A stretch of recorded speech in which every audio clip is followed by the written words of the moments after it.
Fairy Tales, 2nd Series. By Hans Andersen. The Flax.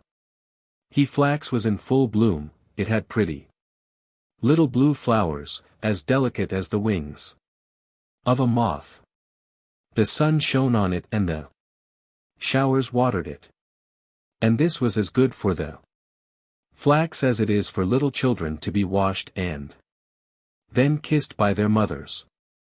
They look much prettier for it, and so did the flax. People say that I look exceedingly well, said the flax, and that I am so fine and long that I shall make a beautiful piece of linen. How fortunate I am! It makes me so happy to know that something can be made of me. How the sunshine cheers me, and how sweet and refreshing is the rain. My happiness overpowers me, no one in the world can feel happier than I. Ah, yes, no doubt, said the fern, but you do not know the world yet as well as I do, for my sticks are knotty, and then it sang quite mournfully. Snip, snap, snur. Bass lur. The song is ended. No, it is not ended, said the flax. Tomorrow the sun will shine or the rain descend. I feel that I am growing. I feel that I am in full blossom. I am the happiest of all creatures, for I may some day come to something. Well, one day some people came, who took hold of the flax and pulled it up by the roots, which was very painful. Then it was laid in water, as if it were to be drowned, and after that placed near a fire, as if it were to be roasted. All this was very shocking. We cannot expect to be happy always, said the flax. By experiencing evil as well as good we become wise. And certainly there was plenty of evil in store for the flax. It was steeped, and roasted, and broken, and combed, indeed, it scarcely knew what was done to it. At last it was put on the spinning wheel. Whir, whir, went the wheel, so quickly that the flax could not collect its thoughts. Well, I have been very happy, it thought in the midst of its pain, and must be contented with the past. And contented it remained, till it was put on the loom and became a beautiful piece of white linen. All the flax, even to the last stalk, was used in making this one piece. Well, this is quite wonderful, said the flax. I could not have believed that I should be so favored by fortune. The fern was not wrong when it sang. Snip, snap, snur. Bass lur. But the song is not ended yet, I am sure, it is only just beginning. How wonderful it is that, after all I have suffered, I am made something of at last. I am the luckiest person in the world, so strong and fine. And how white and long I am. This is far better than being a mere plant and bearing flowers. Then I had no attention, nor any water unless it rained. Now I am watched and cared for. Every morning the maid turns me over, and I have a shower bath from the watering pot. Every evening. Yes, and the clergyman's wife noticed me and said I was the best piece of linen in the whole parish. I cannot be happier than I am now. After some time the linen was taken into the house, and there cut with the scissors and torn into pieces and then pricked with needles. This certainly was not pleasant, but at last it was made into 12 garments of the kind that everybody wears. See now, then, said the flax, I have become something of importance. This was my destiny, it is quite a blessing. Now I shall be of some use in the world, as every one ought to be, it is the only way to be happy. I am now divided into 12 pieces, and yet the whole dozen is all one and the same. It is most extraordinary good fortune. Years passed away, and at last the linen was so worn it could scarcely hold together. It must end very soon, said the pieces to each other. We would gladly have held together a little longer, but it is useless to expect impossibilities. And at length they fell into rags and tatters and thought it was all over with them, for they were torn to shreds and steeped in water and made into a pulp and dried, and they knew not what besides. Till all at once they found themselves beautiful white paper. Well, now, "This is a surprise, a glorious surprise too," said the paper. "Now I am finer than ever, and who can tell what fine things I may have written upon me? This is wonderful luck." And so it was, for the most beautiful stories and poetry were written upon it, and only once was there a blot, which was remarkable good fortune. Then people heard the stories and poetry read, and it made them wiser and better. For all that was written had a good and sensible meaning, and a great blessing was contained in it. "I never imagined anything like this when I was only a little blue flower growing in the fields," said the paper. "How could I know that I should ever be the means of bringing knowledge and joy to men? I cannot understand it myself, and yet it is really so. Heaven knows that I have done nothing myself but what I was obliged to do with my weak powers for my own preservation, and yet I have been promoted from one joy and honor to another. Each time I think that the song is ended, and then something higher and better begins for me. I suppose now I shall be sent out to journey about the world, so that people may read me. It cannot be otherwise, for I have more splendid thoughts written upon me than I had pretty flowers in olden times. I am happier than ever." But the paper did not go on its travels.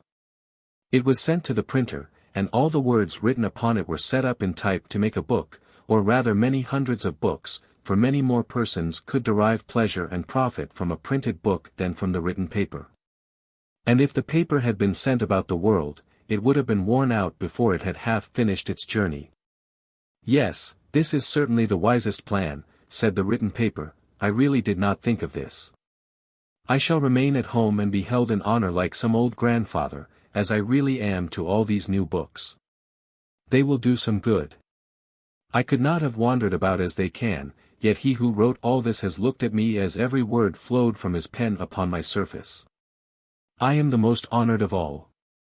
Then the paper was tied in a bundle with other papers and thrown into a tub that stood in the wash-house.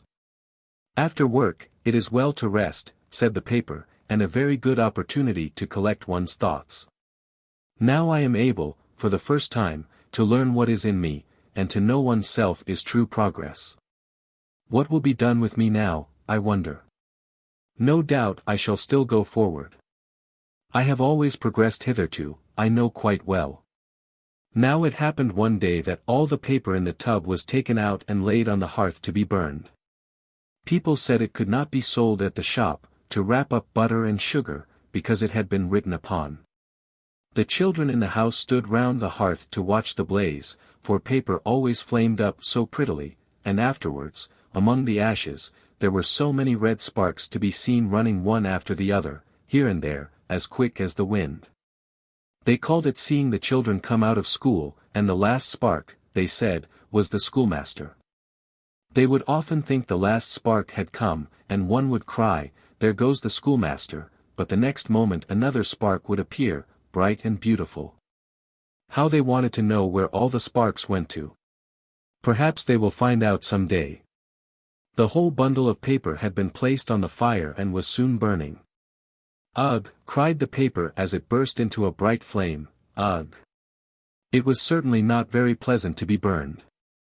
But when the whole was wrapped in flames, the sparks mounted up into the air, higher than the flax had ever been able to raise its little blue flowers, and they glistened as the white linen never could have glistened.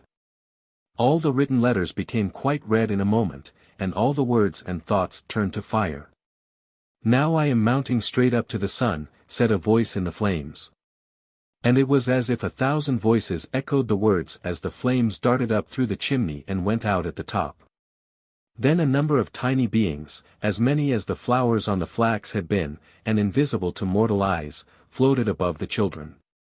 They were even lighter and more delicate than the blue flowers from which they were born.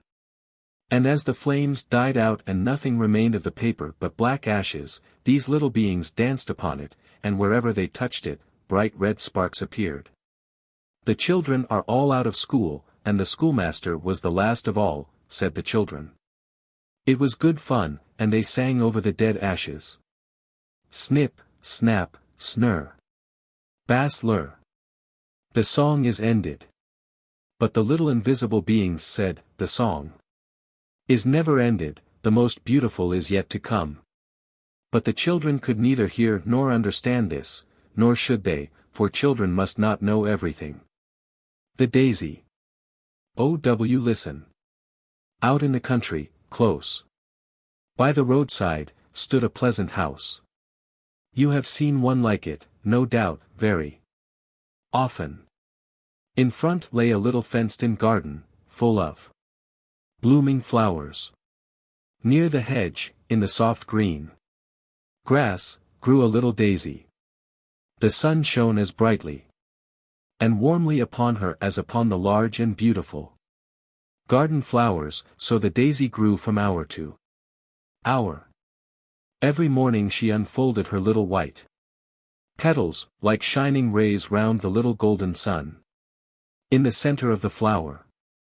She never seemed to think that she was unseen down in the grass or that she was only a poor, insignificant flower.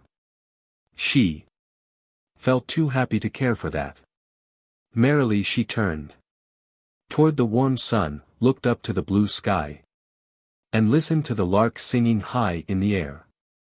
One day the little flower was as joyful as if it had been a great holiday, although it was only Monday. All the children were at school, and while they sat on their benches learning their lessons, she, on her little stem, learned also from the warm sun and from everything around her how good God is. And it made her happy to hear the lark expressing in his song her own glad feelings.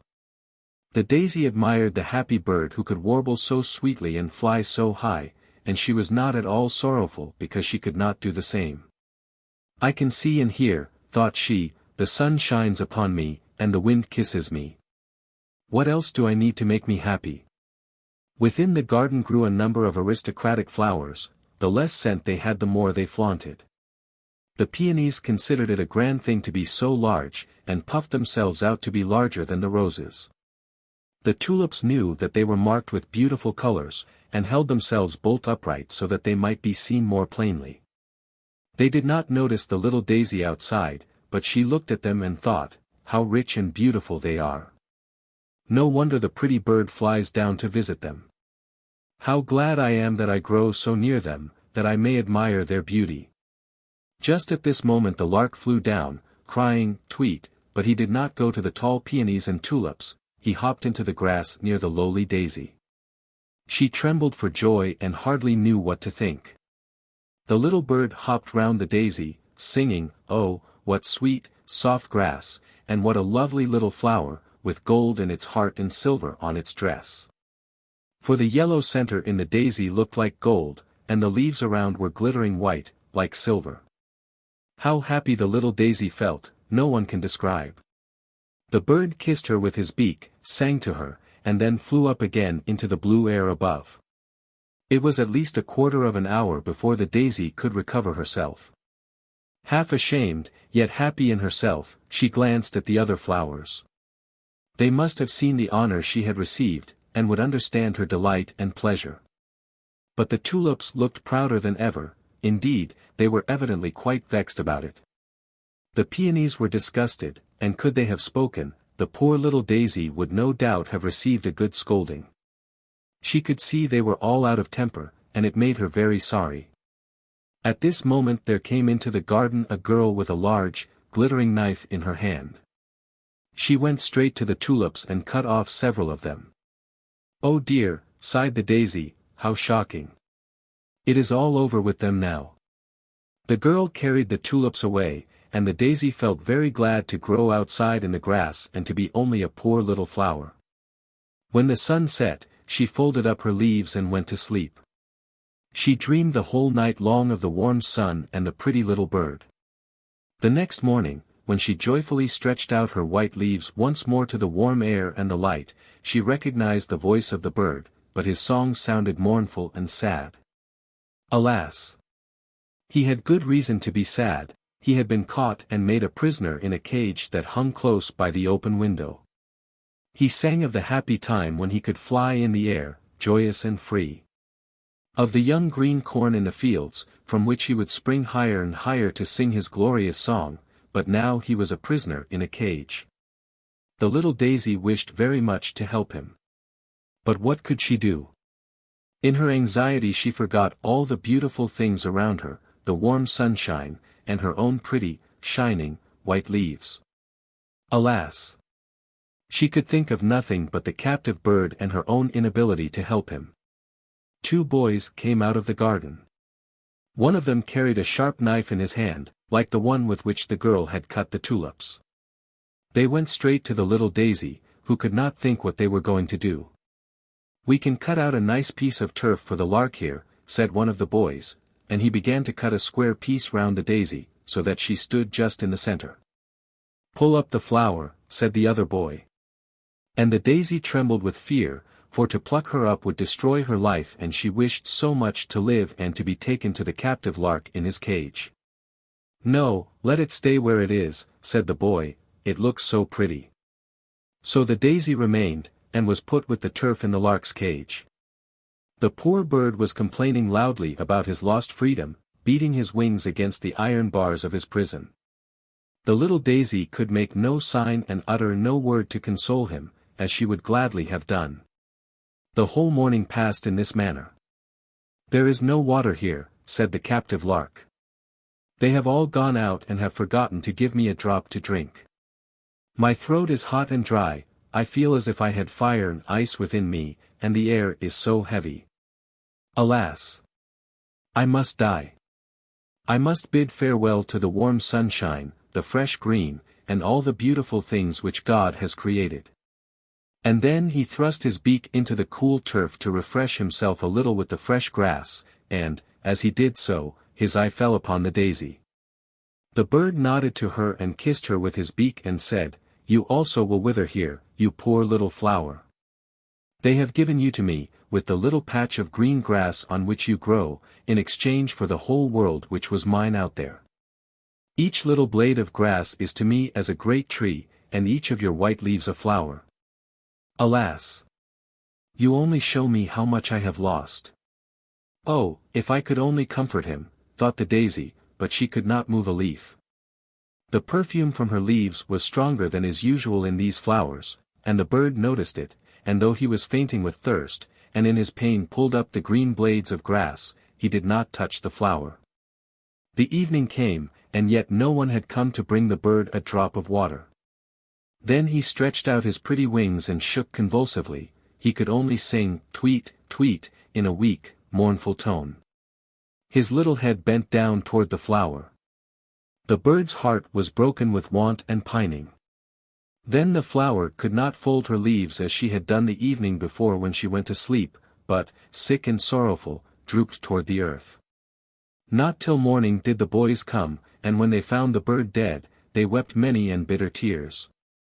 They dug a pretty grave for him and adorned it with leaves of flowers. The bird's lifeless body was placed in a smart red box and was buried with great honor. Poor bird! While he was alive and could sing, they forgot him and allowed him to sit in his cage and suffer want, but now that he was dead, they mourned for him with many tears and buried him in royal state. But the turf with the daisy on it was thrown out into the dusty road. No one thought of the little flower that had felt more for the poor bird than had any one else, and that would have been so glad to help and comfort him if she had been able. The pea blossom. Here were once 5 peas in one shell. They were green, and the shell was green.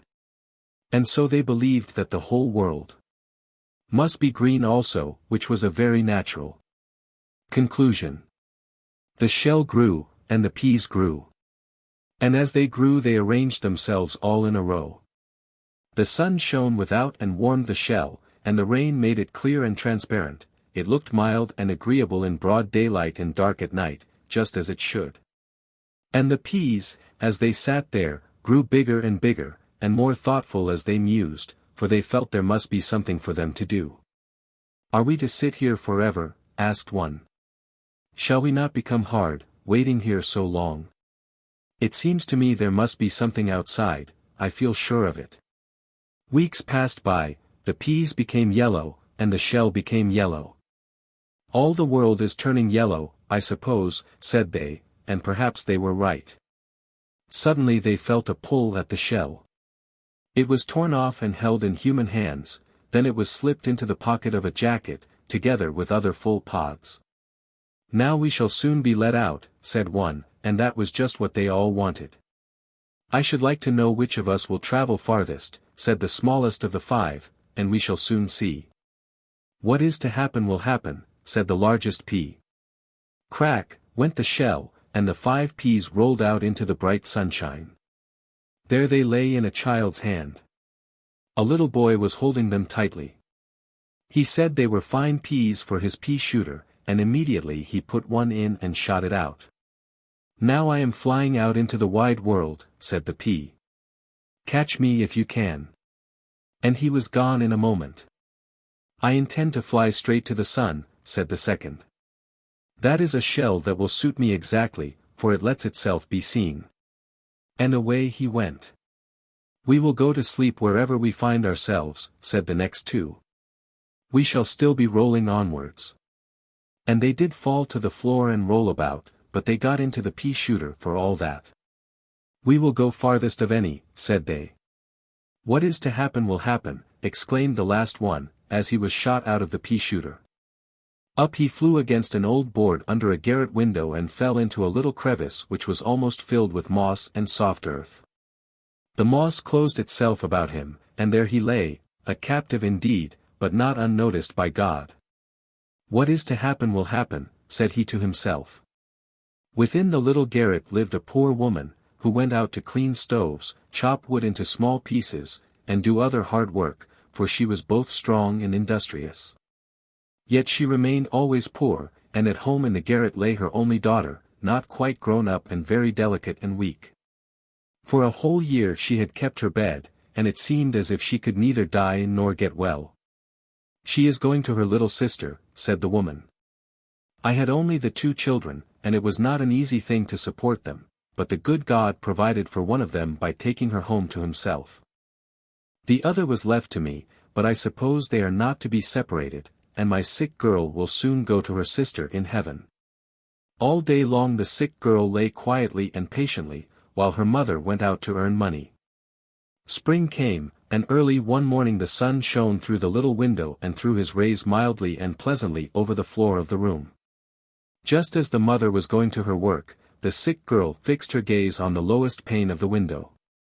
"Mother," she exclaimed, "what can that little green thing be that peeps in at the window? It is moving in the wind." The mother stepped to the window and half opened it. "Oh," she said, "there is actually a little pea that has taken root and is putting out its green leaves. How could it have got into this crack?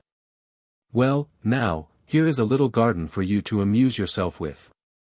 So the bed of the sick girl was drawn nearer to the window, that she might see the budding plant, and the mother went forth to her work. "Mother, I believe I shall get well," said the sick child in the evening.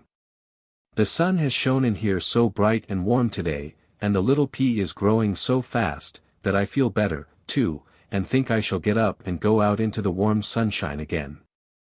"God grant it," said the mother, but she did not believe it would be so. She took a little stick and propped up the green plant which had given her daughter such pleasure, so that it might not be broken by the winds. She tied the piece of string to the windowsill and to the upper part of the frame, so that the pea tendrils might have something to twine round. And the plant shot up so fast that one could almost see it grow from day to day. "A flower is really coming," said the mother one morning. At last she was beginning to let herself hope that her little sick daughter might indeed recover.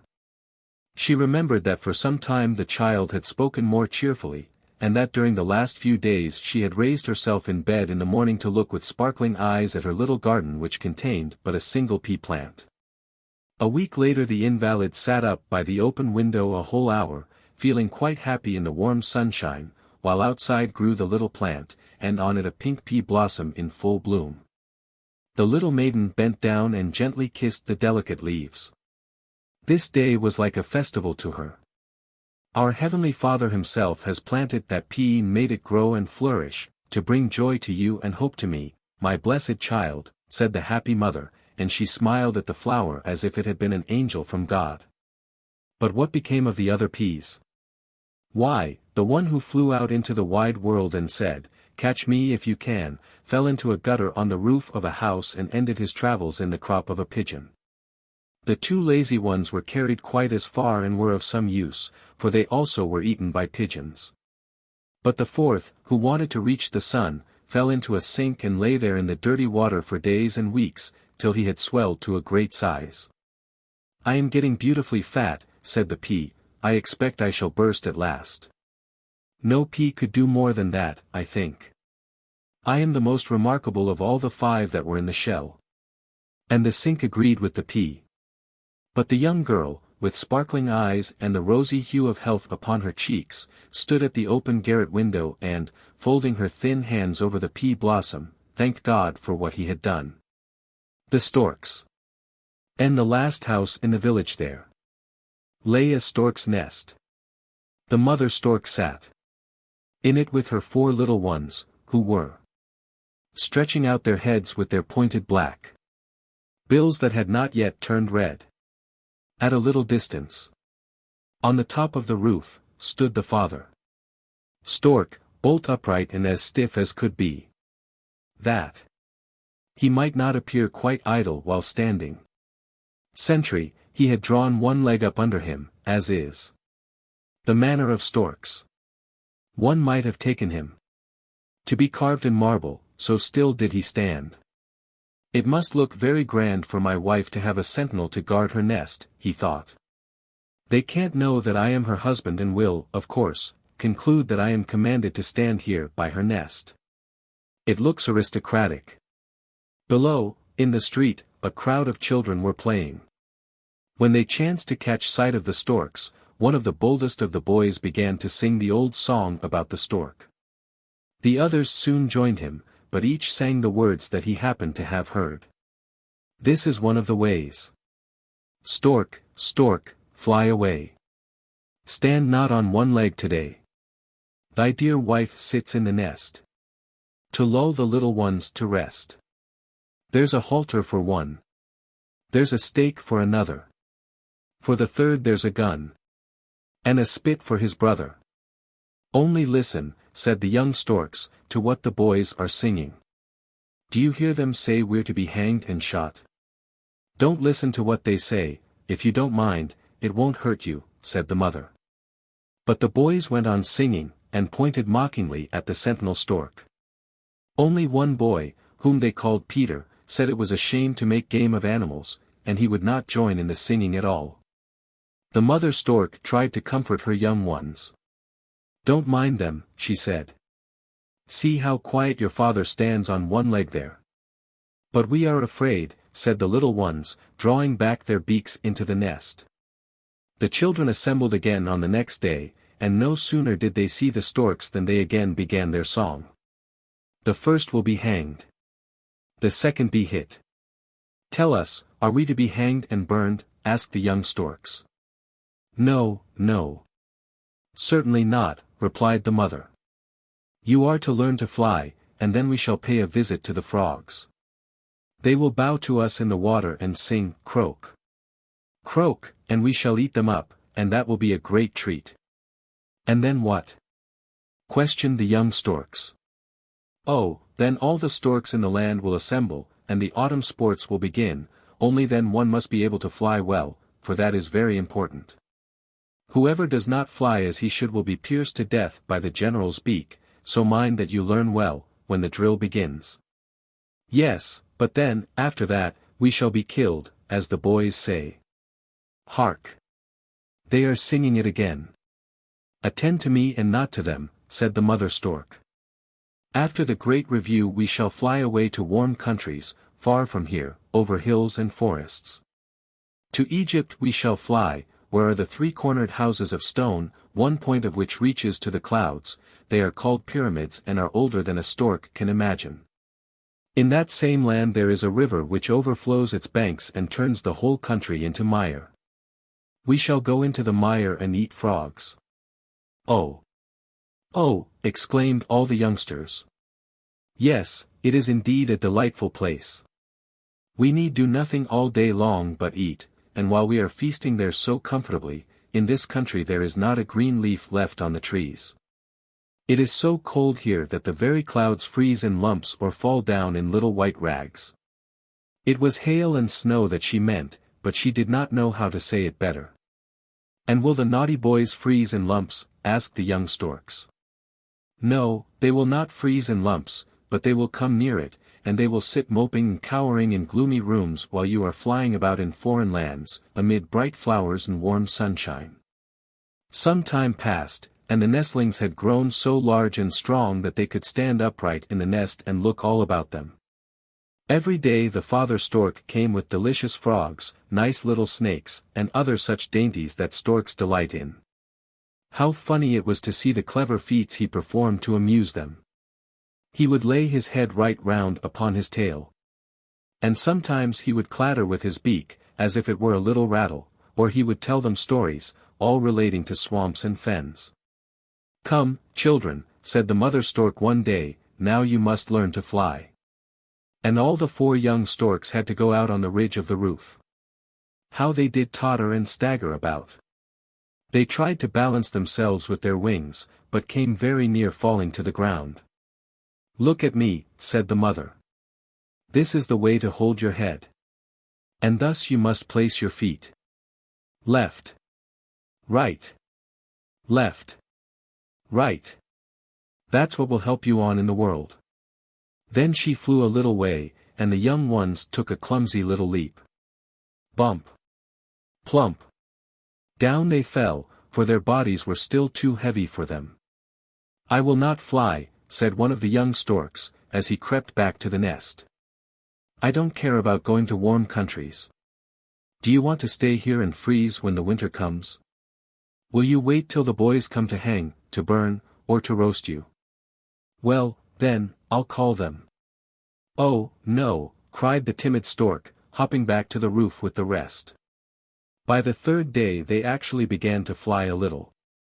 Then they had no doubt that they could soar or hover in the air, upborne by their wings. And this they attempted to do, but down they fell, flapping their wings as fast as they could. Again the boys came to the street, singing their song, "Storks, storks, fly home and rest." "Shall we fly down and peck them?" asked the young ones. "No, leave them alone. Attend to me, that's far more important. 1, 2, 3. Now we fly round to the right. 1, 2, 3. Now to the left, round the chimney. There.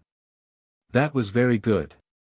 That last flap with your wings and the kick with your feet were so graceful and proper that tomorrow you shall fly with me to the marsh. Several of the nicest stork families will be there with their children. Let me see that mine are the best bred of all. Carry your heads high and mind you strut about proudly, for that looks well and helps to make one respected. But shall we not take revenge upon the naughty boys?" asked the young storks. "No, no, let them scream away, as much as they please. You are to fly up to the clouds and away to the land of the pyramids, while they are freezing and can neither see a green leaf nor taste a sweet apple. But we will revenge ourselves," they whispered one to another. And then the training began again. Among all the children down in the street the one that seemed most bent upon singing the song that made game of the storks was the boy who had begun it, and he was a little fellow hardly more than 6 years old. The young storks, to be sure, thought he was at least 100, for he was much bigger than their parents, and, besides, what did they know about the ages of either children or grown men? Their whole vengeance was to be aimed at this one boy. It was always he who began the song and persisted in mocking them. The young storks were very angry, and as they grew larger they also grew less patient under insult, and their mother was at last obliged to promise them that they might be revenged, but not until the day of their departure. "We must first see how you carry yourselves at the great review. If you do so badly that the general runs his beak through you, then the boys will be in the right, at least in one way. We must wait and see." "Yes, you shall see," cried all the young storks, and they took the greatest pains, practicing every day, until they flew so evenly and so lightly that it was a pleasure to see them. The autumn now set in. All the storks began to assemble, in order to start for the warm countries and leave winter behind them. And such exercises as there were. Young fledglings were set to fly over forests and villages, to see if they were equal to the long journey that was before them. So well did our young storks acquit themselves, that, as a proof of the satisfaction they had given, the mark they got was, remarkably well, with a present of a frog and a snake, which they lost no time in eating. Now, said they, we will be revenged. Yes, certainly, said their mother, and I have thought of a way that will surely be the fairest. I know a pond where all the little human children lie till the stork comes to take them to their parents.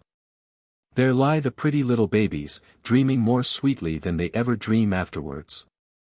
All the parents are wishing for one of these little ones, and the children all want a sister or a brother. Now we'll fly to the pond and bring back a baby for every child who did not sing the naughty song that made game of the storks. But the very naughty boy who was the first to begin the song, cried the young storks, what shall we do with him? There is a little dead child in the pond, one that has dreamed itself to death. We will bring that for him. Then he will cry because we have brought a little dead brother to him. But that good boy, you have not forgotten him. The one who said it was a shame to mock at the animals, for him we will bring both a brother and a sister. And because his name is Peter, all of you shall be called Peter, too. All was done as the mother had said. The storks were named Peter, and so they are called to this day. The wild swans are away, in the land to which the swallows fly when it is winter, dwelt a king who had 11 sons, and 1 daughter, named Eliza. The 11 brothers were princes, and each went to school with a star on his breast and a sword by his side. They wrote with diamond pencils on golden slates and learned their lessons so quickly and read so easily that everyone knew they were princes. Their sister Eliza sat on a little stool of plate glass and had a book full of pictures, which had cost as much as half a kingdom. Happy, indeed, were these children. But they were not long to remain so, for their father, the king, married a queen who did not love the children, and who proved to be a wicked sorceress. The queen began to show her unkindness the very first day. While the great festivities were taking place in the palace, the children played at receiving company. But the queen, instead of sending them the cakes and apples that were left from the feast, as was customary, gave them some sand in a teacup and told them to pretend it was something good. The next week she sent the little Eliza into the country to a peasant and his wife. Then she told the king so many untrue things about the young princes that he gave himself no more trouble about them. Go out into the world and look after yourselves, said the queen. Fly like great birds without a voice. But she could not make it so bad for them as she would have liked, for they were turned into 11 beautiful wild swans. With a strange cry, they flew through the windows of the palace, over the park, to the forest beyond. It was yet early morning when they passed the peasant's cottage where their sister lay asleep in her room. They hovered over the roof, twisting their long necks and flapping their wings, but no one heard them or saw them, so they at last flew away, high up in the clouds, and over the wide world they sped till they came to a thick, dark wood, which stretched far away to the seashore. Poor little Eliza was alone in the peasant's room playing with a green leaf, for she had no other playthings. She pierced a hole in the leaf, and when she looked through it at the sun she seemed to see her brother's clear eyes, and when the warm sun shone on her cheeks she thought of all the kisses they had given her. One day passed just like another. Sometimes the winds rustled through the leaves of the rosebush and whispered to the roses, "Who can be more beautiful than you?" And the roses would shake their heads and say, "Eliza is." And when the old woman sat at the cottage door on Sunday and read her hymn book, the wind would flutter the leaves and say to the book, "Who can be more pious than you?" And then the hymn book would answer, "Eliza." And the roses and the hymn book told the truth. When she was 15 she returned home, but because she was so beautiful the witch queen became full of spite and hatred toward her. Willingly would she have turned her into a swan like her brothers, but she did not dare to do so for fear of the king. Early one morning the queen went into the bathroom. It was built of marble and had soft cushions trimmed with the most beautiful tapestry. She took 3 toads with her, and kissed them, saying to the first, when Eliza comes to bathe, seat yourself upon her head, that she may become as stupid as you are. To the second toad she said, place yourself on her forehead, that she may become as ugly as you are, and that her friends may not know her. Rest on her heart, she whispered to the third.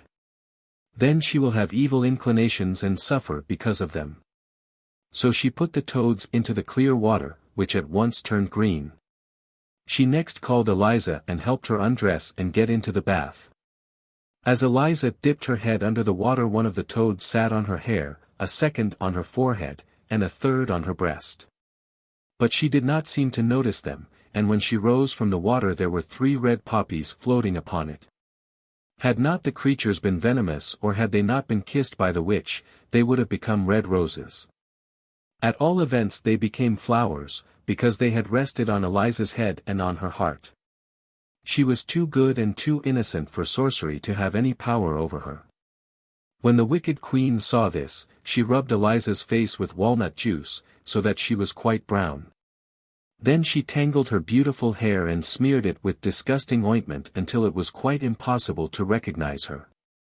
The king was shocked, and declared she was not his daughter. No one but the watchdog and the swallows knew her, and they were only poor animals and could say nothing. Then poor Eliza wept and thought of her 11 brothers who were far away. Sorrowfully she stole from the palace and walked the whole day over fields and moors, till she came to the great forest. She knew not in what direction to go, but she was so unhappy and longed so for her brothers, who, like herself, had been driven out into the world, that she was determined to seek them. She had been in the wood only a short time when night came on and she quite lost the path, so she laid herself down on the soft moss, offered up her evening prayer, and leaned her head against the stump of a tree. All nature was silent, and the soft, mild air fanned her forehead. The light of hundreds of glowworms shone amidst the grass and the moss like green fire, and if she touched a twig with her hand, ever so lightly, the brilliant insects fell down around her like shooting stars. All night long she dreamed of her brothers. She thought they were all children again, playing together. She saw them writing with their diamond pencils on golden slates, while she looked at the beautiful picture book which had cost half a kingdom. They were not writing lines and letters, as they used to do, but descriptions of the noble deeds they had performed and of all that they had discovered and seen. In the picture book, too, everything was living. The birds sang, and the people came out of the book and spoke to Eliza and her brothers, but as the leaves were turned over they darted back again to their places, that all might be in order. When she awoke, the sun was high in the heavens. She could not see it, for the lofty trees spread their branches thickly overhead, but its gleams here and there shone through the leaves like a gauzy golden mist. There was a sweet fragrance from the fresh verdure, and the birds came near and almost perched on her shoulders. She heard water rippling from a number of springs, all flowing into a lake with golden sands. Bushes grew thickly round the lake, and at one spot, where an opening had been made by a deer, Eliza went down to the water. The lake was so clear that had not the wind rustled the branches of the trees and the bushes so that they moved, they would have seemed painted in the depths of the lake. For every leaf, whether in the shade or in the sunshine, was reflected in the water. When Eliza saw her own face she was quite terrified at finding it so brown and ugly, but after she had wet her little hand and rubbed her eyes and forehead, the white skin gleamed forth once more. And when she had undressed and dipped herself in the fresh water, a more beautiful king's daughter could not have been found anywhere in the wide world. As soon as she had dressed herself again and braided her long hair, she went to the bubbling spring and drank some water out of the hollow of her hand. Then she wandered far into the forest, not knowing whither she went.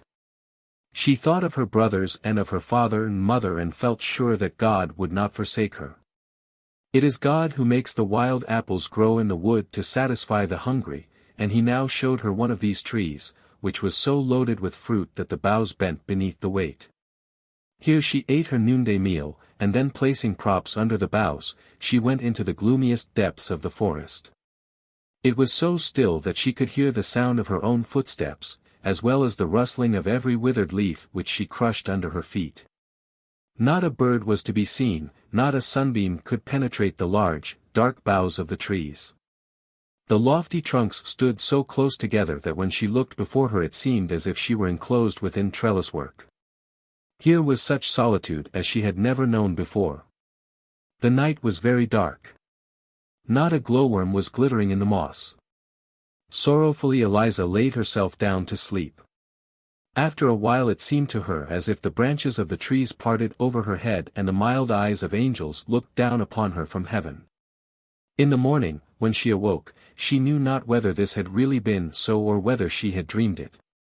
She continued her wandering, but she had not gone far when she met an old woman who had berries in her basket and who gave her a few to eat. Eliza asked her if she had not seen 11 princes riding through the forest. "No," replied the old woman, "but I saw yesterday 11 swans with gold crowns on their heads, swimming in the river close by." Then she led Eliza a little distance to a sloping bank, at the foot of which ran a little river. The trees on its banks stretched their long leafy branches across the water toward each other, and where they did not meet naturally the roots had torn themselves away from the ground, so that the branches might mingle their foliage as they hung over the water. Eliza bade the old woman farewell and walked by the flowing river till she reached the shore of the open sea. And there, before her eyes, lay the glorious ocean, but not a sail appeared on its surface, not even a boat could be seen. How was she to go farther? She noticed how the countless pebbles on the shore had been smoothed and rounded by the action of the water. Glass, iron, stones, everything that lay there mingled together, had been shaped by the same power until they were as smooth as her own delicate hand. "The water rolls on without weariness," she said, "till all that is hard becomes smooth. So will I be unwearied in my task. Thanks for your lesson, bright rolling waves, my heart tells me you will one day lead me to my dear brothers." On the foam-covered seaweeds lay 11 white swan feathers, which she gathered and carried with her. Drops of water lay upon them, whether they were dewdrops or tears no one could say. It was lonely on the seashore, but she did not know it, for the ever-moving sea showed more changes in a few hours than the most varying lake could produce in a whole year. When a black, heavy cloud arose, it was as if the sea said, "I can look dark and angry too," and then the wind blew, and the waves turned to white foam as they rolled. When the wind slept and the clouds glowed with the red sunset, the sea looked like a rose leaf. Sometimes it became green and sometimes white. But, however quietly it lay, the waves were always restless on the shore and rose and fell like the breast of a sleeping child. When the sun was about to set, Eliza saw 11 white swans, with golden crowns on their heads, flying toward the land, one behind the other, like a long white ribbon. She went down the slope from the shore and hid herself behind the bushes. The swans alighted quite close to her, flapping their great white wings. As soon as the sun had disappeared under the water, the feathers of the swans fell off and 11 beautiful princes, Eliza's brothers, stood near her. She uttered a loud cry, for, although they were very much changed, she knew them immediately. She sprang into their arms and called them each by name. Very happy the princes were to see their little sister again. They knew her, although she had grown so tall and beautiful. They laughed and wept and told each other how cruelly they had been treated by their stepmother. "We brothers," said the eldest, "fly about as wild swans while the sun is in the sky, but as soon as it sinks behind the hills we recover our human shape. Therefore we must always be near a resting place before sunset. For if we were flying toward the clouds when we recovered our human form, we should sink deep into the sea. We do not dwell here, but in a land just as fair that lies far across the ocean. The way is long, and there is no island upon which we can pass the night, nothing but a little rock rising out of the sea, upon which, even crowded together, we can scarcely stand with safety. If the sea is rough, the foam dashes over us. Yet we thank God for this rock.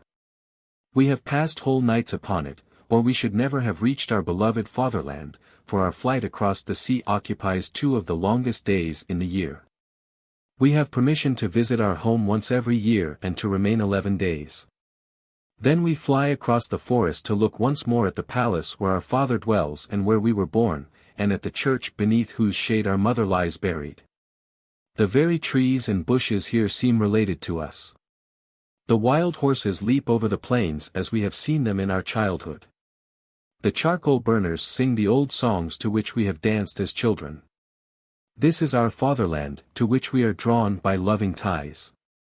And here we have found you, our dear little sister.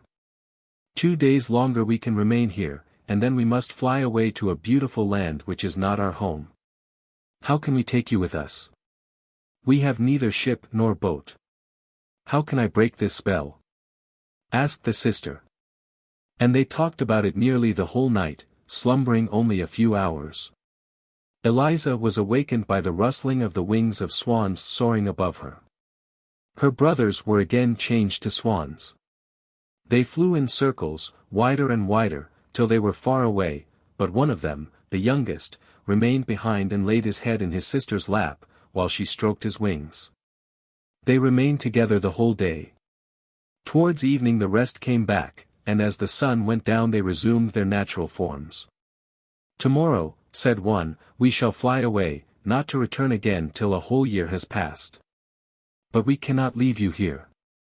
Have you courage to go with us? My arm is strong enough to carry you through the wood, and will not all our wings be strong enough to bear you over the sea?" "Yes, take me with you," said Eliza. They spent the whole night in weaving a large, strong net of the pliant willow and rushes. On this Eliza laid herself down to sleep, and when the sun rose and her brothers again became wild swans, they took up the net with their beaks, and flew up to the clouds with their dear sister, who still slept. When the sunbeams fell on her face, one of the swans soared over her head so that his broad wings might shade her. They were far from the land when Eliza awoke. She thought she must still be dreaming, it seemed so strange to feel herself being carried high in the air over the sea. By her side lay a branch full of beautiful ripe berries and a bundle of sweet-tasting roots. The youngest of her brothers had gathered them and placed them there. She smiled her thanks to him, she knew it was the same one that was hovering over her to shade her with his wings. They were now so high that a large ship beneath them looked like a white sea-gull skimming the waves. A great cloud floating behind them appeared like a vast mountain, and upon it Eliza saw her own shadow and those of the 11 swans, like gigantic flying things. Altogether it formed a more beautiful picture than she had ever before seen. But as the sun rose higher and the clouds were left behind, the picture vanished. Onward the whole day they flew through the air like winged arrows, yet more slowly than usual, for they had their sister to carry. The weather grew threatening, and Eliza watched the sinking sun with great anxiety, for the little rock in the ocean was not yet in sight. It seemed to her as if the swans were exerting themselves to the utmost. Alas! She was the cause of their not advancing more quickly. When the sun set they would change to men, fall into the sea, and be drowned. Then she offered a prayer from her inmost heart, but still no rock appeared. Dark clouds came nearer, the gusts of wind told of the coming storm, while from a thick, heavy mass of clouds the lightning burst forth, flash after flash. The sun had reached the edge of the sea, when the swans darted down so swiftly that Eliza's heart trembled. She believed they were falling, but they again soared onward. Presently, and by this time the sun was half hidden by the waves, she caught sight of the rock just below them. It did not look larger than a seal's head thrust out of the water. The sun sank so rapidly that at the moment their feet touched the rock it shone only like a star, and at last disappeared like the dying spark in a piece of burnt paper. Her brothers stood close around her with arms linked together, for there was not the smallest space to spare. The sea dashed against the rock and covered them with spray. The heavens were lighted up with continual flashes, and thunder rolled from the clouds. But the sister and brothers stood holding each other's hands, and singing hymns. In the early dawn the air became calm and still, and at sunrise the swans flew away from the rock, bearing their sister with them. The sea was still rough, and from their great height the white foam on the dark green waves looked like millions of swans swimming on the water. As the sun rose higher, Eliza saw before her, floating in the air, a range of mountains with shining masses of ice on their summits. In the center rose a castle that seemed a mile long, with rows of columns rising one above another, while around it palm trees waved and flowers as large as mill wheels bloomed. She asked if this was the land to which they were hastening. The swans shook their heads, for what she beheld were the beautiful, ever-changing cloud palaces of the Fata Morgana, into which no mortal can enter. Eliza was still gazing at the scene, when mountains, forests, and castles melted away, and 20 stately churches rose in their stead, with high towers and pointed Gothic windows. She even fancied she could hear the tones of the organ, but it was the music of the murmuring sea. As they drew nearer to the churches, these too were changed and became a fleet of ships, which seemed to be sailing beneath her. But when she looked again she saw only a sea mist gliding over the ocean. One scene melted into another, until at last she saw the real land to which they were bound, with its blue mountains, its cedar forests, and its cities and palaces. Long before the sun went down she was sitting on a rock in front of a large cave, the floor of which was overgrown with delicate green creeping plants, like an embroidered carpet. "Now we shall expect to hear what you dream of tonight," said the youngest brother, as he showed his sister her bedroom. "Heaven grant that I may dream how to release you," she replied.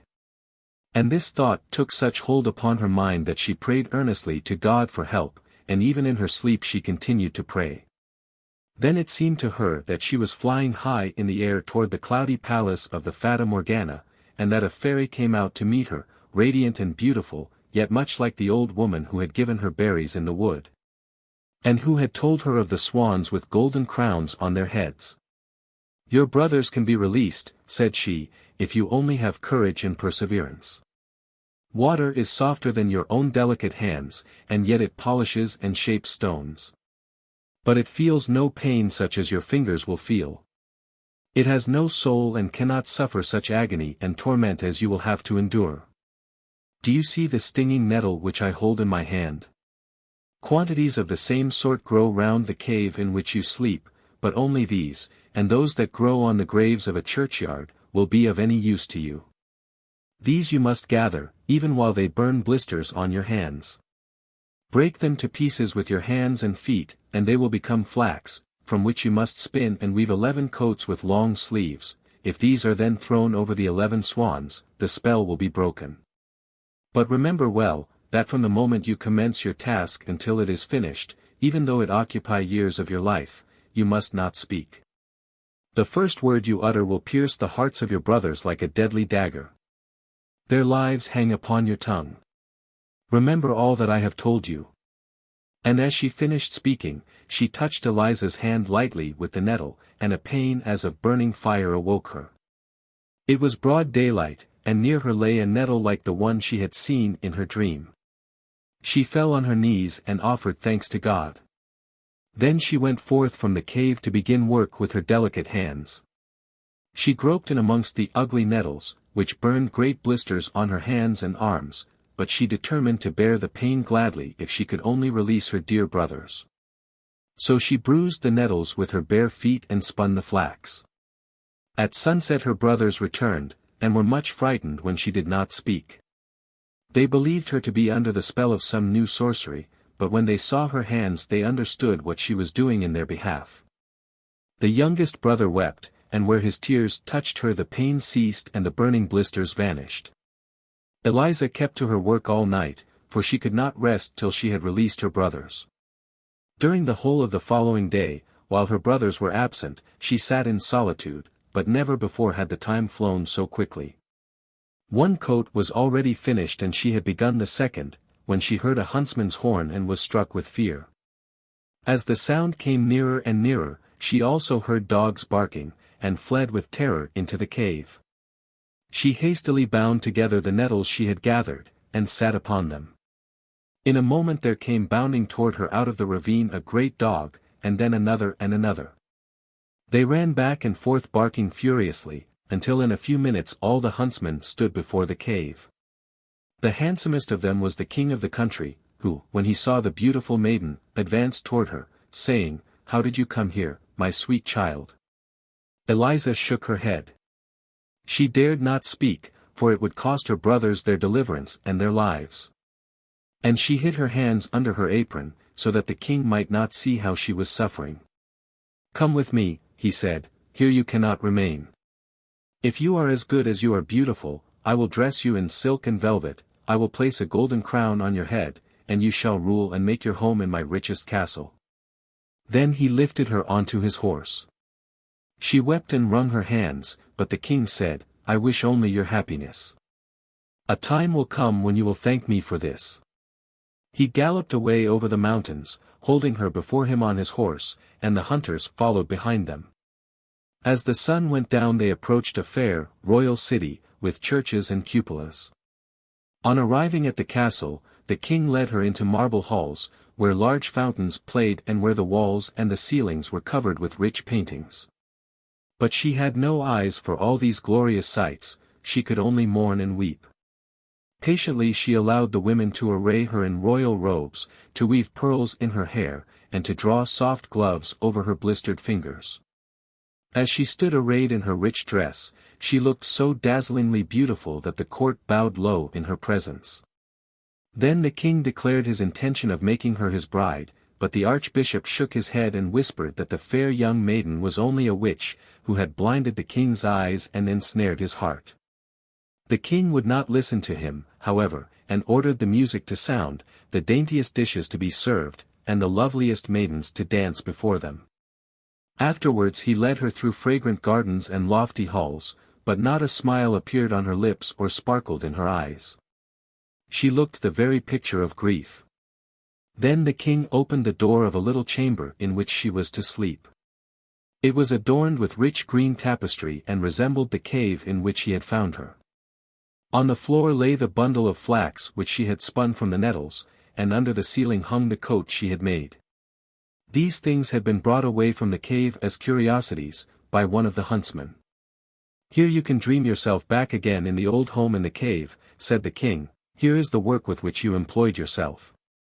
It will amuse you now, in the midst of all this splendor, to think of that time." When Eliza saw all these things which lay so near her heart, a smile played around her mouth, and the crimson blood rushed to her cheeks. The thought of her brothers and their release made her so joyful that she kissed the king's hand. Then he pressed her to his heart. Very soon the joyous church bells announced the marriage feast. The beautiful dumb girl of the woods was to be made queen of the country. A single word would cost her brothers their lives, but she loved the kind, handsome king, who did everything to make her happy, more and more each day. She loved him with her whole heart, and her eyes beamed with the love she dared not speak. Oh! If she could only confide in him and tell him of her grief. But dumb she must remain till her task was finished. Therefore at night she crept away into her little chamber which had been decked out to look like the cave and quickly wove one coat after another. But when she began the seventh, she found she had no more flax. She knew that the nettles she wanted to use grew in the churchyard and that she must pluck them herself. How should she get out there? "Oh, what is the pain in my fingers to the torment which my heart endures," thought she. "I must venture. I shall not be denied help from heaven." Then with a trembling heart, as if she were about to perform a wicked deed, Eliza crept into the garden in the broad moonlight, and passed through the narrow walks and the deserted streets till she reached the churchyard.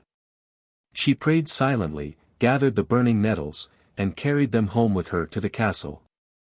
One person only had seen her, and that was the archbishop. He was awake while others slept. Now he felt sure that his suspicions were correct.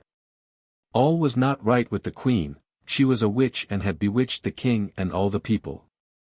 Secretly he told the king what he had seen and what he feared, and as the hard words came from his tongue, the carved images of the saints shook their heads as if they would say, "It is not so, Eliza is innocent."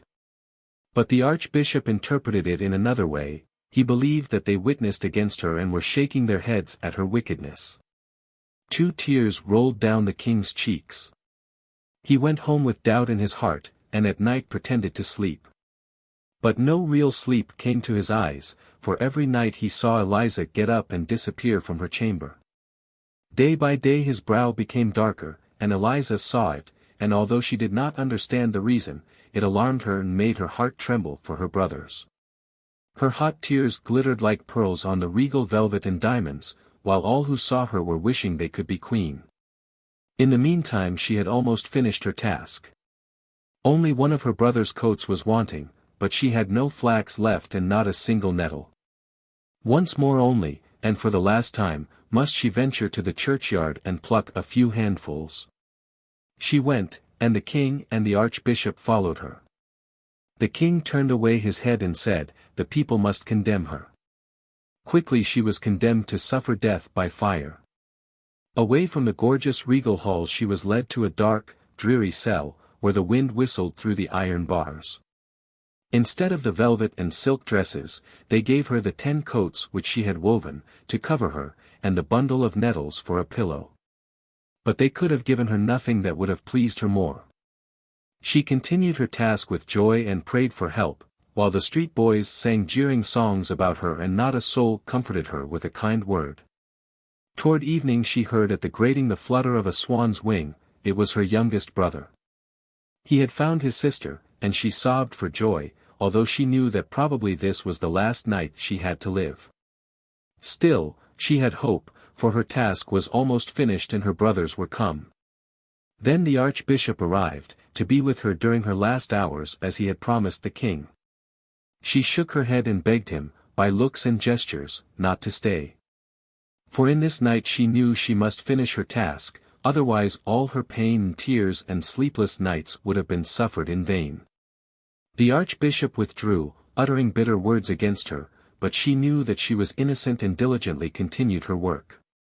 Little mice ran about the floor, dragging the nettles to her feet, to help as much as they could. And a thrush, sitting outside the grating of the window, sang to her the whole night long as sweetly as possible, to keep up her spirits. It was still twilight, and at least an hour before sunrise, when the 11 brothers stood at the castle gate and demanded to be brought before the king. They were told it could not be, it was yet night, the king slept and could not be disturbed. They threatened, they entreated, until the guard appeared, and even the king himself, inquiring what all the noise meant.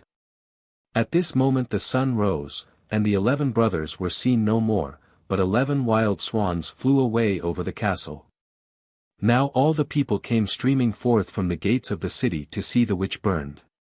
An old horse drew the cart on which she sat. They had dressed her in a garment of coarse sackcloth.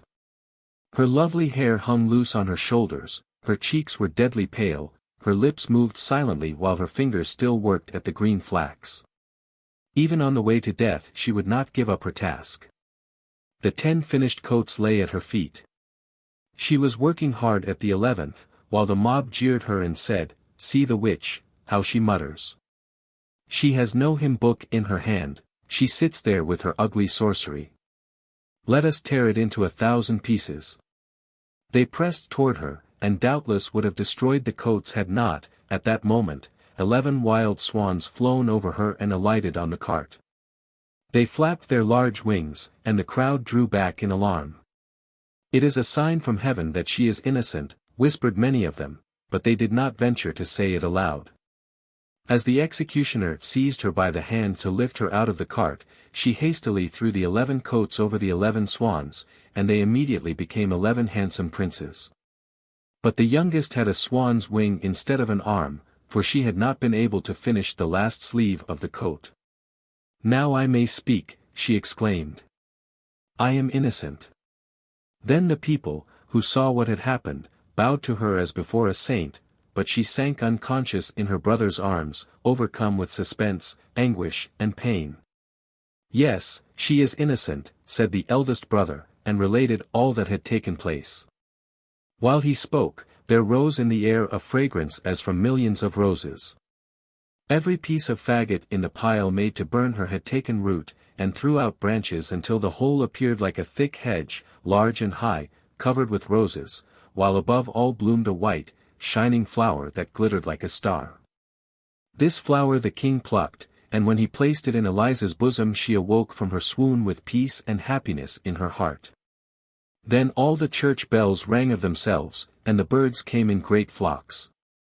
And a marriage procession, such as no king had ever before seen, returned to the castle. The last dream of the old oak. And the forest, high up on the steep shore and not far from the open seacoast, stood a very old oak tree. It was just 365 years old, but that long time was to the tree as the same number of days might be to us. We wake by day and sleep by night, and then we have our dreams. It is different with the tree. It is obliged to keep awake through 3 seasons of the year and does not get any sleep till winter comes. Winter is its time for rest, its night after the long day of spring, summer, and autumn. During many a warm summer, the ephemeras, which are flies that exist for only a day, had fluttered about the old oak, enjoyed life, and felt happy. And if, for a moment, one of the tiny creatures rested on the large, fresh leaves, the tree would always say, "Poor little creature. Your whole life consists of but a single day. How very short. It must be quite melancholy." "Melancholy? What do you mean?" the little creature would always reply. "Why do you say that? Everything around me is so wonderfully bright and warm and beautiful that it makes me joyous. But only for one day, and then it is all over." "Over?" repeated the fly. "What is the meaning of all over? Are you all over, too?" "No, I shall very likely live for thousands of your days, and my day is whole seasons long, indeed, it is so long that you could never reckon it up." "No. Then I don't understand you. You may have thousands of my days, but I have thousands of moments in which I can be merry and happy. Does all the beauty of the world cease when you die?" "No," replied the tree. "It will certainly last much longer, infinitely longer than I can think of." "Well, then," said the little fly, "we have the same time to live, only we reckon differently." And the little creature danced and floated in the air, rejoicing in its delicate wings of gauze and velvet, rejoicing in the balmy breezes laden with the fragrance from the clover fields and wild roses, elder blossoms and honeysuckle, and from the garden hedges of wild thyme, primroses, and mint. The perfume of all these was so strong that it almost intoxicated the little fly. The long and beautiful day had been so full of joy and sweet delights, that, when the sun sank, the fly felt tired of all its happiness and enjoyment. Its wings could sustain it no longer, and gently and slowly it glided down to the soft, waving blades of grass, nodded its little head as well as it could, and slept peacefully and sweetly. The fly was dead. "Poor little ephemera," said the oak. "What a short life." And so on every summer day the dance was repeated, the same questions were asked and the same answers given, and there was the same peaceful falling asleep at sunset. This continued through many generations of ephemeras, and all of them felt merry and happy. The oak remained awake through the morning of spring, the noon of summer, and the evening of autumn. Its time of rest, its night, drew near, its winter was coming. Here fell a leaf and there fell a leaf. Already the storms were singing, "Good night, good night. We will rock you and lull you. Go to sleep, go to sleep. We will sing you to sleep, and shake you to sleep, and it will do your old twigs good, they will even crackle with pleasure. Sleep sweetly, it is your 365th night. You are still very young in the world. Sleep sweetly, the clouds will drop snow upon you, which will be your coverlid, warm and sheltering to your feet. Sweet sleep to you, and pleasant dreams." And there stood the oak, stripped of all its leaves, left to rest during the whole of a long winter, and to dream many dreams of events that had happened, just as men dream. The great tree had once been small. Indeed, in its cradle it had been an acorn. According to human reckoning, it was now in the 4th century of its existence. It was the largest and best tree in the forest. Its summit towered above all the other trees and could be seen far out at sea, so that it served as a landmark to the sailors. It had no idea how many eyes looked eagerly for it. In its topmost branches the wood pigeon built her nest, and the cuckoo sang his well-known song, the familiar notes echoing among the boughs. And in autumn, when the leaves looked like beaten copper plates, the birds of passage came and rested on the branches before beginning their flight across the sea. But now that it was winter, the tree stood leafless, so that every one could see how crooked and bent were the branches that sprang forth from the trunk. Crows and rooks came by turns and sat on them, and talked of the hard times that were beginning, and how difficult it was in winter to obtain a living. It was just at the holy Christmas time that the tree dreamed a dream. The tree had doubtless a feeling that the festive time had arrived, and in its dream fancied it heard the bells of the churches ringing. And yet it seemed to be a beautiful summer's day, mild and warm. The tree's mighty summit was crowned with spreading, fresh green foliage, the sunbeams played among its leaves and branches, and the air was full of fragrance from herb and blossom. Painted butterflies chased each other. The summer flies danced around it as if the world had been created merely that they might dance and be merry. All that had happened to the tree during all the years of its life seemed to pass before it as if in a festive pageant. It saw the knights of olden times and noble ladies ride through the wood on their gallant steeds, with plumes waving in their hats and with falcons on their wrists, while the hunting horn sounded and the dogs barked. It saw hostile warriors, in colored dress and glittering armor, with spear and halberd, pitching their tents and again taking them down, the watchfires blazed, and men sang and slept under the hospitable shelter of the tree. It saw lovers meet in quiet happiness near it in the moonshine, and carve the initials of their names in the grayish-green bark of its trunk. Once, but long years had passed since then, guitars and Aeolian harps had been hung on its boughs by merry travelers. Now they seemed to hang there again, and their marvelous notes sounded again. The wood pigeons cooed as if to express the feelings of the tree, and the cuckoo called out to tell it how many summer days it had yet to live. Then it appeared to it that new life was thrilling through every fiber of root and stem and leaf, rising even to its highest branches.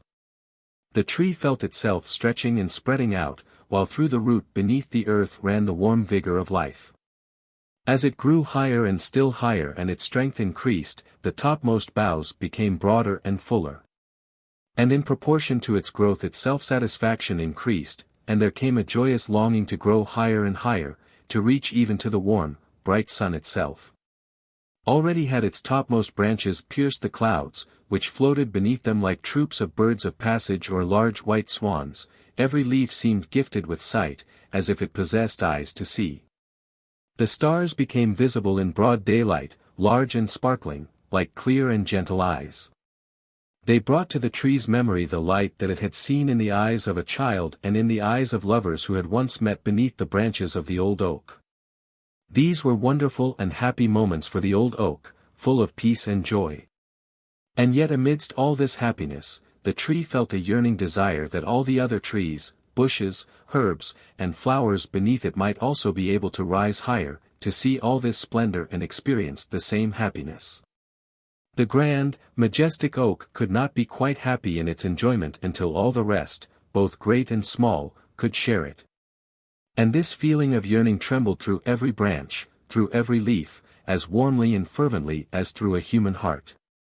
The summit of the tree waved to and fro and bent downwards, as if in its silent longing it sought something. Then there came to it the fragrance of thyme and the more powerful scent of honeysuckle and violets, and the tree fancied it heard the note of the cuckoo. At length its longing was satisfied. Up through the clouds came the green summits of the forest trees, and the oak watched them rising higher and higher. Bush and herb shot upward, and some even tore themselves up by the roots to rise more quickly. The quickest of all was the birch tree. Like a lightning flash the slender stem shot upwards in a zigzag line, the branches spreading round it like green gauze and banners. Every native of the wood, even to the brown and feathery rushes, grew with the rest, while the birds ascended with the melody of song.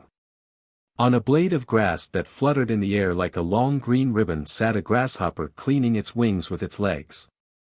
May beetles hummed, bees murmured, birds sang, each in its own way. The air was filled with the sounds of song and gladness. But where is the little blue flower that grows by the water, and the purple bellflower, and the daisy? Asked the oak. I want them all. Here we are, came the reply in words and in song. But the beautiful time of last summer, where is that?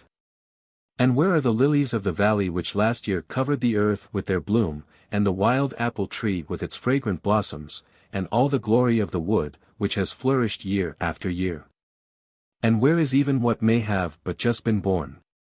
We are here, sounded voices high up in the air, as if they had flown there beforehand. Why, this is beautiful, too beautiful to be believed, cried the oak in a joyful tone.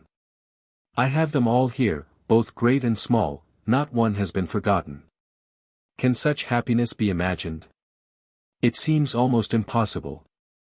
In heaven with the eternal God it can be imagined, for all things are possible, sounded the reply through the air.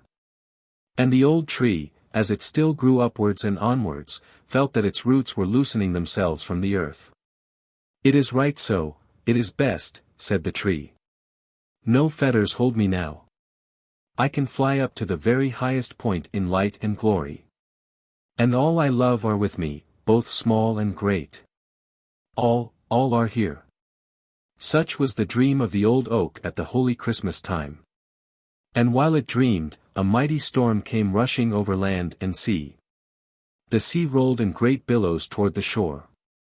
A cracking and crushing was heard in the tree. Its roots were torn from the ground, just at the moment when in its dream it was being loosened from the earth. It fell, its 365 years were ended like the single day of the ephemera. On the morning of Christmas Day, when the sun rose, the storm had ceased. From all the churches sounded the festive bells, and from every hearth, even of the smallest hut, rose the smoke into the blue sky, like the smoke from the festive thank-offerings on the Druids' altars. The sea gradually became calm, and on board a great ship that had withstood the tempest during the night, all the flags were displayed as a token of joy and festivity. The tree is down. The old oak, our landmark on the coast, exclaimed the sailors. It must have fallen in the storm of last night. Who can replace it? Alas! No one. This was the old tree's funeral oration, brief but well said. There it lay stretched on the snow-covered shore, and over it sounded the notes of a song from the ship, a song of Christmas joy, of the redemption of the soul of man, and of eternal life through Christ. Sing aloud on this happy morn. All is fulfilled, for Christ is born. With songs of joy let us loudly sing. Hallelujahs to Christ our King. Thus sounded the Christmas carol, and every one on board the ship felt his thoughts elevated through the song and the prayer, even as the old tree had felt lifted up in its last beautiful dream on that Christmas morn. The Portuguese duck. Duck once arrived from Portugal. There were some who said she came from Spain, but that is almost the same thing. At all events, she was called the Portuguese duck, and she laid eggs, was killed and cooked. And that was the end of her. The ducklings which crept forth from her eggs were also called Portuguese ducks, and about that there may be some question. But of all the family only one remained in the duck yard, which may be called a farmyard, since the chickens were admitted to it and the cock strutted about in a very hostile manner. He annoys me with his loud crowing, said the Portuguese duck, but still, he's a handsome bird, there's no denying that, even if he is not a duck. He ought to moderate his voice, like those little birds who are singing in the lime trees over there in our neighbor's garden, but that is an art only acquired in polite society. How sweetly they sing there, it is quite a pleasure to listen to them. I call it Portuguese singing. If I only had such a little singing bird, I'd be as kind and good to him as a mother, for it's in my Portuguese nature. While she was speaking, one of the little singing birds came tumbling head over heels from the roof into the yard. The cat was after him, but he had escaped from her with a broken wing and so came fluttering into the yard. That's just like the cat. She's a villain, said the Portuguese duck. I remember her ways when I had children of my own. How can such a creature be allowed to live and wander about upon the roofs? I don't think they allow such things in Portugal. She pitied the little singing bird, and so did all the other ducks, who were not Portuguese. Poor little creature, they said, one after another, as they came up. We can't sing, certainly. But we have a sounding board, or something of the kind, within us, though we don't talk about it. But I can talk, said the Portuguese duck. I'll do something for the little fellow, it's my duty. So she stepped into the watering trough and beat her wings upon the water so strongly that the little bird was nearly drowned. But the duck meant it kindly. That is a good deed, she said, I hope the others will take example from it. Tweet, tweet, said the little bird. One of his wings was broken and he found it difficult to shake himself, but he quite understood that the bath was meant kindly, so he said, You are very kind-hearted, madam. But he did not wish for a second bath. I have never thought about my heart, replied the Portuguese duck, but I know that I love all my fellow creatures, except the cat, and nobody can expect me to love her, for she ate up 2 of my ducklings. But pray make yourself at home, it is easy to make oneself comfortable. I myself am from a foreign country, as you may see by my bearing and my feathery dress. My husband is a native of these parts. He's not of my race, but I am not proud on that account. If anyone here can understand you, I may say positively that I am that person. She's quite full of portulac, said a little common duck, who was witty. All the common ducks considered the word portulac a good joke, for it sounded like Portugal. They nudged each other and said, Quack. That was witty. Then the other ducks began to notice the newcomer. The Portuguese has certainly a great flow of language, they said to the little bird. For our part, we don't care to fill our beaks with such long words, but we sympathize with you quite as much. If we don't do anything else, we can walk about with you everywhere, that is the best we can do. You have a lovely voice, said one of the eldest ducks, it must be a great satisfaction to you to be able to give as much pleasure as you do. I am certainly no judge of your singing, so I keep my beak shut, which is better than talking nonsense as others do. Don't plague him so, interrupted the Portuguese duck, he requires rest and nursing. My little singing bird, do you wish me to prepare another bath for you? Oh, no. No. Pray let me be dry, implored the little bird. The water cure is the only remedy for me when I am not well, said the Portuguese. Amusement, too, is very beneficial. The fowls from the neighborhood will soon be here to pay you a visit. There are 2 Cochin Chinese among them, they wear feathers on their legs and are well educated. They have been brought from a great distance, and consequently I treat them with greater respect than I do the others. Then the fowls arrived, and the cock was polite enough to keep from being rude. You are a real songster, he said, and you do as much with your little voice as it is possible to do, but more noise and shrillness is necessary if one wishes others to know who he is. The 2 Chinese were quite enchanted with the appearance of the singing bird. His feathers had been much ruffled by his bath, so that he seemed to them quite like a tiny Chinese fowl. He's charming, they said to each other, and began a conversation with him in whispers, using the most aristocratic Chinese dialect. We are of the same race as yourself, they said.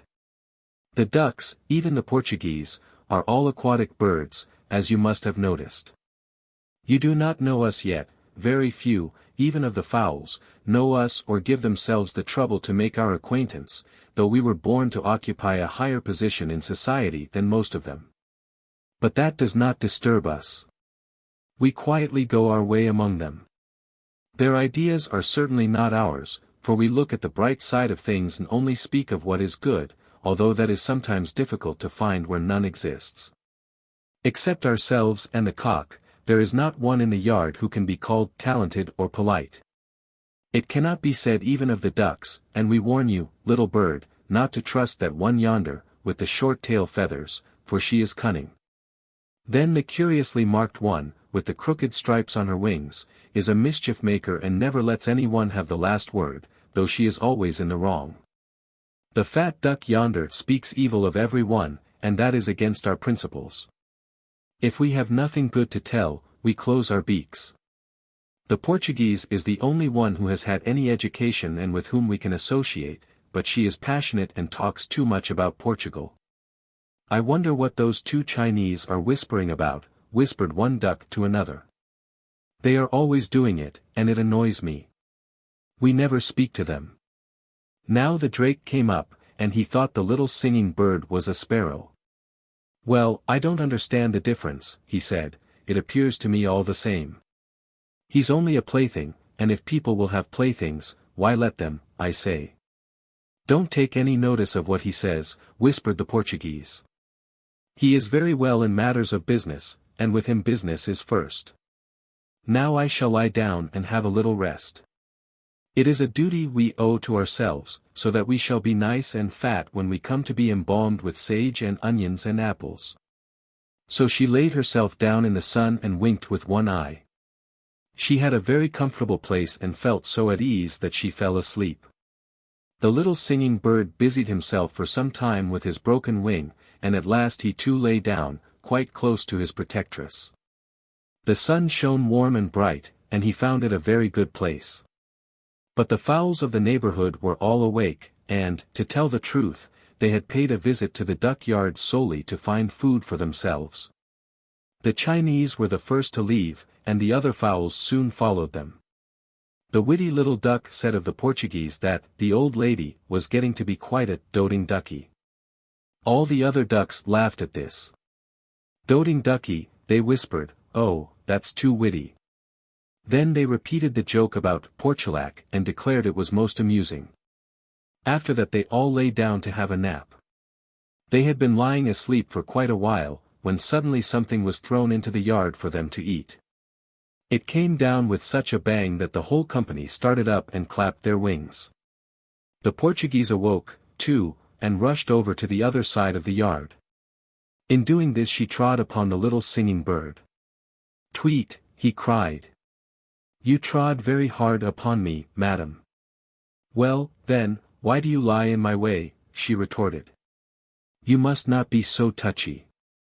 I have nerves of my own, but I do not cry, Tweet." "Don't be angry," said the little bird. The tweet slipped out of my beak before I knew it.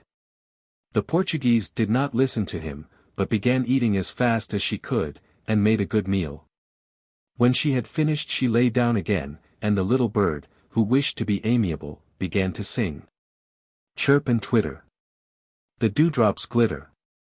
In the hours of sunny spring, I'll sing my best, till I go to rest, with my head behind my wing. "Now I want rest after my dinner," said the Portuguese. "You must conform to the rules of the place while you are here. I want to sleep now." The little bird was quite taken aback, for he meant it kindly. When Madame awoke afterwards, there he stood before her with a little corn he had found, and laid it at her feet, but as she had not slept well, she was naturally in a bad temper. "Give that to a chicken," she said, "and don't be always standing in my way." "Why are you angry with me?" replied the little singing bird. "What have I done?" "Done," repeated the Portuguese duck. "Your mode of expressing yourself is not very polite. I must call your attention to that fact. There was sunshine here yesterday," said the little bird, "but today it is cloudy and the air is heavy." "You know very little about the weather, I fancy," she retorted. "The day is not over yet. Don't stand there looking so stupid. But you are looking at me just as the wicked eyes looked when I fell into the yard yesterday." "Impertinent creature!" exclaimed the Portuguese duck. "Would you compare me with the cat, that beast of prey? There's not a drop of malicious blood in me. I've taken your part, and now I'll teach you better manners." So saying, she made a bite at the little singing bird's head, and he fell to the ground dead. "Now whatever is the meaning of this?" she said. "Could he not bear even such a little peck as I gave him? Then, certainly, he was not made for this world. I've been like a mother to him, I know that, for I've a good heart." Then the cock from the neighboring yard stuck his head in and crowed with steam engine power. "You'll kill me with your crowing," she cried. "It's all your fault. He's lost his life, and I'm very near losing mine." "There's not much of him lying there," observed the cock. "Speak of him with respect," said the Portuguese duck, for he had manners and education, and he could sing. He was affectionate and gentle, and those are as rare qualities in animals as in those who call themselves human beings. Then all the ducks came crowding round the little dead bird. Ducks have strong passions, whether they feel envy or pity. There was nothing to envy here, so they all showed a great deal of pity. So also did the two Chinese. We shall never again have such a singing bird among us. He was almost a Chinese, they whispered, and then they wept with such a noisy, clucking sound that all the other fowls clucked too. But the ducks went about with redder eyes afterwards. We have hearts of our own, they said. Nobody can deny that. Hearts, repeated the Portuguese. Indeed you have, almost as tender as the ducks in Portugal. Let us think of getting something to satisfy our hunger, said the drake, that's the most important business. If one of our toys is broken, why, we have plenty more. The snowman. 'Tis so delightfully cold that it makes my whole body crackle, said the snowman. This is just the kind of wind to blow life into one. How that great red thing up there is staring at me. He meant the sun, which was just setting. It shall not make me wink. I shall manage to keep the pieces. He had 2 triangular pieces of tile in his head instead of eyes, and his mouth, being made of an old broken rake, was therefore furnished with teeth. He had been brought into existence amid the joyous shouts of boys, the jingling of sleigh bells, and the slashing of whips. The sun went down, and the full moon rose, large, round, and clear, shining in the deep blue. There it comes again, from the other side, said the snowman, who supposed the sun was showing itself once more. Ah, I have cured it of staring. Now it may hang up there and shine, so that I may see myself. If I only knew how to manage to move away from this place, I should so like to move. If I could, I would slide along yonder on the ice, as I have seen the boys do, but I don't understand how. I don't even know how to run. Away, away! Barked the old yard dog. He was quite hoarse and could not pronounce bow wow properly. He had once been an indoor dog and lain by the fire, and he had been hoarse ever since. The sun will make you run some day. I saw it, last winter, make your predecessor run, and his predecessor before him. Away, away! They all have to go. I don't understand you, comrade, said the snowman, is that thing up yonder to teach me to run? I saw it running itself, a little while ago, and now it has come creeping up from the other side. You know nothing at all, replied the yard dog. But then, you've only lately been patched up. What you see yonder is the moon, and what you saw before was the sun.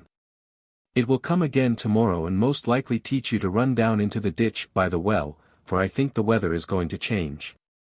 I can feel such pricks and stabs in my left leg that I am sure there is going to be a change. I don't understand him, said the snowman to himself, but I have a feeling that he is talking of something very disagreeable.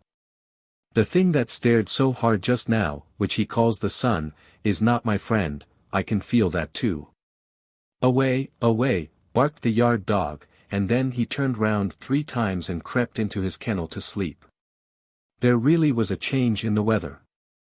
Toward morning a thick fog covered the whole country and a keen wind arose, so that the cold seemed to freeze one's bones. But when the sun rose, a splendid sight was to be seen. Trees and bushes were covered with hoarfrost and looked like a forest of white coral, while on every twig glittered frozen dewdrops. The many delicate forms, concealed in summer by luxuriant foliage, were now clearly defined and looked like glittering lacework. A white radiance glistened from every twig. The birches, waving in the wind, looked as full of life as in summer and as wondrously beautiful. Where the sun shone, everything glittered and sparkled as if diamond dust had been strewn about. And the snowy carpet of the earth seemed covered with diamonds from which gleamed countless lights, whiter even than the snow itself. This is really beautiful, said a girl who had come into the garden with a young friend. And they both stood still near the snowman, contemplating the glittering scene. Summer cannot show a more beautiful sight, she exclaimed, while her eyes sparkled. And we can't have such a fellow as this in the summertime, replied the young man, pointing to the snow man, he is capital. The girl laughed and nodded at the snow man, then tripped away over the snow with her friend. The snow creaked and crackled beneath her feet, as if she had been treading on starch. "Who are those two?" asked the snow man of the yard dog. "You have been here longer than I, do you know them?" "Of course I know them," replied the yard dog. "The girl has stroked my back many times, and the young man has often given me a bone of meat. I never bite those two." "But what are they?" asked the snow man. "They are lovers," he replied. "They will go and live in the same kennel, by and by, and gnaw at the same bone." "Away, away. Are they the same kind of beings as you and I?" asked the snow man. "Well, they belong to the master," retorted the yard dog. "Certainly people know very little who were only born yesterday. I can see that in you. I have age and experience. I know every one here in the house, and I know there was once a time when I did not lie out here in the cold, fastened to a chain." "Away, away. The cold is delightful," said the snow man, "but do tell me, only you must not clank your chain so, for it jars within me when you do that." "Away, away," barked the yard dog. "I'll tell you, they said I was a pretty little fellow, once, then I used to lie in a velvet-covered chair, up at the master's house, and sit in the mistress's lap. They used to kiss my nose, and wipe my paws with an embroidered handkerchief, and I was called Ami, dear Ami, sweet Ami. But after a while I grew too big for them, and they sent me away to the housekeeper's room. So I came to live on the lower story. You can look into the room from where you stand, and see where I was once master, for I was, indeed, master to the housekeeper. It was a much smaller room than those upstairs, but I was more comfortable, for I was not continually being taken hold of and pulled about by the children, as I had been. I received quite as good food and even better. I had my own cushion, and there was a stove. It is the finest thing in the world at this season of the year. I used to go under the stove and lie down. Ah, I still dream of that stove. Away, away. Does a stove look beautiful? Asked the snow man. Is it at all like me? It is just the opposite of you, said the dog. It's as black as a crow and has a long neck and a brass knob. It eats firewood, and that makes fire spurt out of its mouth. One has to keep on one side or under it, to be comfortable. You can see it through the window from where you stand. Then the snowman looked, and saw a bright polished thing with a brass knob, and fire gleaming from the lower part of it. The sight of this gave the snowman a strange sensation. It was very odd, he knew not what it meant, and he could not account for it. But there are people who are not men of snow who understand what the feeling is.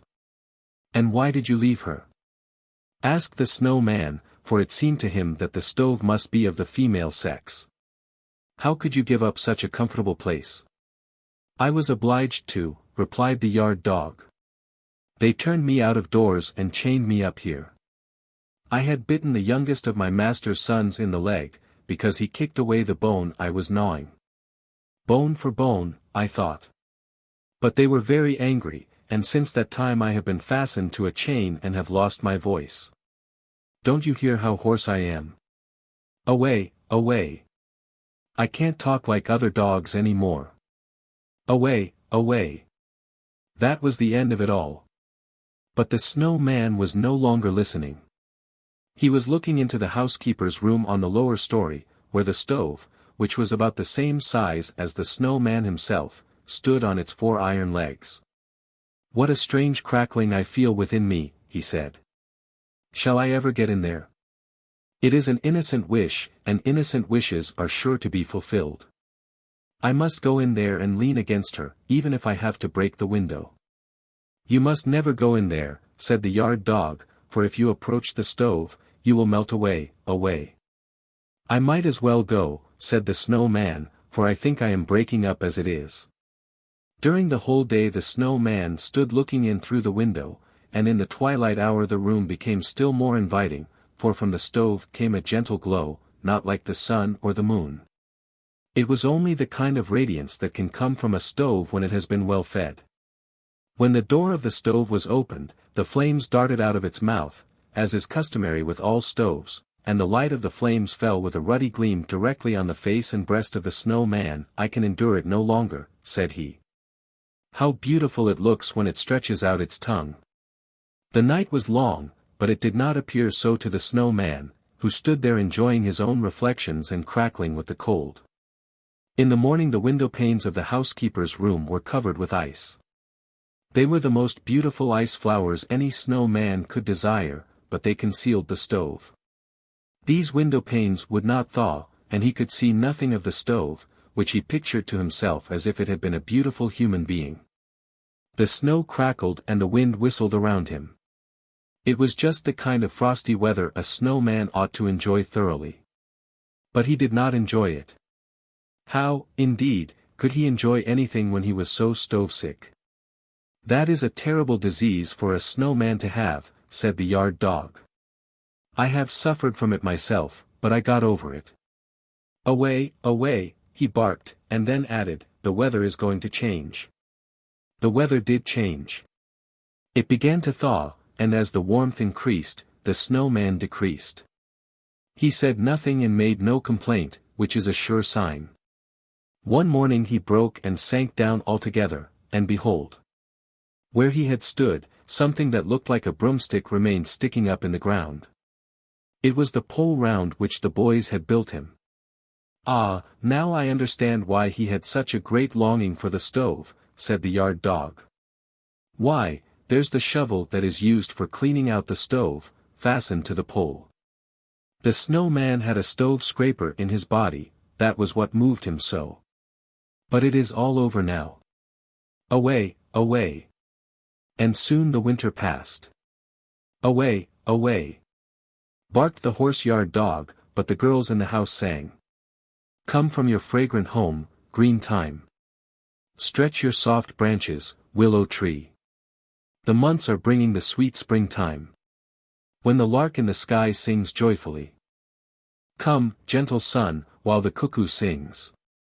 And I'll mock his note in my wanderings." And nobody thought any more of the snowman. The farmyard cock and the weathercock. Here were once two cocks. One of them stood on a dunghill, the other on the roof. Both were conceited, but the question is, which of the two was the more useful? A wooden partition divided the poultry yard from another yard, in which lay a heap of manure sheltering a cucumber bed. In this bed grew a large cucumber, which was fully aware that it was a plant that should be reared in a hotbed. "It is the privilege of birth," said the cucumber to itself. "All cannot be born cucumbers, there must be other kinds as well. The fowls, the ducks, and the cattle in the next yard are all different creatures, and there is the yard cock, I can look up to him when he is on the wooden partition. He is certainly of much greater importance than the weathercock, who is so highly placed, and who can't even creak, much less crow. Besides, he has neither hens nor chickens, and thinks only of himself, and perspires verdigris. But the yard cock is something like a cock. His gait is like a dance, and his crowing is music, and wherever he goes it is instantly known. What a trumpeter he is! If he would only come in here. Even if he were to eat me up, stalk and all, it would be a pleasant death." So said the cucumber. During the night the weather became very bad, hens, chickens, and even the cock himself sought shelter. The wind blew down with a crash the partition between the two yards, and the tiles came tumbling from the roof, but the weathercock stood firm. He did not even turn round, in fact, he could not, although he was fresh and newly cast. He had been born full grown and did not at all resemble the birds, such as the sparrows and swallows, that fly beneath the vault of heaven. He despised them and looked upon them as little twittering birds that were made only to sing. The pigeons, he admitted, were large and shone in the sun like mother of pearl. They somewhat resembled weathercocks, but were fat and stupid and thought only of stuffing themselves with food. Besides, said the weathercock, they are very tiresome things to converse with. The birds of passage often paid a visit to the weathercock and told him tales of foreign lands, of large flocks passing through the air, and of encounters with robbers and birds of prey. These were very interesting when heard for the first time, but the weathercock knew the birds always repeated themselves, and that made it tedious to listen. "They are tedious, and so is every one else," said he. "There is no one fit to associate with. One and all of them are wearisome and stupid. The whole world is worth nothing, it is made up of stupidity." The weathercock was what is called lofty, and that quality alone would have made him interesting in the eyes of the cucumber, had she known it. But she had eyes only for the yard cock, who had actually made his appearance in her yard. For the violence of the storm had passed, but the wind had blown down the wooden palings. "What do you think of that for crowing?" asked the yard cock of his hens and chickens. It was rather rough, and wanted elegance, but they did not say so, as they stepped upon the dunghill while the cock strutted about as if he had been a knight. "Garden plant," he cried to the cucumber. She heard the words with deep feeling, for they showed that he understood who she was, and she forgot that he was pecking at her and eating her up, a happy death. Then the hens came running up, and the chickens followed, for where one runs the rest run also. They clucked and chirped and looked at the cock and were proud that they belonged to him. "Cock-a-doodle-doo," crowed he. "The chickens in the poultry yard will grow to be large fowls if I make my voice heard in the world." And the hens and chickens clucked and chirped, and the cock told them a great piece of news. "A cock can lay an egg," he said. "And what do you think is in that egg? In that egg lies a basilisk. No one can endure the sight of a basilisk. Men know my power, and now you know what I am capable of, also, and what a renowned bird I am." And with this the yard cock flapped his wings, erected his comb, and crowed again, till all the hens and chickens trembled, but they were proud that one of their race should be of such renown in the world. They clucked and they chirped so that the weathercock heard it. He had heard it all, but had not stirred. "It's all stupid stuff," said a voice within the weathercock. "The yard cock does not lay eggs any more than I do, and I am too lazy. I could lay a wind egg if I liked, but the world is not worth a wind egg. And now I don't intend to sit here any longer." With that, the weathercock broke off and fell into the yard. He did not kill the yard cock, although the hens said he intended to do so. And what does the moral say? Better to crow than to be vainglorious and break down at last. The red shoes. Here was once a pretty, delicate little girl, who was so poor that she had to go barefoot in summer and wear coarse wooden shoes in winter, which made her little instep quite red. In the center of the village there lived an old shoemaker's wife. One day this good woman made, as well as she could, a little pair of shoes out of some strips of old red cloth. The shoes were clumsy enough, to be sure, but they fitted the little girl tolerably well, and anyway the woman's intention was kind. The little girl's name was Karen. On the very day that Karen received the shoes, her mother was to be buried. They were not at all suitable for mourning, but she had no others, so she put them on her little bare feet and followed the poor plain coffin to its last resting place. Just at that time a large, old-fashioned carriage happened to pass by, and the old lady who sat in it saw the little girl and pitied her. "Give me the little girl," she said to the clergyman, "and I will take care of her." Karen supposed that all this happened because of the red shoes, but the old lady thought them frightful and ordered them to be burned. Karen was then dressed in neat, well-fitting clothes and taught to read and sew. People told her she was pretty, but the mirror said, "You are much more than pretty, you are beautiful." It happened not long afterwards that the queen and her little daughter, the princess, traveled through the land. All the people, Karen among the rest, flocked toward the palace and crowded around it, while the little princess, dressed in white, stood at the window for everyone to see. She wore neither a train nor a golden crown, but on her feet were beautiful red morocco shoes, which, it must be admitted, were prettier than those the shoemaker's wife had given to little Karen. Surely nothing in the world could be compared to those red shoes. Now that Karen was old enough to be confirmed, she of course had to have a new frock and new shoes. The rich shoemaker in the town took the measure of her little feet in his own house, in a room where stood great glass cases filled with all sorts of fine shoes and elegant, shining boots. It was a pretty sight, but the old lady could not see well and naturally did not take so much pleasure in it as Karen. Among the shoes were a pair of red ones, just like those worn by the little princess. Oh, how gay they were! The shoemaker said they had been made for the child of a count, but had not fitted well.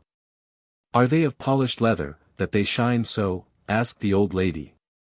Yes, indeed, they do shine, replied Karen.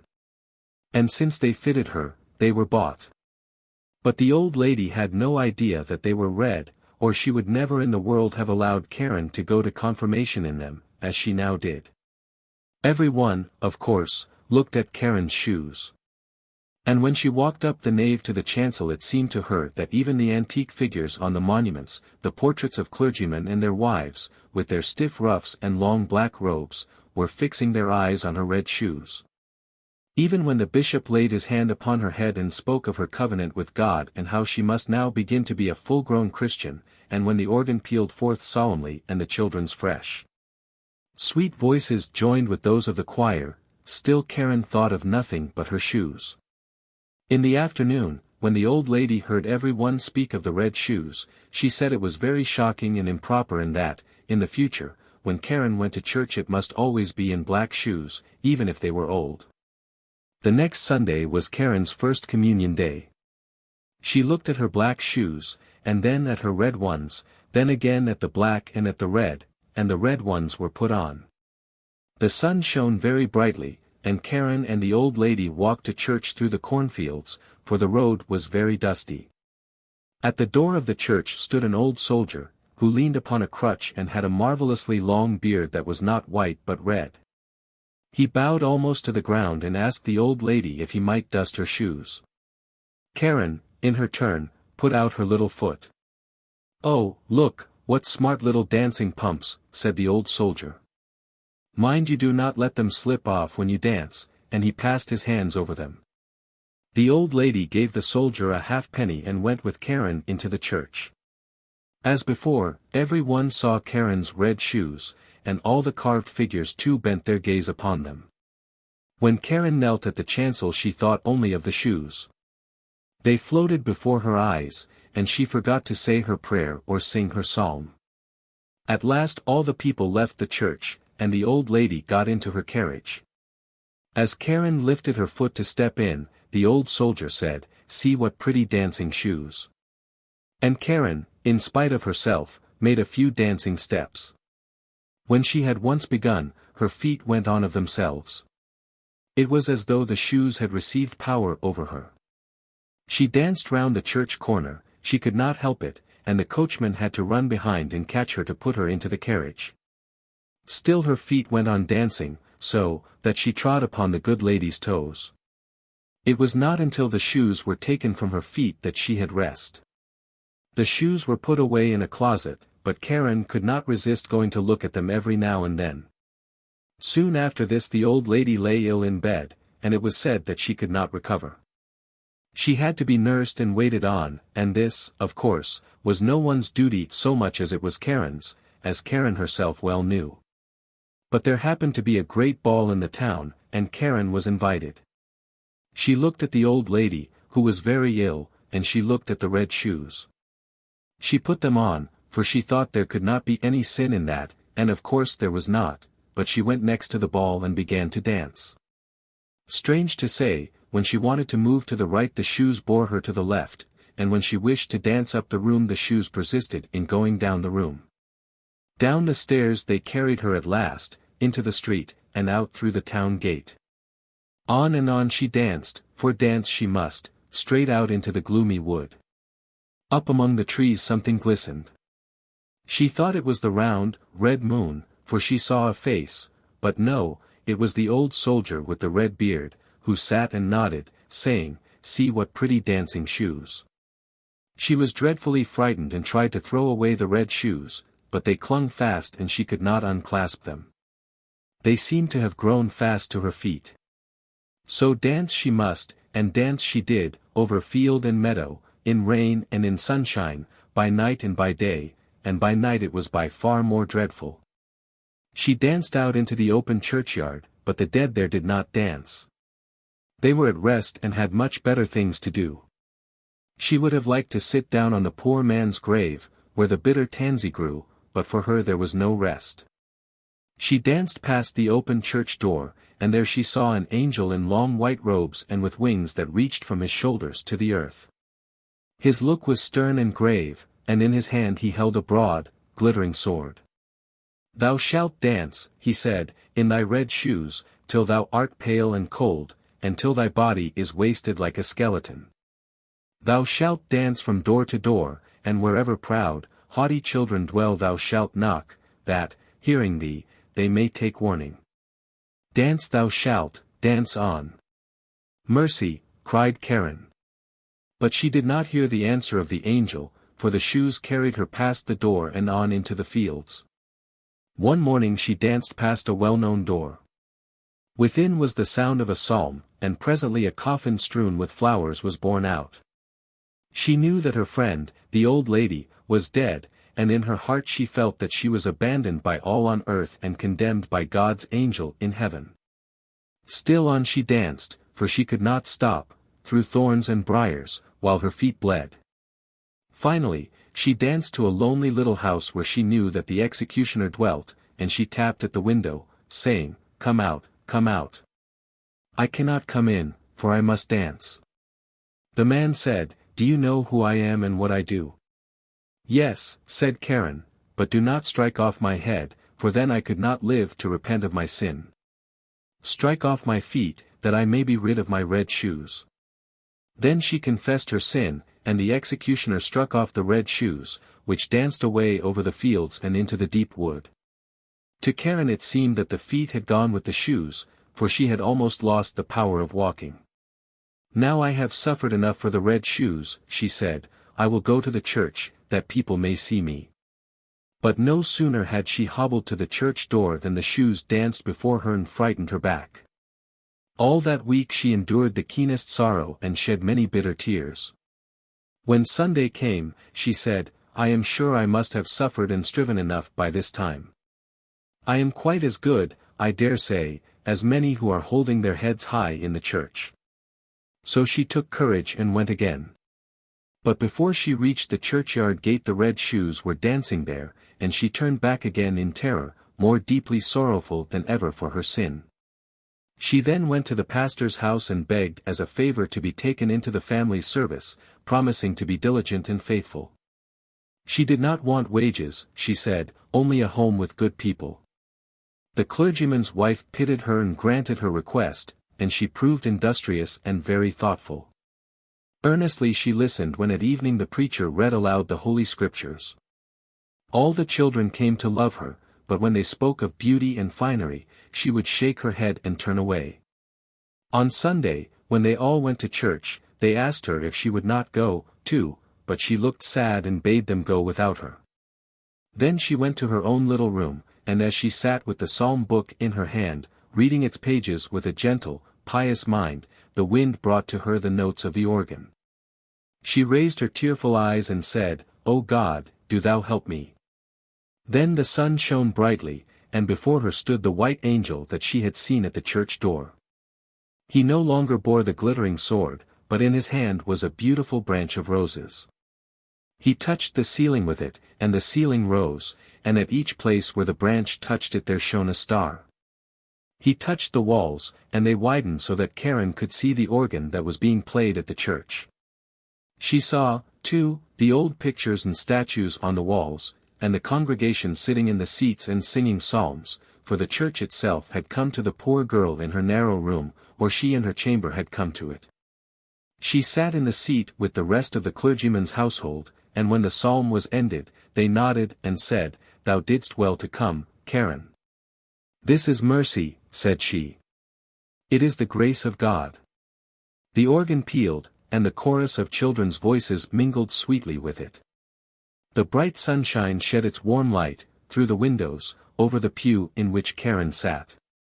Her heart was so filled with sunshine, peace, and joy that it broke, and her soul was borne by a sunbeam up to God, where there was nobody to ask about the red shoes.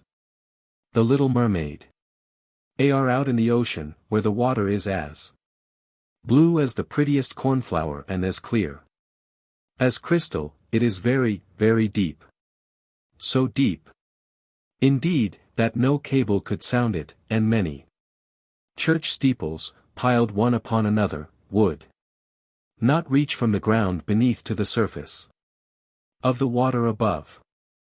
There dwell the Sea King and his subjects. We must not imagine that there is nothing at the bottom of the sea but bare yellow sand.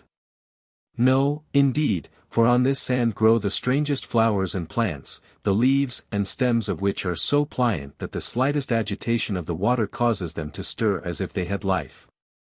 Fishes, both large and small, glide between the branches as birds fly among the trees here upon land. In the deepest spot of all stands the castle of the Sea King. Its walls are built of coral, and the long Gothic windows are of the clearest amber. The roof is formed of shells that open and close as the water flows over them. Their appearance is very beautiful, for in each lies a glittering pearl which would be fit for the diadem of a queen. The Sea King had been a widower for many years, and his aged mother kept house for him.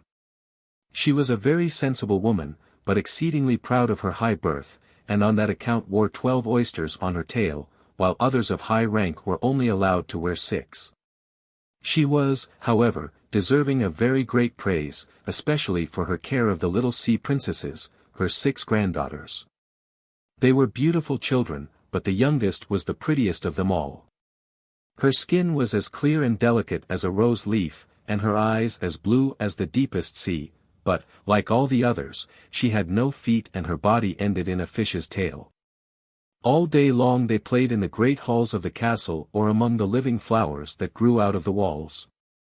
The large amber windows were open, and the fish swam in, just as the swallows fly into our houses when we open the windows. Only the fishes swam up to the princesses, ate out of their hands, and allowed themselves to be stroked. Outside the castle there was a beautiful garden, in which grew bright red and dark blue flowers, and blossoms like flames of fire. The fruit glittered like gold, and the leaves and stems waved to and fro continually.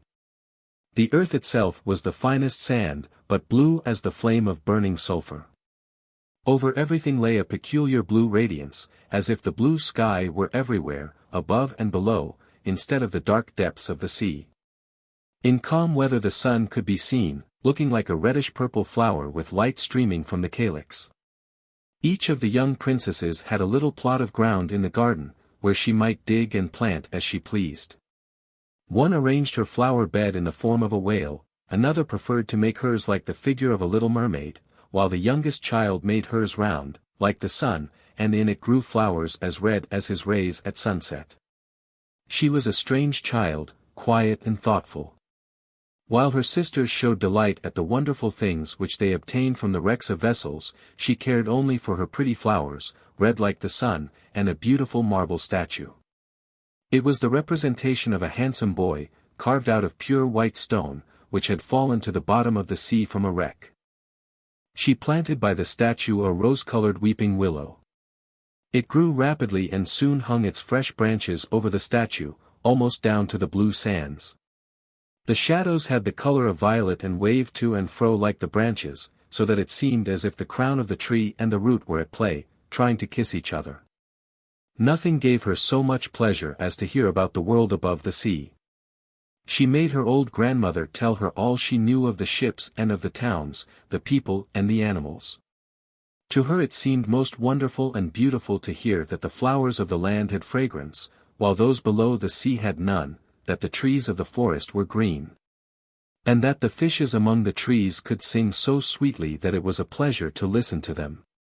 Her grandmother called the birds fishes, or the little mermaid would not have understood what was meant, for she had never seen birds. "When you have reached your 15th year," said the grandmother, "you will have permission to rise up out of the sea and sit on the rocks in the moonlight, while the great ships go sailing by. Then you will see both forests and towns." In the following year, one of the sisters would be 15, but as each was a year younger than the other, the youngest would have to wait 5 years before her turn came to rise up from the bottom of the ocean to see the earth as we do. However, each promised to tell the others what she saw on her first visit and what she thought was most beautiful. Their grandmother could not tell them enough, there were so many things about which they wanted to know. None of them longed so much for her turn to come as the youngest, she who had the longest time to wait and who was so quiet and thoughtful. Many nights she stood by the open window, looking up through the dark blue water and watching the fish as they splashed about with their fins and tails. She could see the moon and stars shining faintly, but through the water they looked larger than they do to our eyes. When something like a black cloud passed between her and them, she knew that it was either a whale swimming over her head, or a ship full of human beings who never imagined that a pretty little mermaid was standing beneath them, holding out her white hands towards the keel of their ship. At length the eldest was 15 and was allowed to rise to the surface of the ocean. When she returned she had hundreds of things to talk about.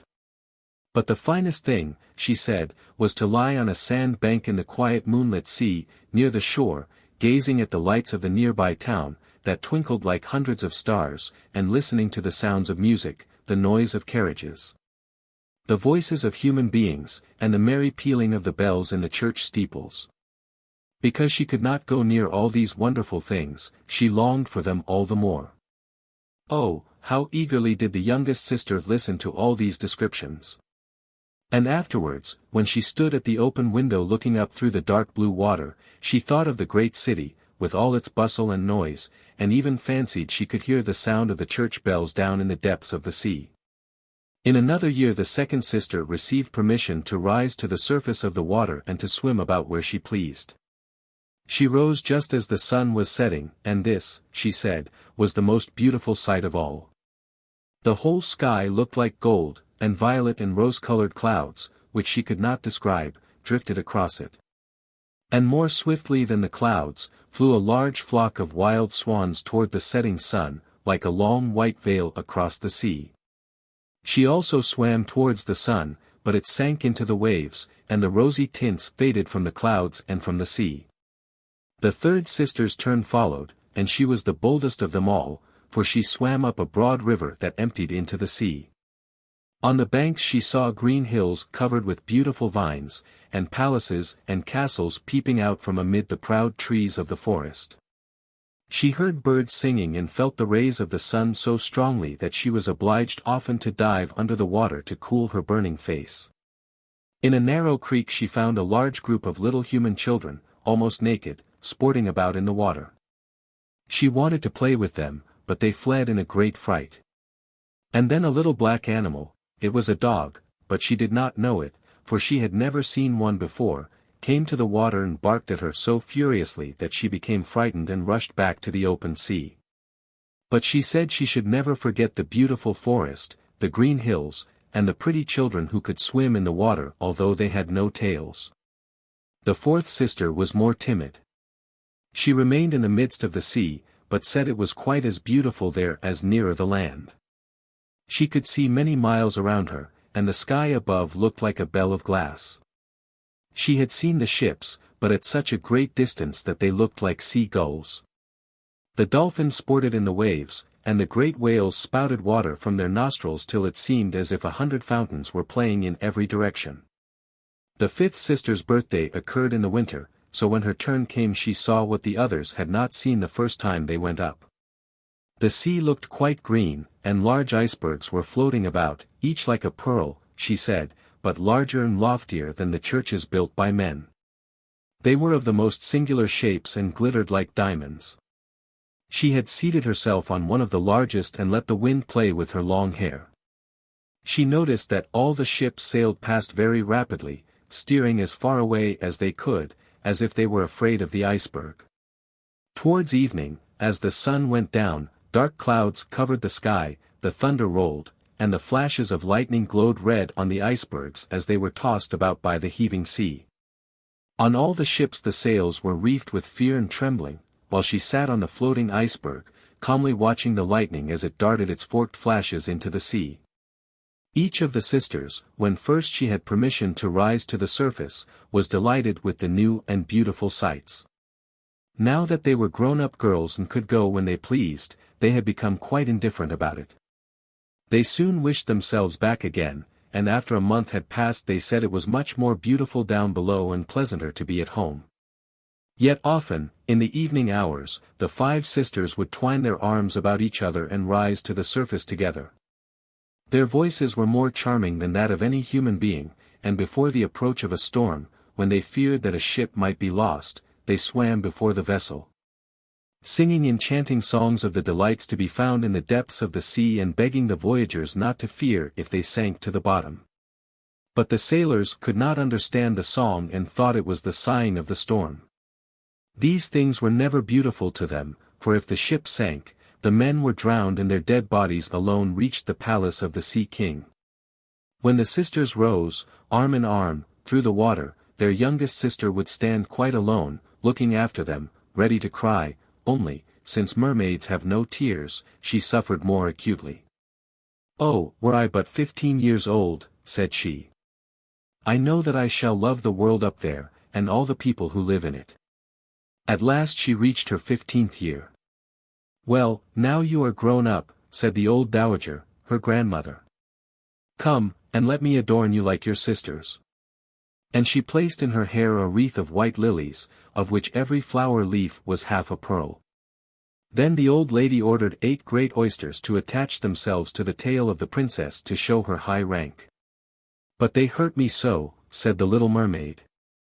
"Yes, I know, pride must suffer pain," replied the old lady. Oh, how gladly she would have shaken off all this grandeur and laid aside the heavy wreath. The red flowers in her own garden would have suited her much better. But she could not change herself, so she said farewell and rose as lightly as a bubble to the surface of the water. The sun had just set when she raised her head above the waves. The clouds were tinted with crimson and gold, and through the glimmering twilight beamed the evening star in all its beauty. The sea was calm, and the air mild and fresh. A large ship with 3 masts lay becalmed on the water. Only one sail was set, for not a breeze stirred, and the sailors sat idle on deck or amidst the rigging.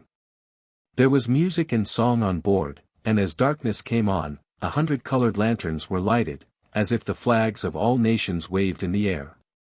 The little mermaid swam close to the cabin windows, and now and then, as the waves lifted her up, she could look in through glass window panes and see a number of gaily dressed people. Among them, and the most beautiful of all, was a young prince with large, black eyes. He was 16 years of age, and his birthday was being celebrated with great display. The sailors were dancing on deck, and when the prince came out of the cabin, more than 100 rockets rose in the air, making it as bright as day. The little mermaid was so startled that she dived under water, and when she again stretched out her head, it looked as if all the stars of heaven were falling around her. She had never seen such fireworks before. Great suns spurted fire about, splendid fireflies flew into the blue air, and everything was reflected in the clear, calm sea beneath. The ship itself was so brightly illuminated that all the people, and even the smallest rope, could be distinctly seen. How handsome the young prince looked, as he pressed the hands of all his guests and smiled at them, while the music resounded through the clear night air. It was very late, yet the little mermaid could not take her eyes from the ship or from the beautiful prince. The colored lanterns had been extinguished, no more rockets rose in the air, and the cannon had ceased firing. But the sea became restless, and a moaning, grumbling sound could be heard beneath the waves. Still the little mermaid remained by the cabin window, rocking up and down on the water, so that she could look within. After a while the sails were quickly set, and the ship went on her way. But soon the waves rose higher, heavy clouds darkened the sky, and lightning appeared in the distance. A dreadful storm was approaching. Once more the sails were furled, and the great ship pursued her flying course over the raging sea. The waves rose mountain high, as if they would overtop the mast, but the ship dived like a swan between them, then rose again on their lofty, foaming crests. To the little mermaid this was pleasant sport, but not so to the sailors. At length the ship groaned and creaked, the thick planks gave way under the lashing of the sea, as the waves broke over the deck, the mainmast snapped asunder like a reed, and as the ship lay over on her side, the water rushed in. The little mermaid now perceived that the crew were in danger, even she was obliged to be careful, to avoid the beams and planks of the wreck which lay scattered on the water. At one moment it was pitch dark so that she could not see a single object, but when a flash of lightning came it revealed the whole scene. She could see every one who had been on board except the prince. When the ship parted, she had seen him sink into the deep waves, and she was glad, for she thought he would now be with her. Then she remembered that human beings could not live in the water, so that when he got down to her father's palace he would certainly be quite dead. No, he must not die. So she swam about among the beams and planks which strewed the surface of the sea, forgetting that they could crush her to pieces. Diving deep under the dark waters, rising and falling with the waves, she at length managed to reach the young prince, who was fast losing the power to swim in that stormy sea.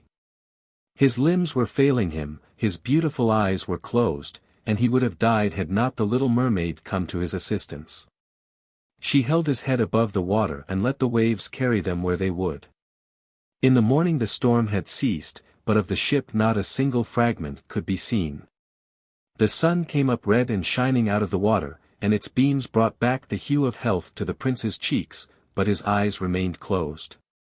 The mermaid kissed his high, smooth forehead and stroked back his wet hair. He seemed to her like the marble statue in her little garden, so she kissed him again and wished that he might live. Presently they came in sight of land, and she saw lofty blue mountains on which the white snow rested as if a flock of swans were lying upon them. Beautiful green forests were near the shore, and close by stood a large building, whether a church or a convent she could not tell. Orange and citron trees grew in the garden, and before the door stood lofty palms. The sea here formed a little bay, in which the water lay quiet and still, but very deep. She swam with the handsome prince to the beach, which was covered with fine white sand, and there she laid him in the warm sunshine, taking care to raise his head higher than his body. Then bells sounded in the large white building, and some young girls came into the garden. The little mermaid swam out farther from the shore and hid herself among some high rocks that rose out of the water. Covering her head and neck with the foam of the sea, she watched there to see what would become of the poor prince. It was not long before she saw a young girl approach the spot where the prince lay. She seemed frightened at first, but only for a moment. Then she brought a number of people, and the mermaid saw that the prince came to life again and smiled upon those who stood about him. But to her he sent no smile. He knew not that she had saved him. This made her very sorrowful, and when he was led away into the great building, she dived down into the water and returned to her father's castle. She had always been silent and thoughtful, and now she was more so than ever. Her sisters asked her what she had seen during her first visit to the surface of the water, but she could tell them nothing. Many an evening and morning did she rise to the place where she had left the prince. She saw the fruits in the garden ripen and watched them gathered, she watched the snow on the mountain tops melt away. But never did she see the prince, and therefore she always returned home more sorrowful than before. It was her only comfort to sit in her own little garden and fling her arm around the beautiful marble statue, which was like the prince. She gave up tending her flowers, and they grew in wild confusion over the paths, twining their long leaves and stems round the branches of the trees so that the whole place became dark and gloomy. At length she could bear it no longer and told one of her sisters all about it. Then the others heard the secret, and very soon it became known to several mermaids, one of whom had an intimate friend who happened to know about the prince. She had also seen the festival on board ship, and she told them where the prince came from and where his palace stood. "Come, little sister," said the other princesses. Then they entwined their arms and rose together to the surface of the water, near the spot where they knew the prince's palace stood. It was built of bright yellow, shining stone and had long flights of marble steps, one of which reached quite down to the sea. Splendid gilded cupolas rose over the roof, and between the pillars that surrounded the whole building stood lifelike statues of marble. Through the clear crystal of the lofty windows could be seen noble rooms, with costly silk curtains and hangings of tapestry and walls covered with beautiful paintings. In the center of the largest salon a fountain threw its sparkling jets high up into the glass cupola of the ceiling, through which the sun shone in upon the water and upon the beautiful plants that grew in the basin of the fountain. Now that the little mermaid knew where the prince lived, she spent many an evening and many a night on the water near the palace. She would swim much nearer the shore than any of the others had ventured, and once she went up the narrow channel under the marble balcony, which threw a broad shadow on the water. Here she sat and watched the young prince, who thought himself alone in the bright moonlight.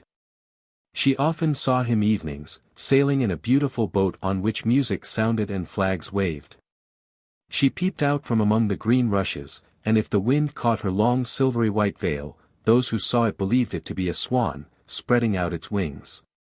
Many a night, too, when the fishermen set their nets by the light of their torches, she heard them relate many good things about the young prince. And this made her glad that she had saved his life when he was tossed about half dead on the waves. She remembered how his head had rested on her bosom and how heartily she had kissed him, but he knew nothing of all this and could not even dream of her. She grew more and more to like human beings and wished more and more to be able to wander about with those whose world seemed to be so much larger than her own. They could fly over the sea in ships and mount the high hills which were far above the clouds, and the lands they possessed, their woods and their fields, stretched far away beyond the reach of her sight. There was so much that she wished to know. But her sisters were unable to answer all her questions. She then went to her old grandmother, who knew all about the upper world, which she rightly called the lands above the sea. If human beings are not drowned, asked the little mermaid, can they live forever? Do they never die, as we do here in the sea? Yes, replied the old lady, they must also die, and their term of life is even shorter than ours. We sometimes live for 300 years, but when we cease to exist here, we become only foam on the surface of the water and have not even a grave among those we love. We have not immortal souls, we shall never live again. Like the green seaweed when once it has been cut off, we can never flourish more. Human beings, on the contrary, have souls which live forever, even after the body has been turned to dust. They rise up through the clear, pure air, beyond the glittering stars. As we rise out of the water and behold all the land of the earth, so do they rise to unknown and glorious regions which we shall never see. Why have not we immortal souls? Asked the little mermaid, mournfully. I would gladly give all the hundreds of years that I have to live, to be a human being only for one day and to have the hope of knowing the happiness of that glorious world above the stars. You must not think that, said the old woman. We believe that we are much happier and much better off than human beings. So I shall die, said the little mermaid, and as the foam of the sea I shall be driven about, never again to hear the music of the waves or to see the pretty flowers or the red sun. Is there anything I can do to win an immortal soul? No, said the old woman. Unless a man should love you so much that you were more to him than his father or his mother, and if all his thoughts and all his love were fixed upon you, and the priest placed his right hand in yours, and he promised to be true to you here and hereafter, then his soul would glide into your body, and you would obtain a share in the future happiness of mankind. He would give to you a soul and retain his own as well, but this can never happen. Your fish's tail, which among us is considered so beautiful, on earth is thought to be quite ugly. They do not know any better, and they think it necessary, in order to be handsome, to have two stout props, which they call legs. Then the little mermaid sighed and looked sorrowfully at her fish's tail. Let us be happy, said the old lady, and dart and spring about during the 300 years that we have to live, which is really quite long enough. After that we can rest ourselves all the better. This evening we are going to have a court ball. It was one of those splendid sights which we can never see on earth. The walls and the ceiling of the large ballroom were of thick but transparent crystal. Many hundreds of colossal shells, some of a deep red, others of a grass green, with blue fire in them, stood in rows on each side. These lighted up the whole salon, and shone through the walls so that the sea was also illuminated. Innumerable fishes, great and small, swam past the crystal walls. On some of them the scales glowed with a purple brilliance, and on others shone like silver and gold. Through the halls flowed a broad stream, and in it danced the mermen and the mermaids to the music of their own sweet singing. No one on earth has such lovely voices as they, but the little mermaid sang more sweetly than all. The whole court applauded her with hands and tails, and for a moment her heart felt quite gay, for she knew she had the sweetest voice either on earth or in the sea. But soon she thought again of the world above her. She could not forget the charming prince, nor her sorrow that she had not an immortal soul like his. She crept away silently out of her father's palace, and while everything within was gladness and song, she sat in her own little garden, sorrowful and alone. Then she heard the bugle sounding through the water and thought, "He is certainly sailing above, he in whom my wishes center and in whose hands I should like to place the happiness of my life. I will venture all for him and to win an immortal soul. While my sisters are dancing in my father's palace I will go to the sea witch, of whom I have always been so much afraid, she can give me counsel and help." Then the little mermaid went out from her garden and took the road to the foaming whirlpools, behind which the sorceress lived. She had never been that way before. Neither flowers nor grass grew there. Nothing but bare, grey, sandy ground stretched out to the whirlpool, where the water, like foaming mill wheels, seized everything that came within its reach and cast it into the fathomless deep. Through the midst of these crushing whirlpools the little mermaid was obliged to pass before she could reach the dominions of the sea witch.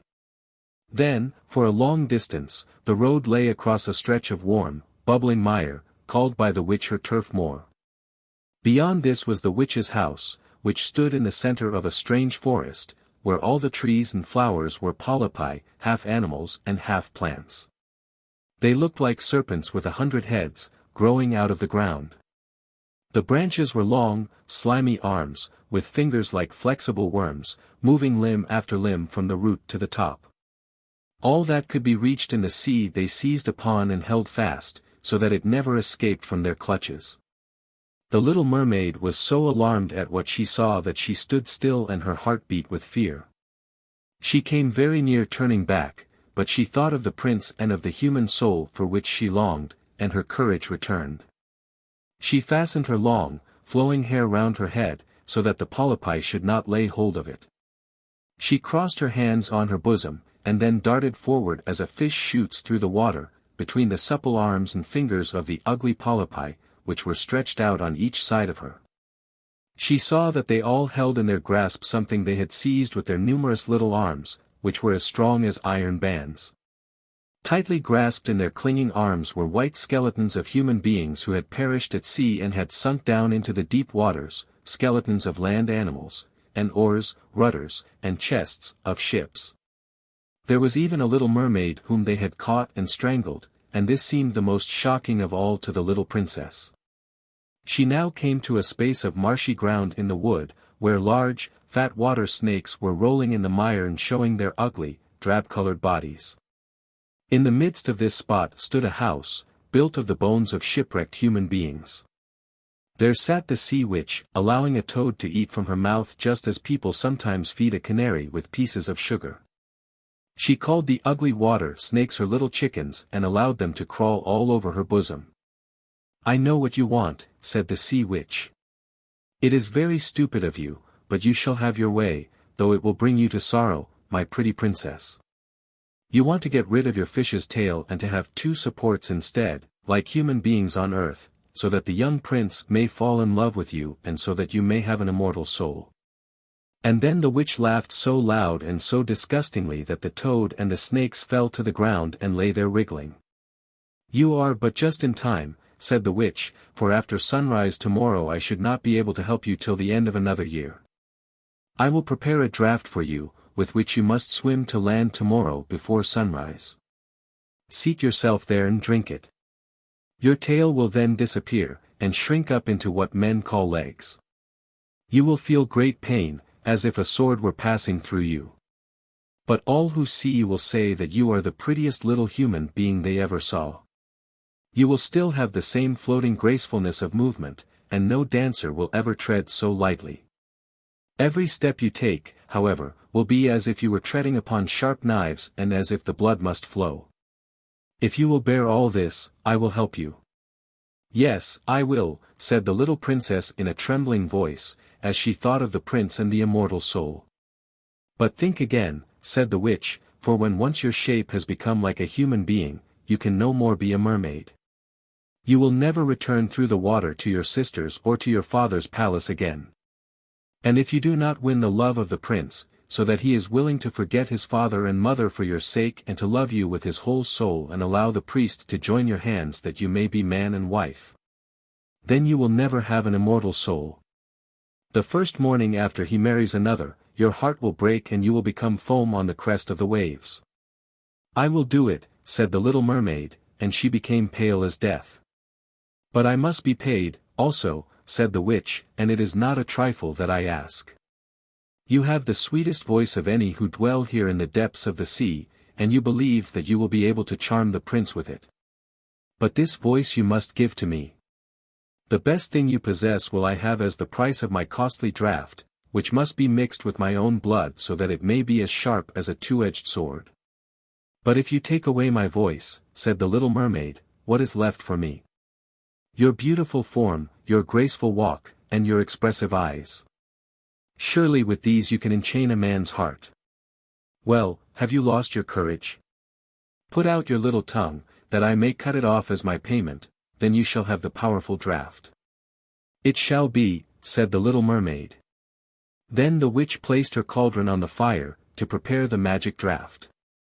"Cleanliness is a good thing," said she, scouring the vessel with snakes which she had tied together in a large knot. Then she pricked herself in the breast and let the black blood drop into the cauldron. The steam that rose twisted itself into such horrible shapes that no one could look at them without fear. Every moment the witch threw a new ingredient into the vessel, and when it began to boil, the sound was like the weeping of a crocodile. When at last the magic draught was ready, it looked like the clearest water. "There it is for you," said the witch. Then she cut off the mermaid's tongue, so that she would never again speak or sing. "If the polypi should seize you as you return through the wood," said the witch, "throw over them a few drops of the potion, and their fingers will be torn into 1,000 pieces." But the little mermaid had no occasion to do this, for the polypi sprang back in terror when they caught sight of the glittering draught, which shone in her hand like a twinkling star. So she passed quickly through the wood and the marsh and between the rushing whirlpools.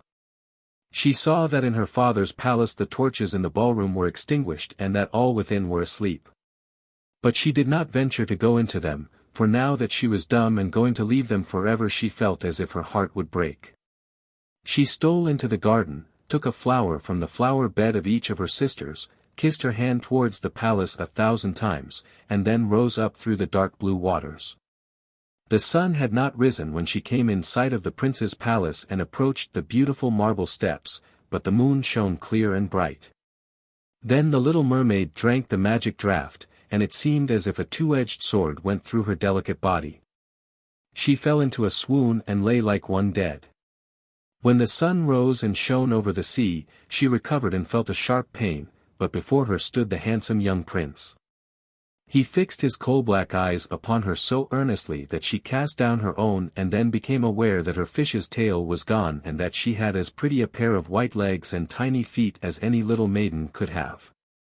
But she had no clothes, so she wrapped herself in her long, thick hair. The prince asked her who she was and whence she came. She looked at him mildly and sorrowfully with her deep blue eyes, but could not speak. He took her by the hand and led her to the palace. Every step she took was as the witch had said it would be.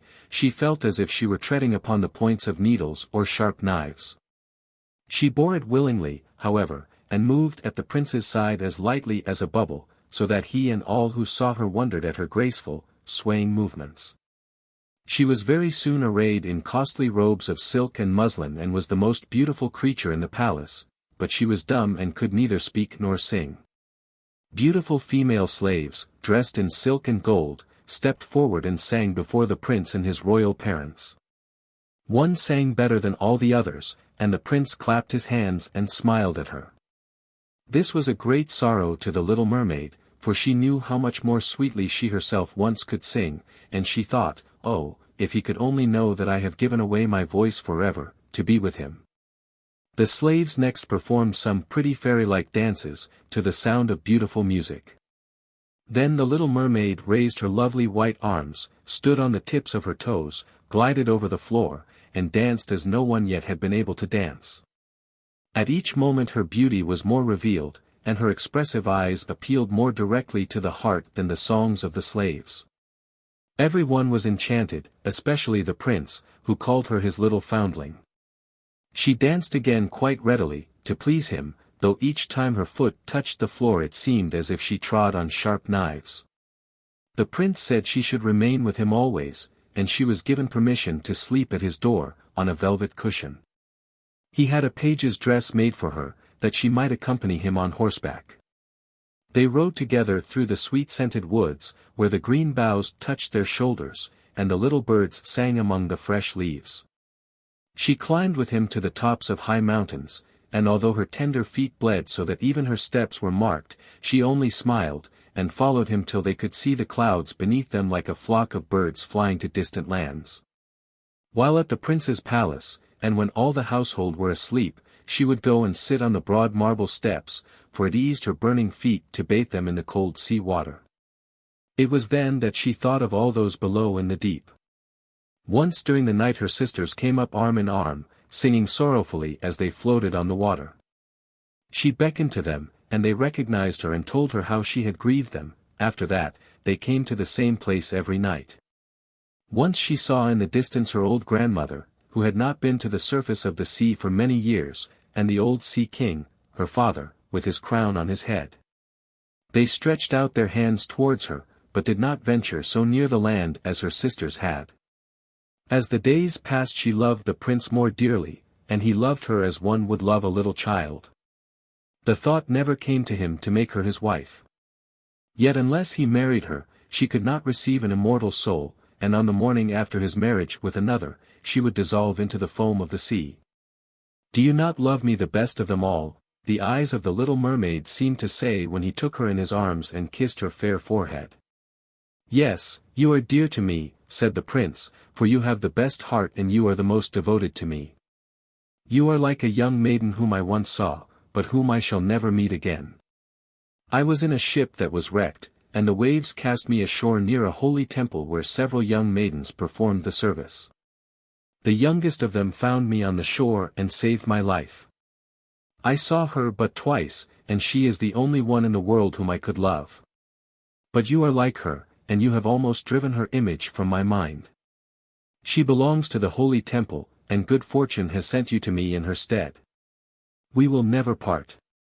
"Ah, he knows not that it was I who saved his life," thought the little mermaid. "I carried him over the sea to the wood where the temple stands, I sat beneath the foam and watched till the human beings came to help him. I saw the pretty maiden that he loves better than he loves me." The mermaid sighed deeply, but she could not weep. "He says the maiden belongs to the holy temple, therefore she will never return to the world, they will meet no more. I am by his side and see him every day.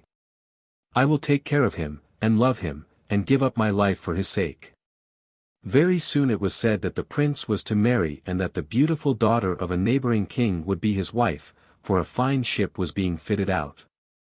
Although the prince gave out that he intended merely to pay a visit to the king, it was generally supposed that he went to court the princess. A great company were to go with him. The little mermaid smiled and shook her head.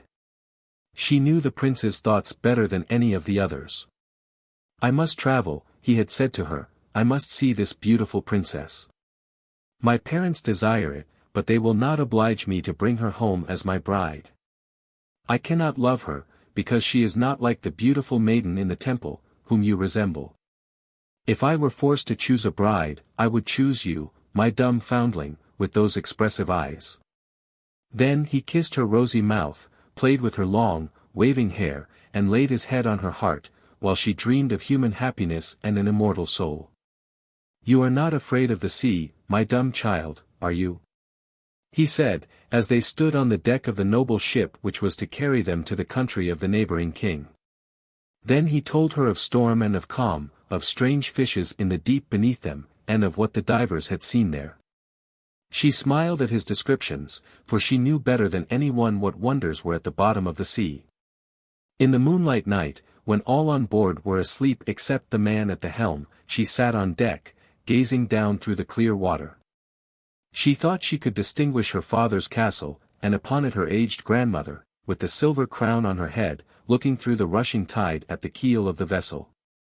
Then her sisters came up on the waves and gazed at her mournfully, wringing their white hands. She beckoned to them, and smiled, and wanted to tell them how happy and well off she was. But the cabin boy approached, and when her sisters dived down, he thought what he saw was only the foam of the sea. The next morning the ship sailed into the harbor of a beautiful town belonging to the king whom the prince was going to visit. The church bells were ringing, and from the high towers sounded a flourish of trumpets. Soldiers, with flying colors and glittering bayonets, lined the roads through which they passed. Every day was a festival, balls and entertainments following one another. But the princess had not yet appeared. People said that she had been brought up and educated in a religious house, where she was learning every royal virtue. At last she came. Then the little mermaid, who was anxious to see whether she was really beautiful, was obliged to admit that she had never seen a more perfect vision of beauty. Her skin was delicately fair, and beneath her long, dark eyelashes her laughing blue eyes shone with truth and purity. "It was you," said the prince, "who saved my life when I lay as if dead on the beach," and he folded his blushing bride in his arms. "Oh, I am too happy," said he to the little mermaid, "my fondest hopes are now fulfilled. You will rejoice at my happiness, for your devotion to me is great and sincere."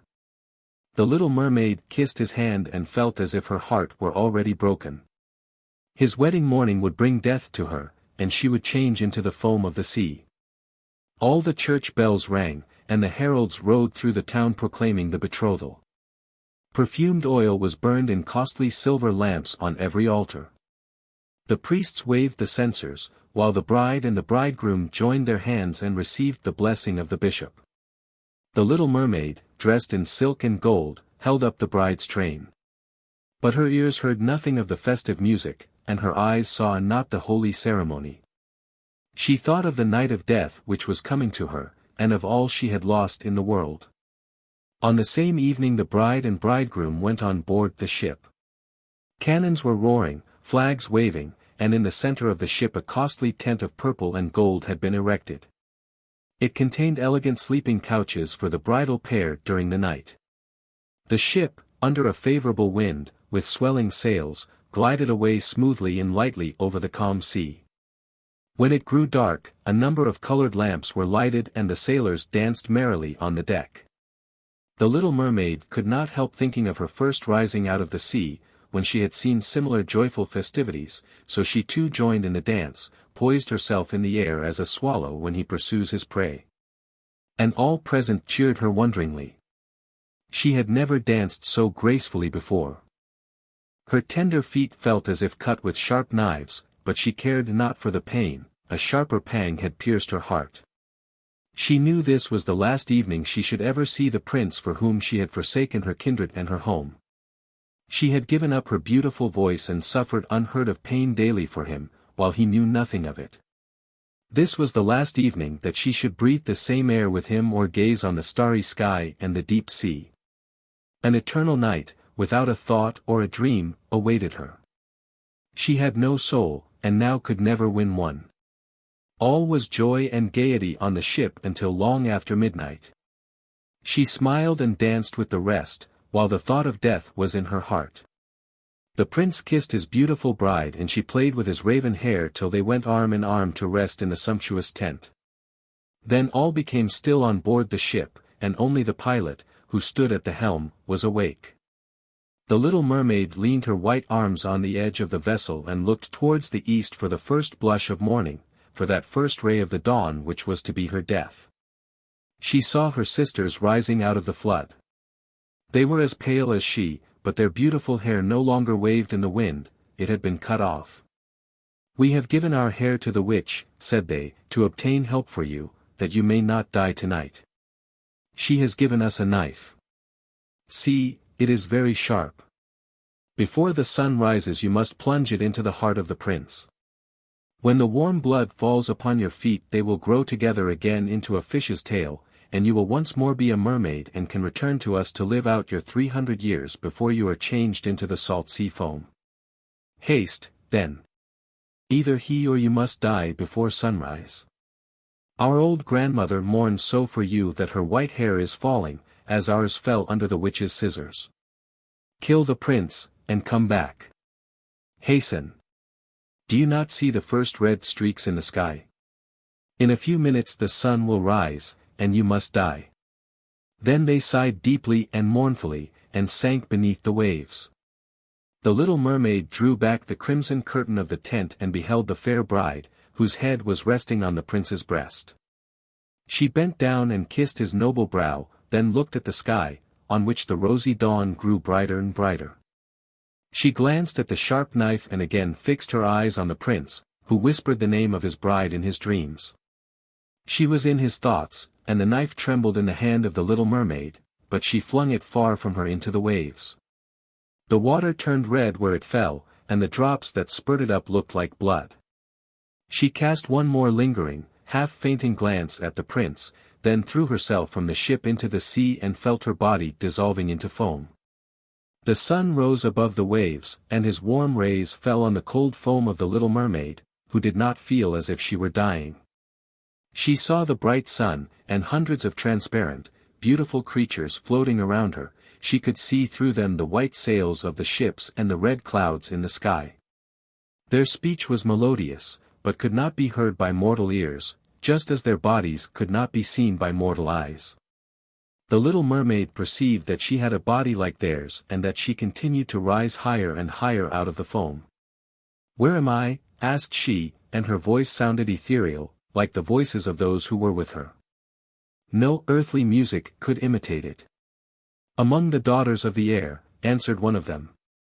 "A mermaid has not an immortal soul, nor can she obtain one unless she wins the love of a human being.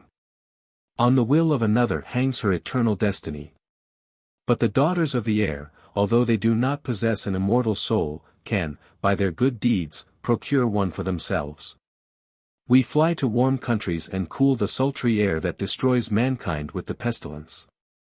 We carry the perfume of the flowers to spread health and restoration. After we have striven for 300 years to do all the good in our power, we receive an immortal soul and take part in the happiness of mankind. You, poor little mermaid, have tried with your whole heart to do as we are doing. You have suffered and endured, and raised yourself to the spirit world by your good deeds, and now, by striving for 300 years in the same way, you may obtain an immortal soul." The little mermaid lifted her glorified eyes toward the sun and, for the first time, felt them filling with tears. On the ship in which she had left the prince there were life and noise, and she saw him and his beautiful bride searching for her. Sorrowfully they gazed at the pearly foam, as if they knew she had thrown herself into the waves. Unseen she kissed the forehead of the bride and fanned the prince, and then mounted with the other children of the air to a rosy cloud that floated above. "After 300 years, thus shall we float into the kingdom of heaven," said she. "And we may even get there sooner," whispered one of her companions. "Unseen we can enter the houses of men where there are children, and for every day on which we find a good child that is the joy of his parents and deserves their love, our time of probation is shortened. The child does not know, when we fly through the room, that we smile with joy at his good conduct, for we can count 1 year less of our 300 years. But when we see a naughty or a wicked child we shed tears of sorrow, and for every tear a day is added to our time of trial. Buckwheat. If you should chance, after a tempest, to cross a field where buckwheat is growing, you may observe that it looks black and singed, as if a flame of fire had passed over it. And should you ask the reason, a farmer will tell you, the lightning did that. But how is it that the lightning did it? I will tell you what the sparrow told me, and the sparrow heard it from an aged willow which stood, and still stands for that matter, close to the field of buckwheat. This willow is tall and venerable, though old and crippled. Its trunk is split clear through the middle, and grass and blackberry tendrils creep out through the cleft. The tree bends forward, and its branches droop like long, green hair.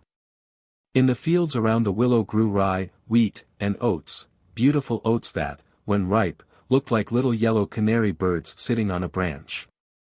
The harvest had been blessed, and the fuller the ears of grain the lower they bowed their heads in reverent humility. There was also a field of buckwheat lying just in front of the old willow. The buckwheat did not bow its head, like the rest of the grain, but stood erect in stiff-necked pride. "I am quite as rich as the oats," it said, "and, moreover, I am much more sightly. My flowers are as pretty as apple blossoms. It is a treat to look at me and my companions. Old willow, do you know anything more beautiful than we?" The willow nodded his head, as much as to say, "Indeed I do." But the buckwheat was so puffed with pride that it only said, "The stupid tree. He is so old that grass is growing out of his body." Now there came on a dreadful storm, and the flowers of the field folded their leaves or bent their heads as it passed over them. The buckwheat flower alone stood erect in all its pride. "Bow your heads, as we do," called the flowers.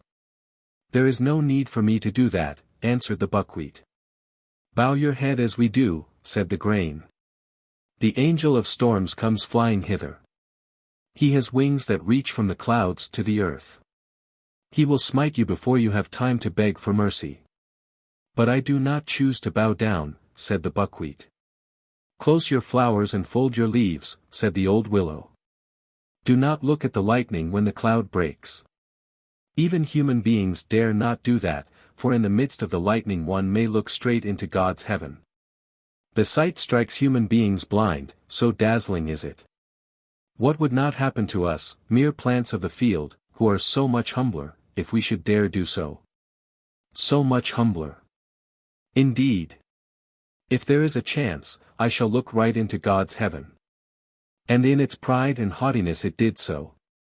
The flashes of lightning were so awful that it seemed as if the whole world were in flames.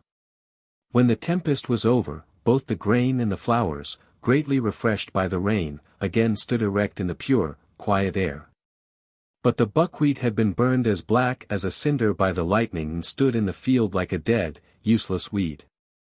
The old willow waved his branches to and fro in the wind, and large drops of water fell from his green leaves, as if he were shedding tears. The sparrows asked, "Why are you weeping when all around seems blessed? Do you not smell the sweet perfume of flowers and bushes?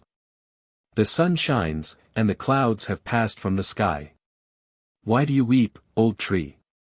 Then the willow told them of the buckwheat's stubborn pride and of the punishment which followed. I, who tell this tale, heard it from the sparrows. They told it to me one evening when I had asked them for a story. What happened to the thistle? Round a lordly old mansion was a beautiful, well-kept garden, full of all kinds of rare trees and flowers. Guests always expressed their delight and admiration at the sight of its wonders. The people from far and near used to come on Sundays and holidays and ask permission to see it. Even whole schools made excursions for the sole purpose of seeing its beauties. Near the fence that separated the garden from the meadow stood an immense thistle. It was an uncommonly large and fine thistle, with several branches spreading out just above the root, and altogether was so strong and full as to make it well worthy of the name, thistle bush. No one ever noticed it, save the old donkey that pulled the milk cart for the dairymaids. He stood grazing in the meadow hard by and stretched his old neck to reach the thistle, saying, "You are beautiful. I should like to eat you." But the tether was too short to allow him to reach the thistle, so he did not eat it. There were guests at the hall, fine, aristocratic relatives from town, and among them a young lady who had come from a long distance, all the way from Scotland. She was of old and noble family and rich in gold and lands, a bride well worth the winning, thought more than one young man to himself, yes, and their mothers thought so, too. The young people amused themselves on the lawn, playing croquet and flitting about among the flowers, each young girl gathering a flower to put in the buttonhole of some one of the gentlemen.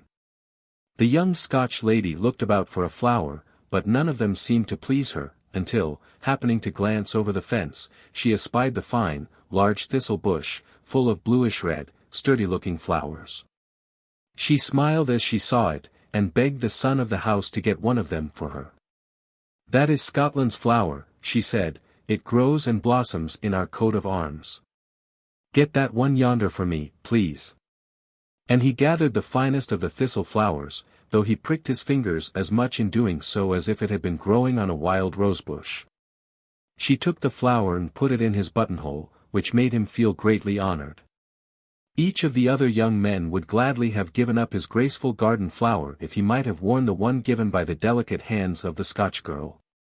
As keenly as the son of the house felt the honor conferred upon him, the thistle felt even more highly honored. It seemed to feel dew and sunshine going through it. "It seems I am of more consequence than I thought," it said to itself. "I ought by rights to stand inside and not outside the fence. One gets strangely placed in this world, but now I have at least one of my flowers over the fence, and not only there, but in a buttonhole." To each one of its buds as it opened, the thistle bush told this great event. And not many days had passed before it heard, not from the people who passed, nor yet from the twittering of little birds, but from the air, which gives out, far and wide, the sounds that it has treasured up from the shadiest walks of the beautiful garden and from the most secluded rooms at the Hall, where doors and windows are left open, that the young man who received the thistle flower from the hands of the Scottish maiden had received her heart and hand as well. "That is my doing," said the thistle, thinking of the flower she had given to the buttonhole. And every new flower that came was told of this wonderful event. "Surely I shall now be taken and planted in the garden," thought the thistle. "Perhaps I shall be put into a flower pot, for that is by far the most honorable position." It thought of this so long that it ended by saying to itself with the firm conviction of truth, "I shall be planted in a flower pot." It promised every little bud that came that it also should be placed in a pot and perhaps have a place in a buttonhole, that being the highest position one could aspire to. But none of them got into a flower pot, and still less into a gentleman's buttonhole. They lived on light and air, and drank sunshine in the day and dew at night. They received visits from bee and hornet, who came to look for the honey in the flower, and who took the honey and left the flower. "The good-for-nothing fellows," said the thistle bush.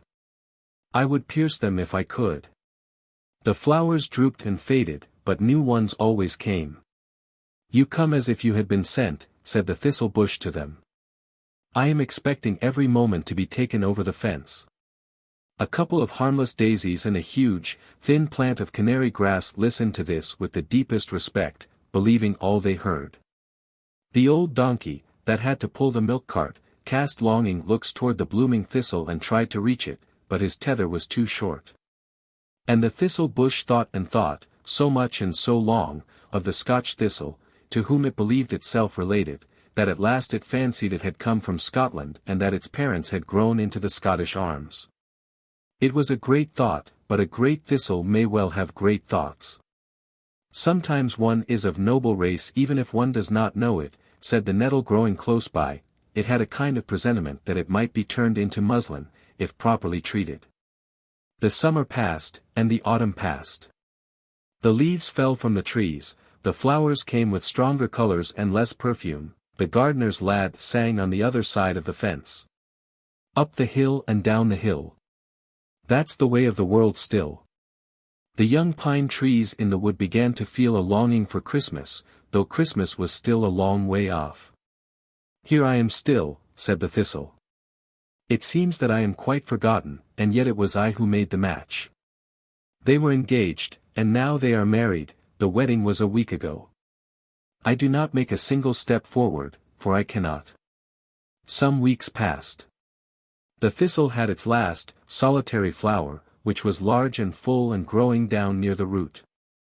The wind blew coldly over it, the color faded, and all its glory disappeared, leaving only the cup of the flower, now grown to be as large as the flower of an artichoke and glistening like a silvered sunflower. The young couple, who were now man and wife, came along the garden path, and as they passed near the fence, the bride, glancing over it, said, "Why, there stands the large thistle. It has no flowers now." "Yes, there is still the ghost of the last one," said her husband, pointing to the silvery remains of the last flower, a flower in itself. "How beautiful it is," she said. "We must have one carved in the frame of our picture." And once more the young man had to get over the fence, to break off the silvery cup of the thistle flower. It pricked his fingers for his pains, because he had called it a ghost. And then it was brought into the garden, and to the hall, and into the drawing-room. There stood a large picture, the portraits of the two, and in the bridegroom's buttonhole was painted a thistle. They talked of it and of the flower cup they had brought in with them, the last silver-shimmering thistle flower, that was to be reproduced in the carving of the frame. The air took all their words and scattered them about, far and wide. "What strange things happen to one," said the thistle bush. "My firstborn went to live in a buttonhole, my lastborn in a frame. I wonder what is to become of me." The old donkey, standing by the roadside, cast loving glances at the thistle and said, "Come to me, my sweetheart, for I cannot go to you, my tether is too short." But the thistle bush made no answer. It grew more and more thoughtful, and it thought as far ahead as Christmas, till its budding thoughts opened into flower. When one's children are safely housed, a mother is quite content to stay beyond the fence. "That is true," said the sunshine, "and you will be well placed, never fear." "In a flower pot or in a frame?" asked the thistle. "In a story," answered the sunshine. And here is the story. The Pen and the Inkstand. N.A. Poet's room, where his inkstand stood. On the table, the remark was once made, "It is wonderful what can be brought out of an inkstand. What will come next? It is indeed wonderful." "Yes, certainly," said the inkstand to the pen and to the other articles that stood on the table, "that's what I always say. It is wonderful and extraordinary what a number of things come out of me. It's quite incredible, and I really never know what is coming next when that man dips his pen into me.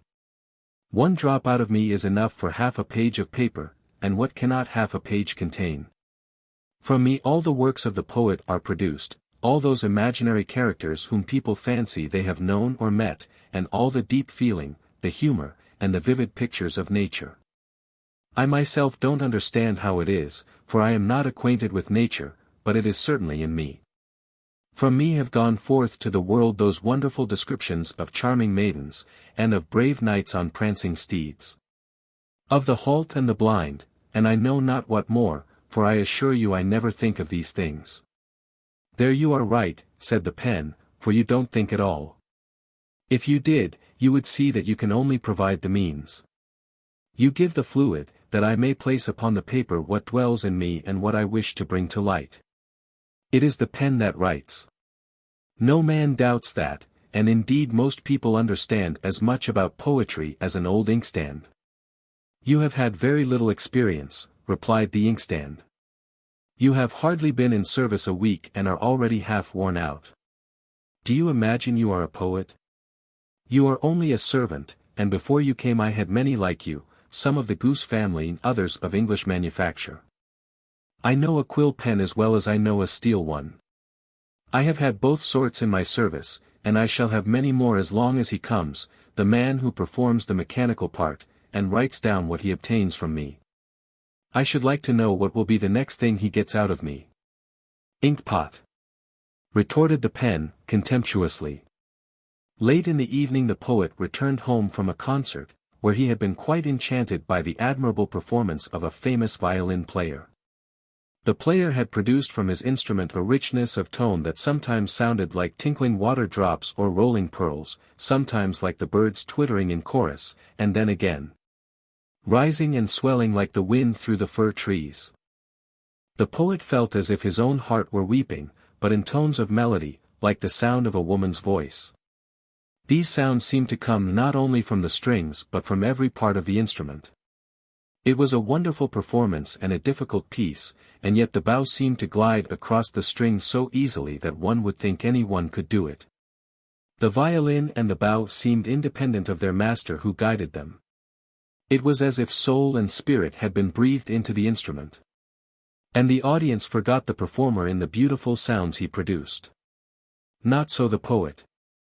He remembered him and wrote down his thoughts on the subject. How foolish it would be for the violin and the bow to boast of their performance, and yet we men often commit that folly. The poet, the artist, the man of science in his laboratory, the general, we all do it, and yet we are only the instruments which the Almighty uses. To him alone the honor is due. We have nothing in ourselves of which we should be proud. Yes, this is what the poet wrote. He wrote it in the form of a parable and called it, The Master and the Instruments. That is what you get, madam, said the pen to the inkstand when the two were alone again. Did you hear him read aloud what I had written down? Yes, what I gave you to write, retorted the inkstand. That was a cut at you, because of your conceit. To think that you could not understand that you were being quizzed. I gave you a cut from within me. Surely I must know my own satire. Ink pitcher, cried the pen. Writing stick, retorted the inkstand. And each of them felt satisfied that he had given a good answer. It is pleasing to be convinced that you have settled a matter by your reply, it is something to make you sleep well. And they both slept well over it. But the poet did not sleep. Thoughts rose within him, like the tones of the violin, falling like pearls or rushing like the strong wine through the forest. He understood his own heart in these thoughts, they were as a ray from the mind of the great master of all minds. To him be all the honor. The teapot. Here was once a proud teapot, it was. Proud of being porcelain, proud of its long spout, proud of its broad handle. It had something before and behind, the spout before. And the handle behind, and that was what it talked about. But it did not talk of its lid, which was cracked and riveted. These were defects, and one does not talk of one's defects, for there are plenty of others to do that. The cups, the cream pot, and the sugar bowl, the whole tea service, would think much oftener of the lid's imperfections, and talk about them, than of the sound handle and the remarkable spout. The teapot knew it. I know you, it said within itself. I know, too, my imperfection, and I am well aware that in that very thing is seen my humility, my modesty. Imperfections we all have, but we also have compensations. The cups have a handle, the sugar bowl a lid. I have both, and one thing besides, in front, which they can never have. I have a spout, and that makes me the queen of the tea table. I spread abroad a blessing on thirsting mankind, for in me the Chinese leaves are brewed in the boiling, tasteless water. All this said the teapot in its fresh young life. It stood on the table that was spread for tea. It was lifted by a very delicate hand, but the delicate hand was awkward. The teapot fell, the spout snapped off, and the handle snapped off. The lid was no worse to speak of, the worst had been spoken of that. The teapot lay in a swoon on the floor, while the boiling water ran out of it. It was a horrid shame, but the worst was that everybody jeered at it, they jeered at the teapot and not at the awkward hand. I never shall forget that experience, said the teapot, when it afterward talked of its life. I was called an invalid, and placed in a corner, and the next day was given to a woman who begged for victuals. I fell into poverty, and stood dumb both outside and in. But then, just as I was, began my better life. One can be one thing and still become quite another. Earth was placed in me. For a teapot, this is the same as being buried, but in the earth was placed a flower bulb. Who placed it there, who gave it, I know not. But given it was, and it became a compensation for the Chinese leaves and the boiling water, a compensation for the broken handle and spout. And the bulb lay in the earth, the bulb lay in me. It became my heart, my living heart, such as I had never before possessed. There was life in me, power and might. The heart pulsed, and the bulb put forth sprouts. It was the springing up of thoughts and feelings which burst forth into flower. I saw it, I bore it, I forgot myself in its delight. Blessed is it to forget oneself in another. The flower gave me no thanks, it did not think of me.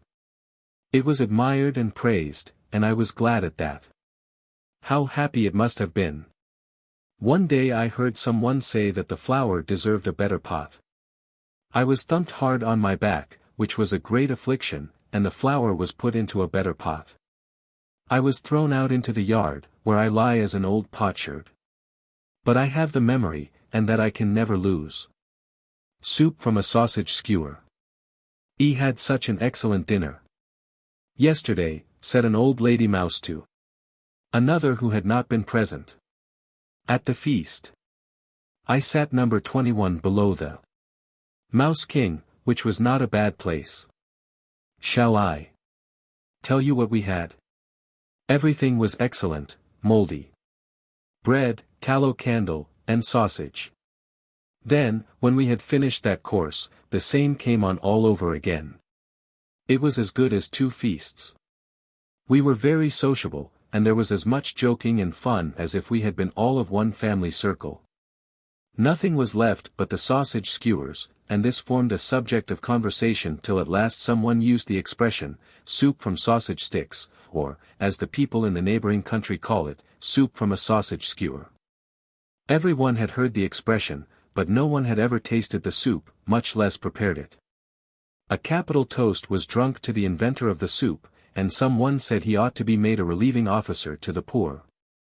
Was not that witty? Then the old Mouse King rose and promised that the young lady mouse who should learn how best to prepare this much admired and savory soup should be his queen, and a year and a day should be allowed for the purpose. That was not at all a bad proposal, said the other mouse, but how is the soup made? Ah, that is more than I can tell you. All the young lady mice were asking the same question. They wish very much to be the queen, but they do not want to take the trouble to go out into the world to learn how to make soup, which it is absolutely necessary to do first. It is not everyone who would care to leave her family or her happy corner by the fireside at home, even to be made queen. It is not always easy in foreign lands to find bacon and cheese rind every day, and, after all, it is not pleasant to endure hunger and perhaps be eaten alive by the cat. Probably some such thoughts as these discouraged the majority from going out into the world to collect the required information. Only 4 mice gave notice that they were ready to set out on the journey. They were young and sprightly, but poor. Each of them wished to visit one of the 4 divisions of the world, to see which of them would be most favored by fortune. Each took a sausage skewer as a traveler's staff and to remind her of the object of her journey. They left home early in May, and none of them returned till the 1st of May in the following year, and then only 3 of them. Nothing was seen or heard of the 4th, although the day of decision was close at hand. Ah, yes, there is always some trouble mingled with the greatest pleasure, said the Mouse King. But he gave orders that all the mice within a circle of many miles should be invited at once. They were to assemble in the kitchen, and the 3 travelers were to stand in a row before them, and a sausage skewer covered with crepe was to stand in the place of the missing mouse. No one dared express an opinion until the king spoke and desired one of them to proceed with her story. And now we shall hear what she said. What the first little mouse saw and heard on her travels. When I first went out into the world, said the little mouse, I fancied, as so many of my age do, that I already knew everything, but it was not so. It takes years to acquire great knowledge. I went at once to sea, in a ship bound for the north. I had been told that the ship's cook must know how to prepare every dish at sea, and it is easy enough to do that with plenty of sides of bacon, and large tubs of salt meat and musty flour. There I found plenty of delicate food but no opportunity to learn how to make soup from a sausage skewer. We sailed on for many days and nights, the ship rocked fearfully, and we did not escape without a wetting. As soon as we arrived at the port to which the ship was bound, I left it and went on shore at a place far towards the north. It is a wonderful thing to leave your own little corner at home, to hide yourself in a ship where there are sure to be some nice snug corners for shelter, then suddenly to find yourself thousands of miles away in a foreign land. I saw large, pathless forests of pine and birch trees, which smelt so strong that I sneezed and thought of sausage.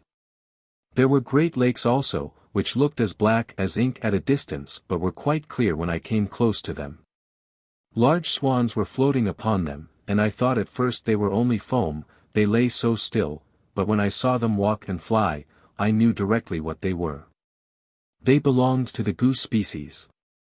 One could see that by their walk, for no one can successfully disguise his family descent.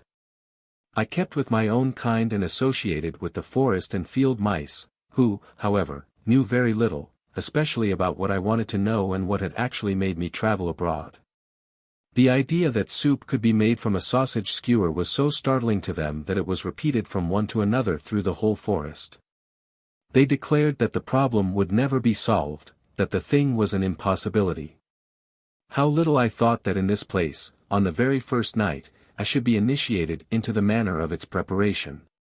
It was the height of summer, which the mice told me was the reason that the forest smelt so strong, and that the herbs were so fragrant, and that the lakes with the white, swimming swans were so dark and yet so clear.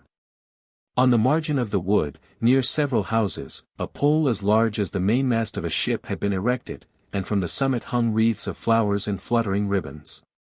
It was the maypole. Lads and lasses danced round it and tried to outdo the violins of the musicians with their singing. They were as gay as ever at sunset and in the moonlight, but I took no part in the merrymaking. What has a little mouse to do with a maypole dance?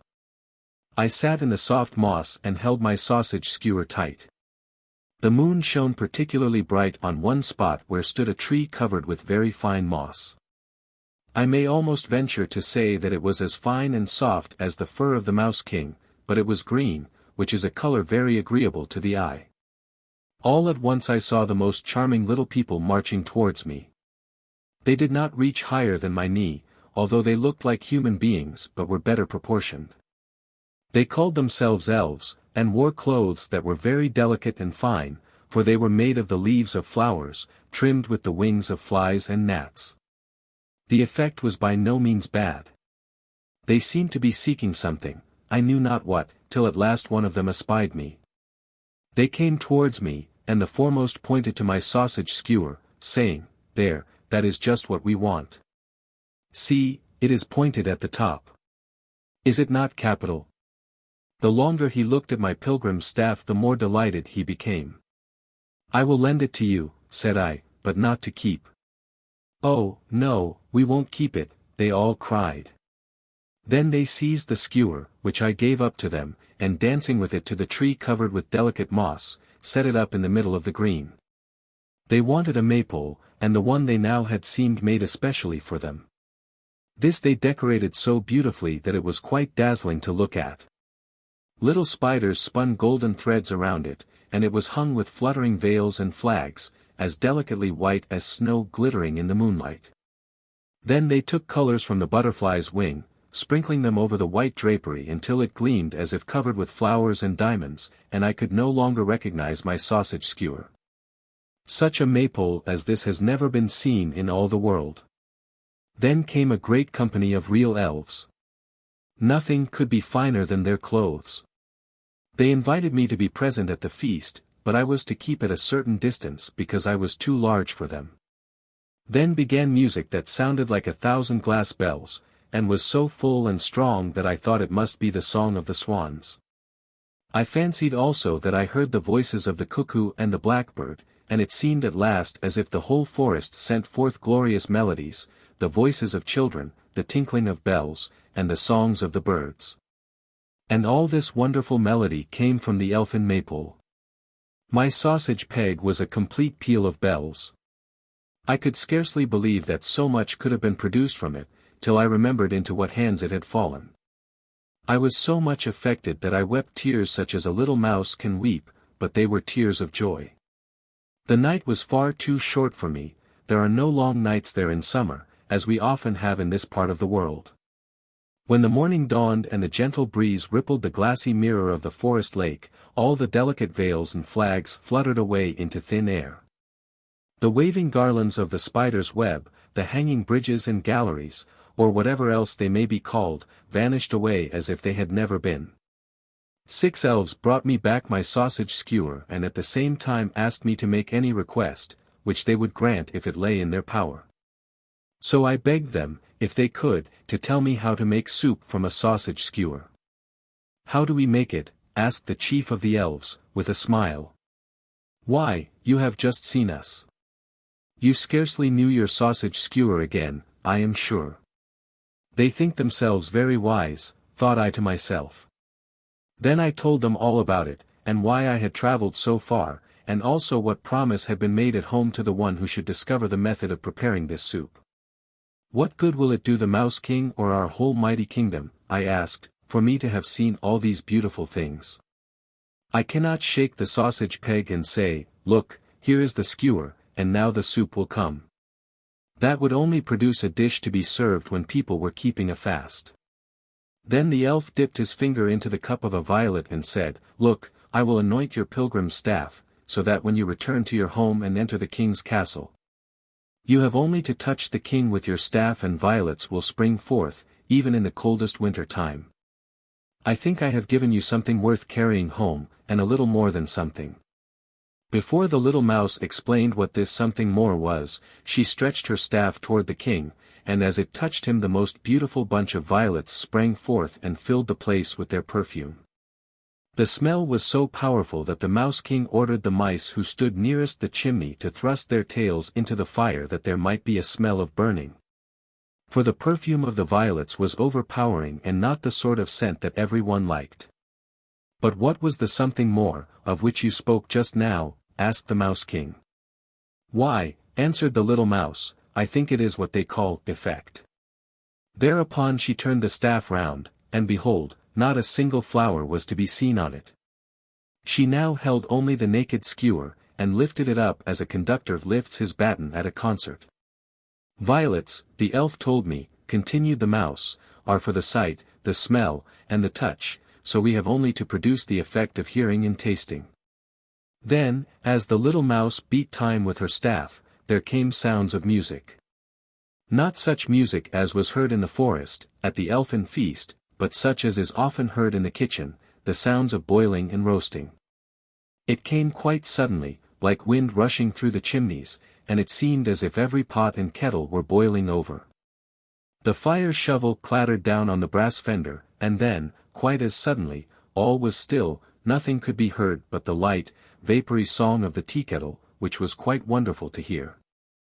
For no one could rightly distinguish whether the kettle was just beginning to boil or just going to stop. And the little pot steamed, and the great pot simmered, but without any regard for each other. Indeed, there seemed no sense in the pots at all.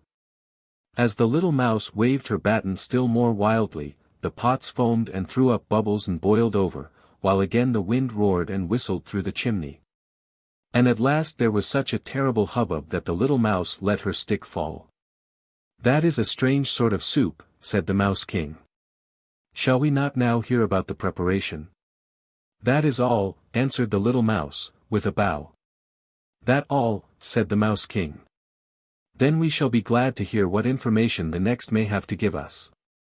What the second mouse had to tell. "I was born in the library, at a castle," said the second mouse.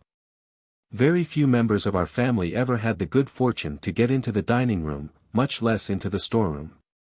Today and while on my journey are the only times I have ever seen a kitchen. We were often obliged to suffer hunger in the library, but we gained a great deal of knowledge. The rumor reached us of the royal prize offered to those who should be able to make soup from a sausage skewer. Then my old grandmother sought out a manuscript, which she herself could not read, to be sure, but she had heard it read, and in it were written these words, 'Those who are poets can make soup of sausage skewers.' She asked me if I was a poet. I told her I felt myself quite innocent of any such pretensions. Then she said I must go out and make myself a poet. I asked again what I should be required to do, for it seemed to me quite as difficult as to find out how to make soup of a sausage skewer.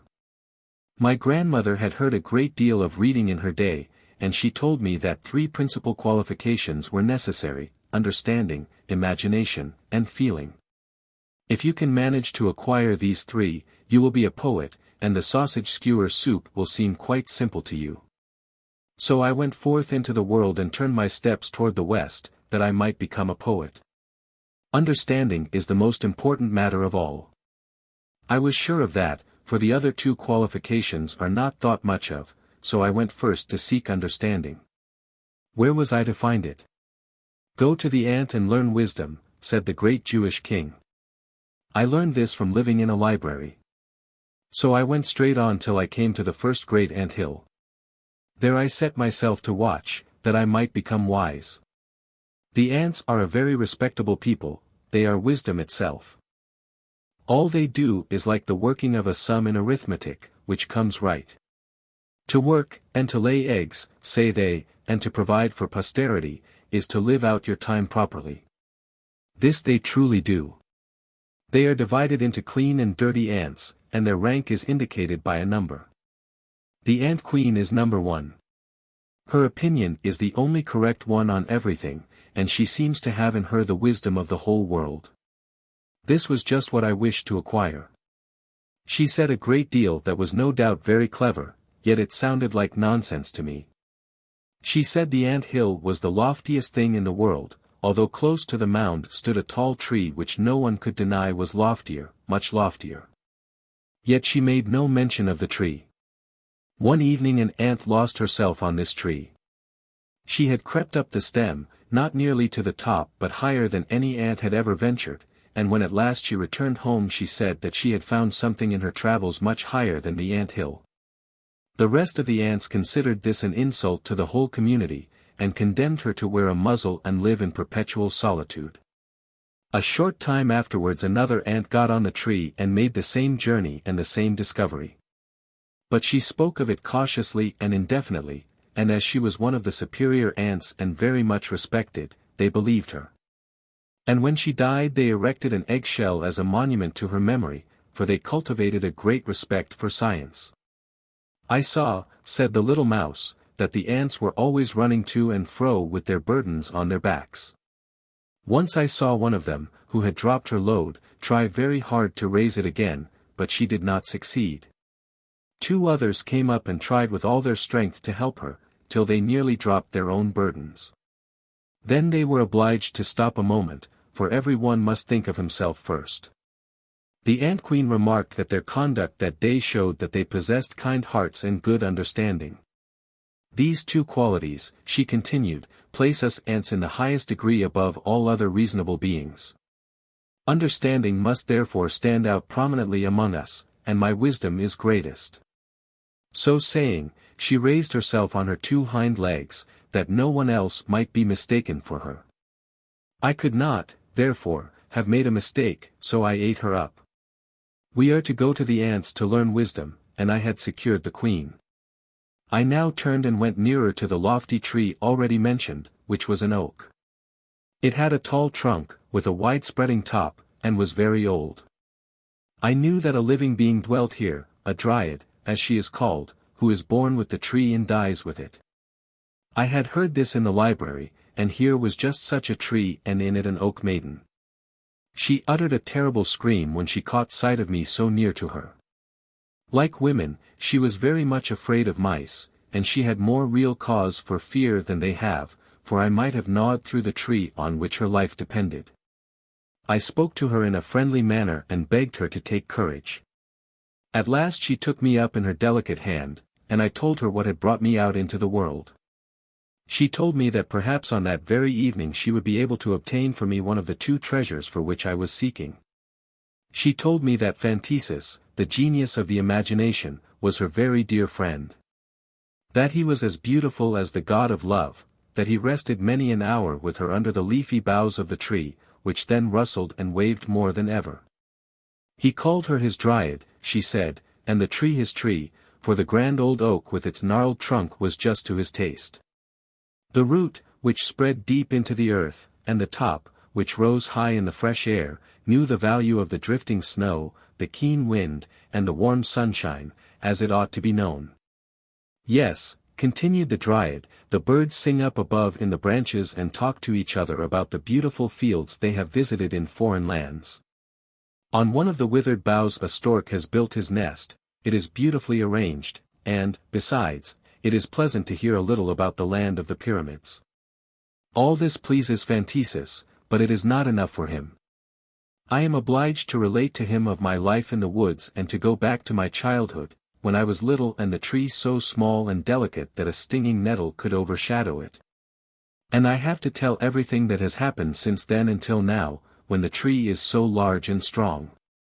Sit you down now under the green bindwood and pay attention. When Phantisus comes I will find an opportunity to lay hold of his wing and to pull out one of the little feathers. That feather you shall have. A better was never given to any poet, and it will be quite enough for you. And when Phantisus came the feather was plucked, said the little mouse, and I seized and put it in water and kept it there till it was quite soft. It was very heavy and indigestible, but I managed to nibble it up at last. It is not so easy to nibble oneself into a poet, there are so many things to get through. Now, however, I had two of them, understanding and imagination, and through these I knew that the third was to be found in the library. A great man has said and written that there are novels whose sole and only use appears to be to attempt to relieve mankind of overflowing tears, a kind of sponge, in fact, for sucking up feelings and emotions. I remembered a few of these books. They had always appeared tempting to the appetite, for they had been much read and were so greasy that they must have absorbed no end of emotions in themselves. I retraced my steps to the library and literally devoured a whole novel, that is, properly speaking, the interior, or soft part of it. The crust, or binding, I left. When I had digested not only this, but a second, I felt a stirring within me.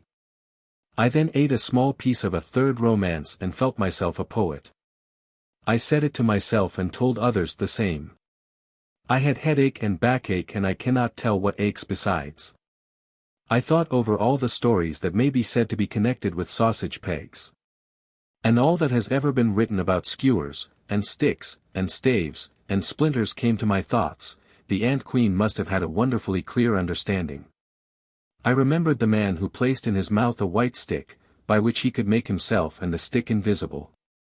I thought of sticks as hobby-horses, staves of music or rhyme, of breaking a stick over a man's back, and of heaven knows how many more phrases of the same sort, relating to sticks, staves, and skewers. All my thoughts ran on skewers, sticks of wood, and staves. As I am at last a poet and have worked terribly hard to make myself one, I can of course make poetry on anything. I shall therefore be able to wait upon you every day in the week with a poetical history of a skewer. And that is my soup. In that case, said the Mouse King, we will hear what the third mouse has to say. Squeak, squeak, cried a little mouse at the kitchen door. It was the fourth, and not the third, of the four who were contending for the prize, the one whom the rest supposed to be dead. She shot in like an arrow and overturned the sausage peg that had been covered with crape. She had been running day and night, for although she had travelled in a baggage train, by railway, yet she had arrived almost too late. She pressed forward, looking very much ruffled. She had lost her sausage skewer but not her voice, and she began to speak at once, as if they waited only for her and would hear her only, as if nothing else in the world were of the least consequence. She spoke out so clearly and plainly, and she had come in so suddenly, that no one had time to stop her or to say a word while she was speaking. This is what she said. What the fourth mouse, who spoke before the third, had to tell. I started off at once to the largest town, said she, but the name of it has escaped me. I have a very bad memory for names. I was carried from the railway, with some goods on which duties had not been paid, to the jail, and on arriving I made my escape, running into the house of the keeper. He was speaking of his prisoners, especially of one who had uttered thoughtless words. These words had given rise to other words, and at length they were written down and registered. The whole affair is like making soup of sausage skewers, said he, but the soup may cost him his neck. Now this raised in me an interest for the prisoner, continued the little mouse, and I watched my opportunity and slipped into his apartment, for there is a mousehole to be found behind every closed door. The prisoner, who had a great beard and large, sparkling eyes, looked pale. There was a lamp burning, but the walls were so black that they only looked the blacker for it. The prisoner scratched pictures and verses with white chalk on the black walls, but I did not read the verses. I think he found his confinement wearisome, so that I was a welcome guest. He enticed me with bread crumbs, with whistling, and with gentle words, and seemed so friendly towards me that by degrees I gained confidence in him and we became friends. He divided his bread and water with me and gave me cheese and sausage, and I began to love him. Altogether, I must own that it was a very pleasant intimacy. He let me run about on his hand, on his arm, into his sleeve, and even into his beard. He called me his little friend, and I forgot for what I had come out into the world, forgot my sausage skewer, which I had laid in a crack in the floor, where it is still lying. I wished to stay with him always, for I knew that if I went away, the poor prisoner would have no one to be his friend, which is a sad thing. I stayed, but he did not. He spoke to me so mournfully for the last time, gave me double as much bread and cheese as usual, and kissed his hand to me. Then he went away and never came back. I know nothing more of his history. The jailer took possession of me now. He said something about soup from a sausage skewer, but I could not trust him. He took me in his hand, certainly, but it was to place me in a cage like a treadmill. Oh, how dreadful it was! I had to run round and round without getting any farther, and only to make everybody laugh. The jailer's granddaughter was a charming little thing. She had merry eyes, curly hair like the brightest gold, and such a smiling mouth. "You poor little mouse," said she one day, as she peeped into my cage, "I will set you free." She then drew forth the iron fastening, and I sprang out on the window sill, and from thence to the roof. Free! Free! That was all I could think of, and not of the object of my journey. It grew dark, and as night was coming on I found a lodging in an old tower, where dwelt a watchman and an owl. I had no confidence in either of them, least of all in the owl, which is like a cat and has a great failing, for she eats mice. One may, however, be mistaken sometimes, and I was now, for this was a respectable and well-educated old owl, who knew more than the watchman and even as much as I did myself. The young owls made a great fuss about everything, but the only rough words she would say to them were, "You had better go and try to make some soup from sausage skewers." She was very indulgent and loving to her own children. Her conduct gave me such confidence in her that from the crack where I sat I called out, "Squeak." This confidence pleased her so much that she assured me she would take me under her own protection and that not a creature should do me harm. The fact was, she wickedly meant to keep me in reserve for her own eating in the winter, when food would be scarce. Yet she was a very clever lady owl. She explained to me that the watchman could only hoot with the horn that hung loose at his side and that he was so terribly proud of it that he imagined himself an owl in the tower, wanted to do great things, but only succeeded in small, soup from a sausage skewer. Then I begged the owl to give me the recipe for this soup. "Soup from a sausage skewer," said she, "is only a proverb amongst mankind and may be understood in many ways. Each believes his own way the best, and, after all, the proverb signifies nothing." "Nothing!" I exclaimed. I was quite struck. Truth is not always agreeable, but truth is above everything else, as the old owl said. I thought over all this and saw quite plainly that if truth was really so far above everything else, it must be much more valuable than soup from a sausage skewer. So I hastened to get away, that I might be in time and bring what was highest and best and above everything, namely, the truth. The mice are enlightened people, and the Mouse King is above them all.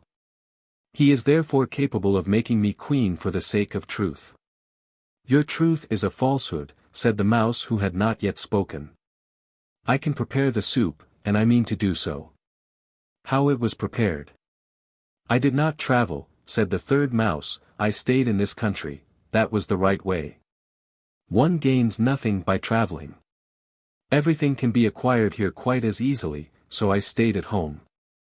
I have not obtained what I know from supernatural beings, I have neither swallowed it nor learned it from conversing with owls. I have gained it all from my own reflections and thoughts. Will you now set the kettle on the fire, so? Now pour the water in, quite full up to the brim, place it on the fire, make up a good blaze, keep it burning, that the water may boil, for it must boil over and over. There, now I throw in the skewer. Will the Mouse King be pleased now to dip his tail into the boiling water and stir it round with the tail? The longer the king stirs it the stronger the soup will become. Nothing more is necessary, only to stir it. Can no one else do this? Asked the king. No, said the mouse, only in the tail of the Mouse King is this power contained. And the water boiled and bubbled, as the Mouse King stood close beside the kettle. It seemed rather a dangerous performance, but he turned round and put out his tail, as mice do in a dairy when they wish to skim the cream from a pan of milk with their tails and afterwards lick it off. But the Mouse King's tail had only just touched the hot steam when he sprang away from the chimney in a great hurry, exclaiming, "Oh, certainly, by all means, you must be my queen. We will let the soup question rest till our golden wedding, 50 years hence, so that the poor in my kingdom who are then to have plenty of food will have something to look forward to for a long time, with great joy." And very soon the wedding took place. Many of the mice, however, as they were returning home, said that the soup could not be properly called soup from a sausage skewer, but soup from a mouse's tail. They acknowledged that some of the stories were very well told, but thought that the whole might have been managed differently. What the goodman does is always right. Will tell you a story that was told to me when I was a little boy. Every time I think of this story it seems to me more and more charming, for it is with stories as it is with many people, they become better as they grow older. I have no doubt that you have been in the country and seen a very old farmhouse, with thatched roof, and mosses and small plants growing wild upon it. There is a stork's nest on the ridge of the gable, for we cannot do without the stork. The walls of the house are sloping, and the windows are low, and only one of the latter is made to open. The baking oven sticks out of the wall like a great knob. An elder tree hangs over the palings, and beneath its branches, at the foot of the paling, is a pool of water in which a few ducks are sporting. There is a yard dog, too, that barks at all comers.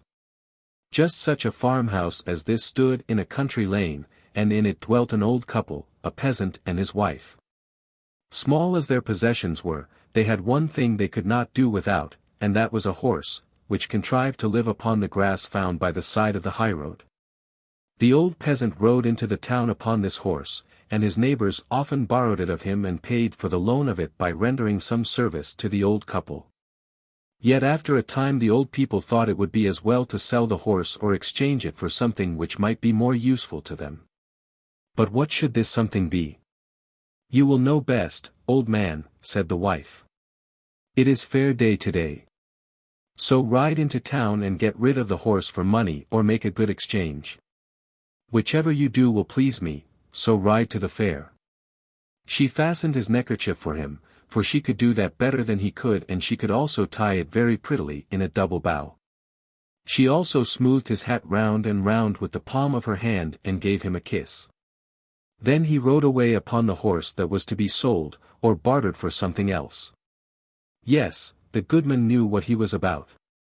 The sun shone with great heat, and not a cloud was to be seen in the sky.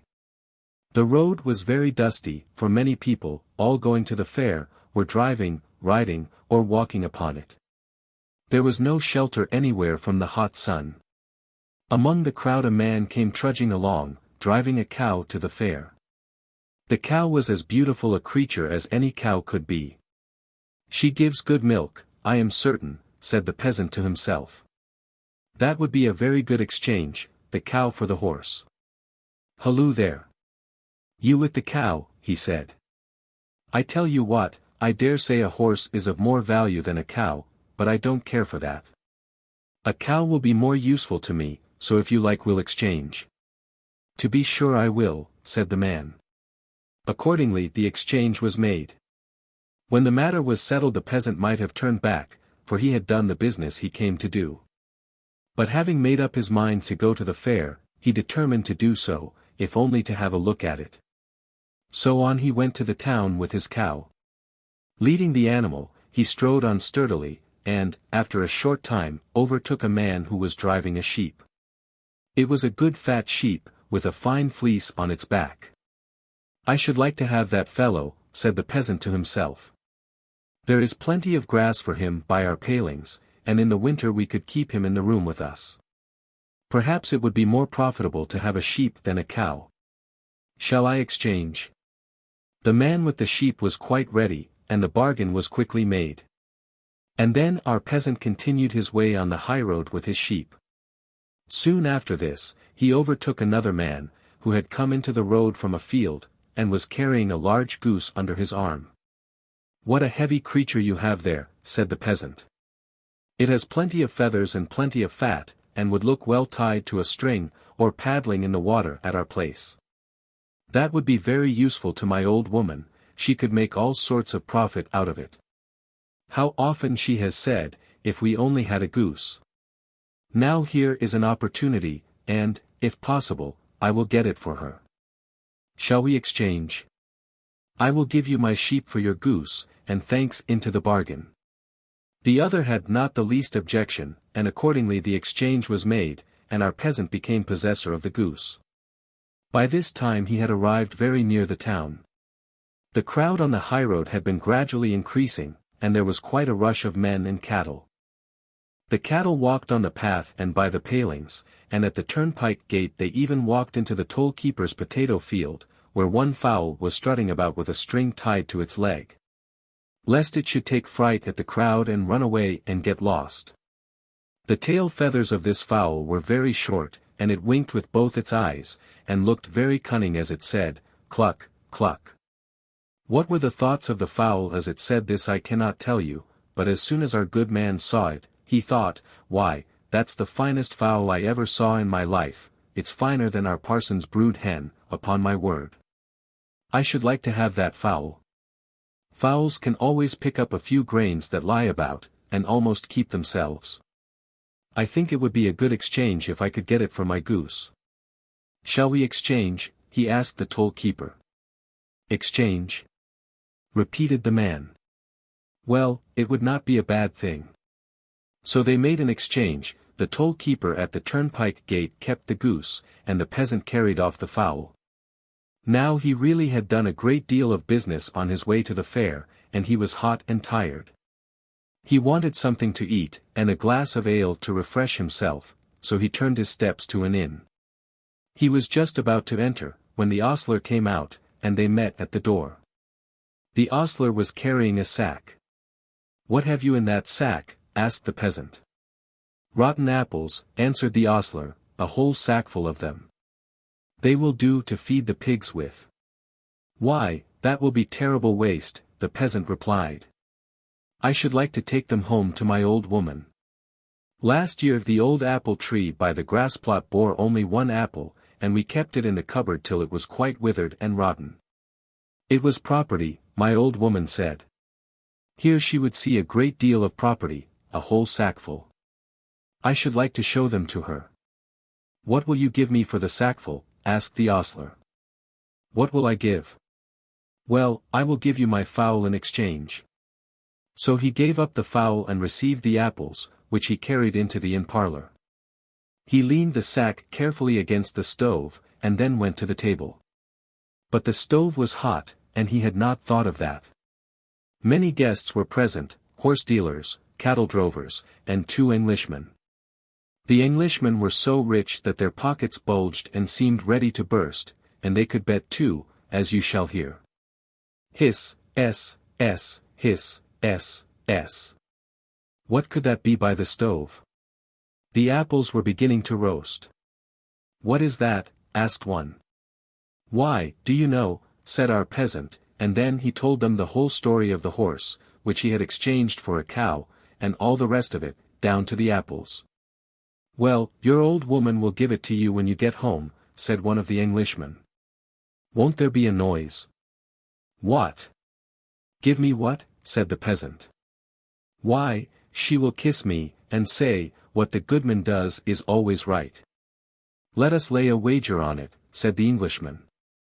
"We'll wager you a ton of coined gold, 100 pounds to the hundredweight." "No, a bushel will be enough," replied the peasant. "I can only set a bushel of apples against it, and I'll throw myself and my old woman into the bargain. That will pile up the measure, I fancy." "Done." "Taken," and so the bet was made. Then the landlord's coach came to the door, and the two Englishmen and the peasant got in, and away they drove. Soon they had stopped at the peasant's hut. "Good evening, old woman." "Good evening, old man. I've made the exchange." "Ah, well, you understand what you're about," said the woman. Then she embraced him, and paid no attention to the strangers, nor did she notice the sack. "I got a cow in exchange for the horse." "Oh, how delightful," said she. "Now we shall have plenty of milk, and butter, and cheese on the table." That was a capital exchange. "Yes, but I changed the cow for a sheep." "Ah, better still," cried the wife. "You always think of everything. We have just enough pasture for a sheep. Use milk and cheese, woolen jackets and stockings." The cow could not give all these, and her hairs only fall off. "How you think of everything. But I changed away the sheep for a goose. Then we shall have roast goose to eat this year." "You dear old man, you are always thinking of something to please me. This is delightful. We can let the goose walk about with a string tied to her leg, so that she will get fatter still before we roast her. But I gave away the goose for a fowl." "A fowl? Well, that was a good exchange," replied the woman. "The fowl will lay eggs and hatch them, and we shall have chickens. We shall soon have a poultry yard." "Oh, this is just what I was wishing for." "Yes, but I exchanged the fowl for a sack of shriveled apples."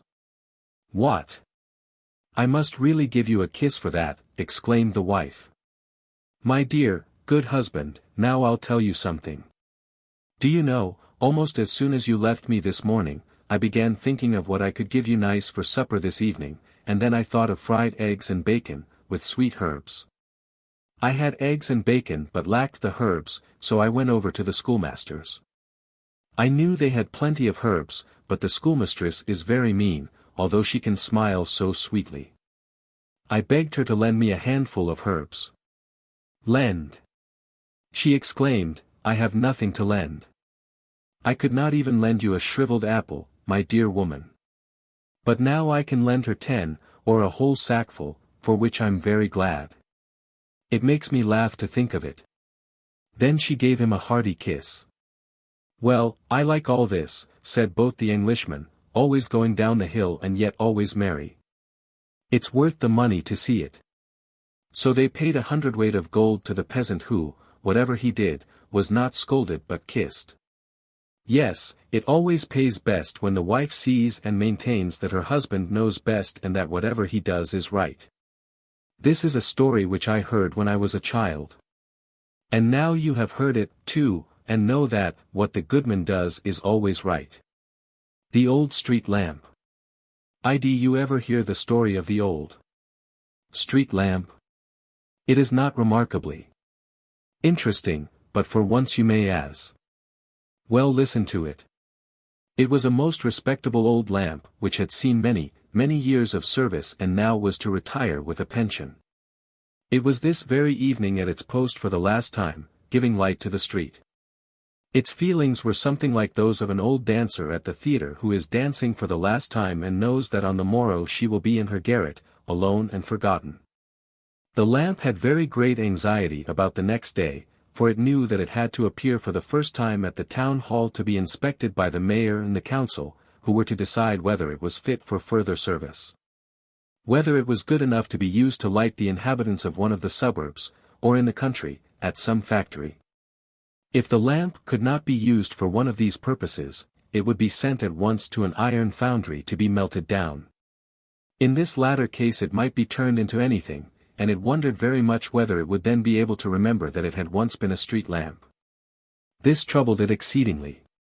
Whatever might happen, it seemed certain that the lamp would be separated from the watchman and his wife, whose family it looked upon as its own. The lamp had first been hung up on the very evening that the watchman, then a robust young man, had entered upon the duties of his office. Ah, well.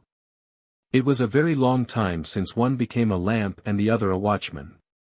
His wife had some little pride in those days. She condescended to glance at the lamp only when she passed by in the evening, never in the daytime. But in later years, when all of them, the watchman, the wife, and the lamp, had grown old, she had attended to it, cleaning it and keeping it supplied with oil. The old people were thoroughly honest. They had never cheated the lamp of a single drop of the oil provided for it. This was the lamp's last night in the street, and tomorrow it must go to the town hall, two very dark things to think of. No wonder it did not burn brightly. How many persons it had lighted on their way, and how much it had seen. As much, very likely, as the mayor and corporation themselves. None of these thoughts were uttered aloud, however, for the lamp was good and honorable and would not willingly do harm to any one, especially to those in authority. As one thing after another was recalled to its mind, the light would flash up with sudden brightness. At such moments the lamp had a conviction that it would be remembered. There was a handsome young man, once, thought the lamp. It is certainly a long while ago, but I remember that he had a little note, written on pink paper with a gold edge. The writing was elegant, evidently a lady's. Twice he read it through, and kissed it, and then looked up at me with eyes that said quite plainly, "I am the happiest of men." Only he and I know what was written on this, his first letter from his lady love. Ah, yes, and there was another pair of eyes that I remember. It is really wonderful how the thoughts jump from one thing to another. A funeral passed through the street. A young and beautiful woman lay on a bier decked with garlands of flowers, and attended by torches which quite overpowered my light. All along the street stood the people from the houses, in crowds, ready to join the procession. But when the torches had passed from before me and I could look around, I saw one person standing alone, leaning against my post and weeping. Never shall I forget the sorrowful eyes that looked up at me. These and similar reflections occupied the old street lamp on this the last time that its light would shine. The sentry, when he is relieved from his post, knows, at least, who will be his successor, and may whisper a few words to him. But the lamp did not know its successor, or it might have given him a few hints respecting rain or mist and might have informed him how far the moon's rays would reach, and from which side the wind generally blew, and so on. On the bridge over the canal stood three persons who wished to recommend themselves to the lamp, for they thought it could give the office to whomsoever it chose. The first was a herring's head, which could emit light in the darkness. He remarked that it would be a great saving of oil if they placed him on the lamppost. Number 2 was a piece of rotten wood, which also shines in the dark. He considered himself descended from an old stem, once the pride of the forest. The third was a glowworm, and how he found his way there the lamp could not imagine, yet there he was, and could really give light as well as the others. But the rotten wood and the herring's head declared most solemnly, by all they held sacred, that the glowworm only gave light at certain times and must not be allowed to compete with them. The old lamp assured them that not one of them could give sufficient light to fill the position of a street lamp, but they would believe nothing that it said. When they discovered that it had not the power of naming its successor, they said they were very glad to hear it, for the lamp was too old and worn out to make a proper choice. At this moment the wind came rushing round the corner of the street and through the air holes of the old lamp. "What is this I hear?" it asked. "Are you going away tomorrow? Is this evening the last time we shall meet? Then I must present you with a farewell gift. I will blow into your brain, so that in future not only shall you be able to remember all that you have seen or heard in the past, but your light within shall be so bright that you will be able to understand all that is said or done in your presence." "Oh, that is really a very, very great gift," said the old lamp. "I thank you most heartily. I only hope I shall not be melted down." "That is not likely to happen yet," said the wind. I will also blow a memory into you, so that, should you receive other similar presents, your old age will pass very pleasantly. That is, if I am not melted down, said the lamp. But should I, in that case, still retain my memory? Do be reasonable, old lamp, said the wind, puffing away.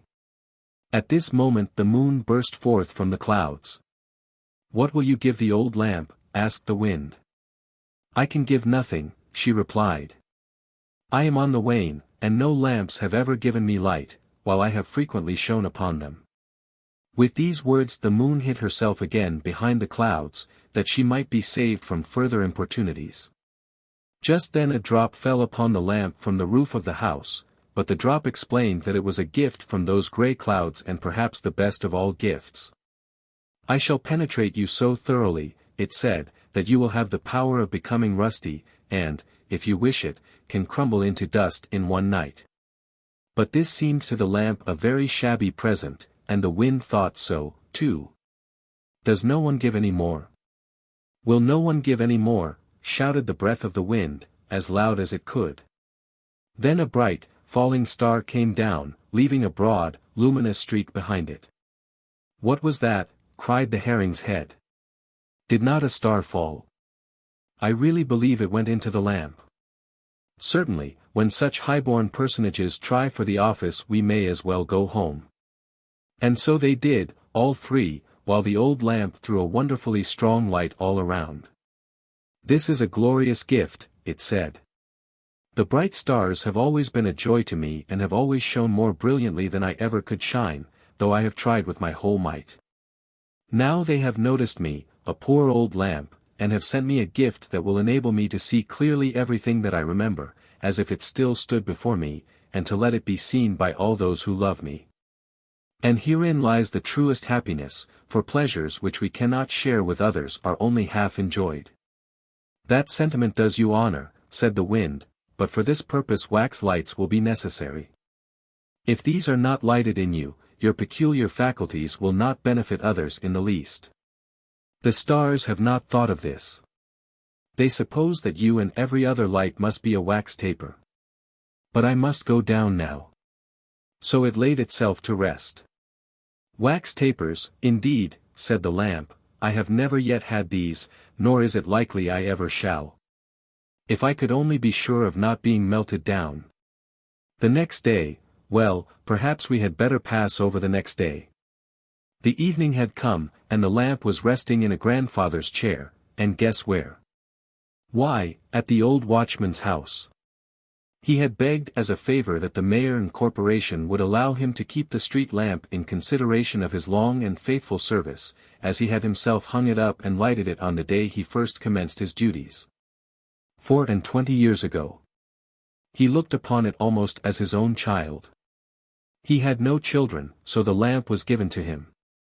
There lay the lamp in the great armchair near the warm stove. It seemed almost to have grown larger, for it appeared quite to fill the chair. The old people sat at their supper, casting friendly glances at it, and would willingly have admitted it to a place at the table. It is quite true that they dwelt in a cellar 2 yards below ground, and had to cross a stone passage to get to their room. But within, it was warm and comfortable, and strips of list had been nailed round the door. The bed and the little window had curtains, and everything looked clean and neat. On the window seat stood 2 curious flower pots, which a sailor named Christian had brought from the East or West Indies. They were of clay, and in the form of 2 elephants with open backs, they were filled with earth, and through the open space flowers bloomed. In one grew some very fine chives or leeks, this was the kitchen garden.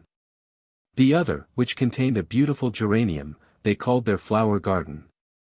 On the wall hung a large colored print, representing the Congress of Vienna and all the kings and emperors.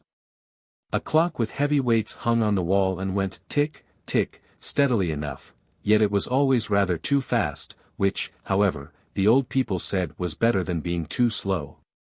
They were now eating their supper, while the old street lamp, as we have heard, lay in the grandfather's armchair near the stove. It seemed to the lamp as if the whole world had turned round.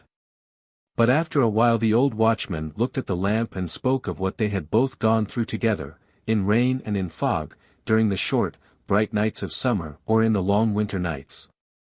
Through the drifting snowstorms when he longed to be at home in the cellar. Then the lamp felt that all was well again. It saw everything that had happened quite clearly, as if the events were passing before it.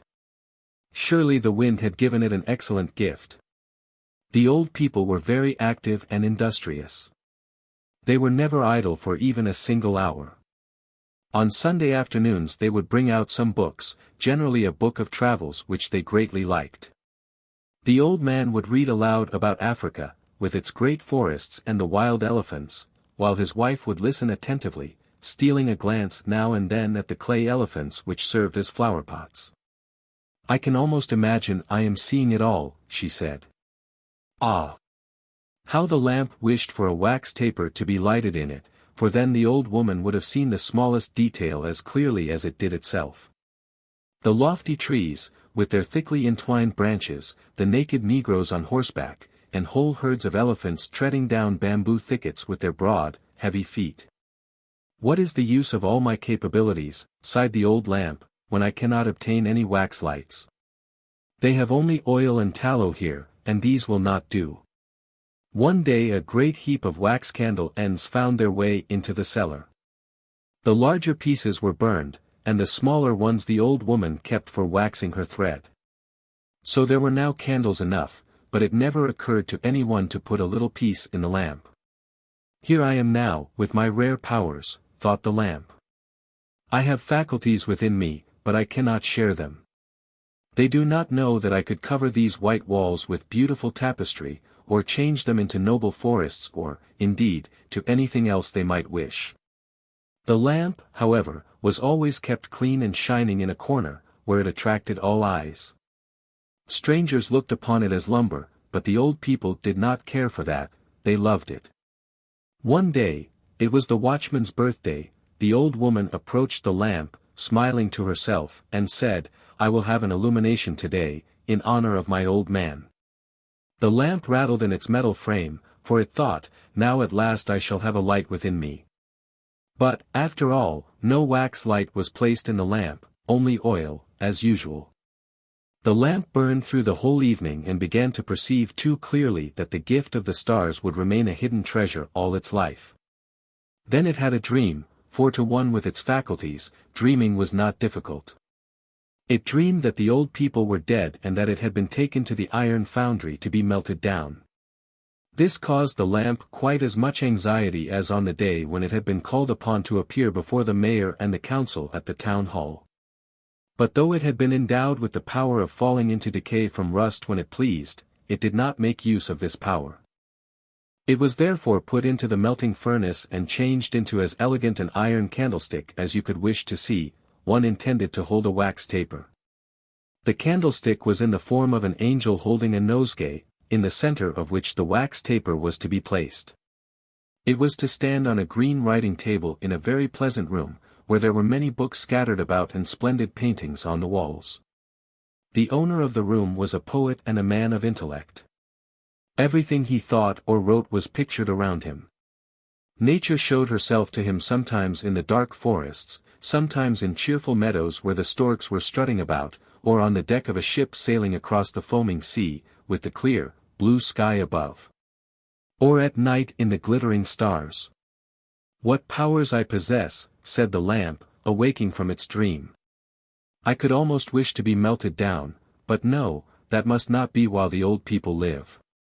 They love me for myself alone, they keep me bright and supply me with oil. I am as well off as the picture of the Congress, in which they take so much pleasure." And from that time it felt at rest in itself, and not more so than such an honorable old lamp really deserved to be. The Shepherdess and the Chimney Sweep. Avenue. You ever seen an old wooden cabinet, quite worn black with age, and ornamented with all sorts of carved figures and flourishes?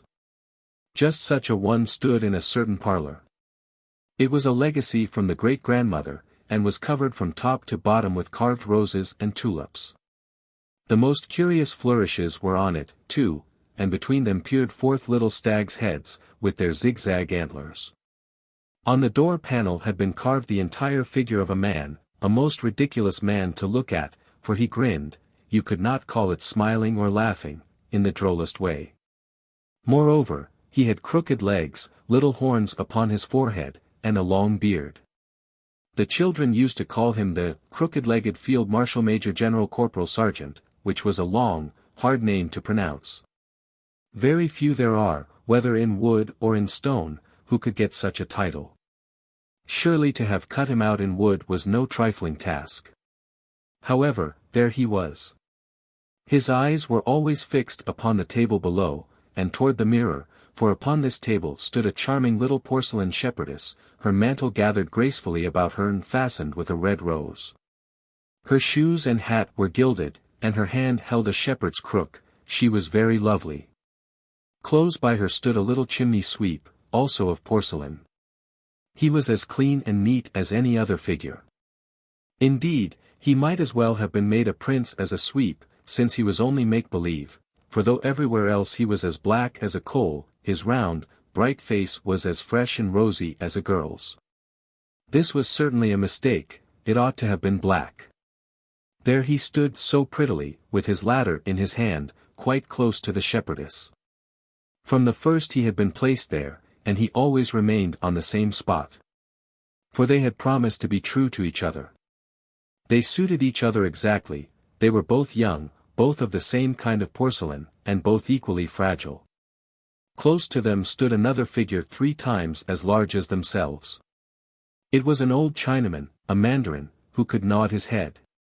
He was of porcelain, too, and he said he was the grandfather of the shepherdess, but this he could not prove. He insisted that he had authority over her, and so when the crooked-legged Field Marshal Major General Corporal Sergeant made proposals to the little shepherdess, he nodded his head, in token of his consent. "You will have a husband," said the old mandarin to her, "a husband who, I verily believe, is of mahogany wood. You will be the wife of a Field Marshal Major General Corporal Sergeant, of a man who has a whole cabinet full of silver plate, besides a store of no one knows what in the secret drawers." "I will never go into that dismal cabinet," declared the little shepherdess.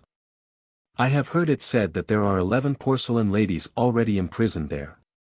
"Then," rejoined the mandarin, "you will be the 12th, and you will be in good company. This very night, when the old cabinet creaks, we shall keep the wedding, as surely as I am a Chinese mandarin." And upon this he nodded his head and fell asleep. But the little shepherdess wept, and turned to the beloved of her heart, the porcelain chimney sweep. "I believe I must ask you," she said, "to go out with me into the wide world, for here it is not possible for us to stay."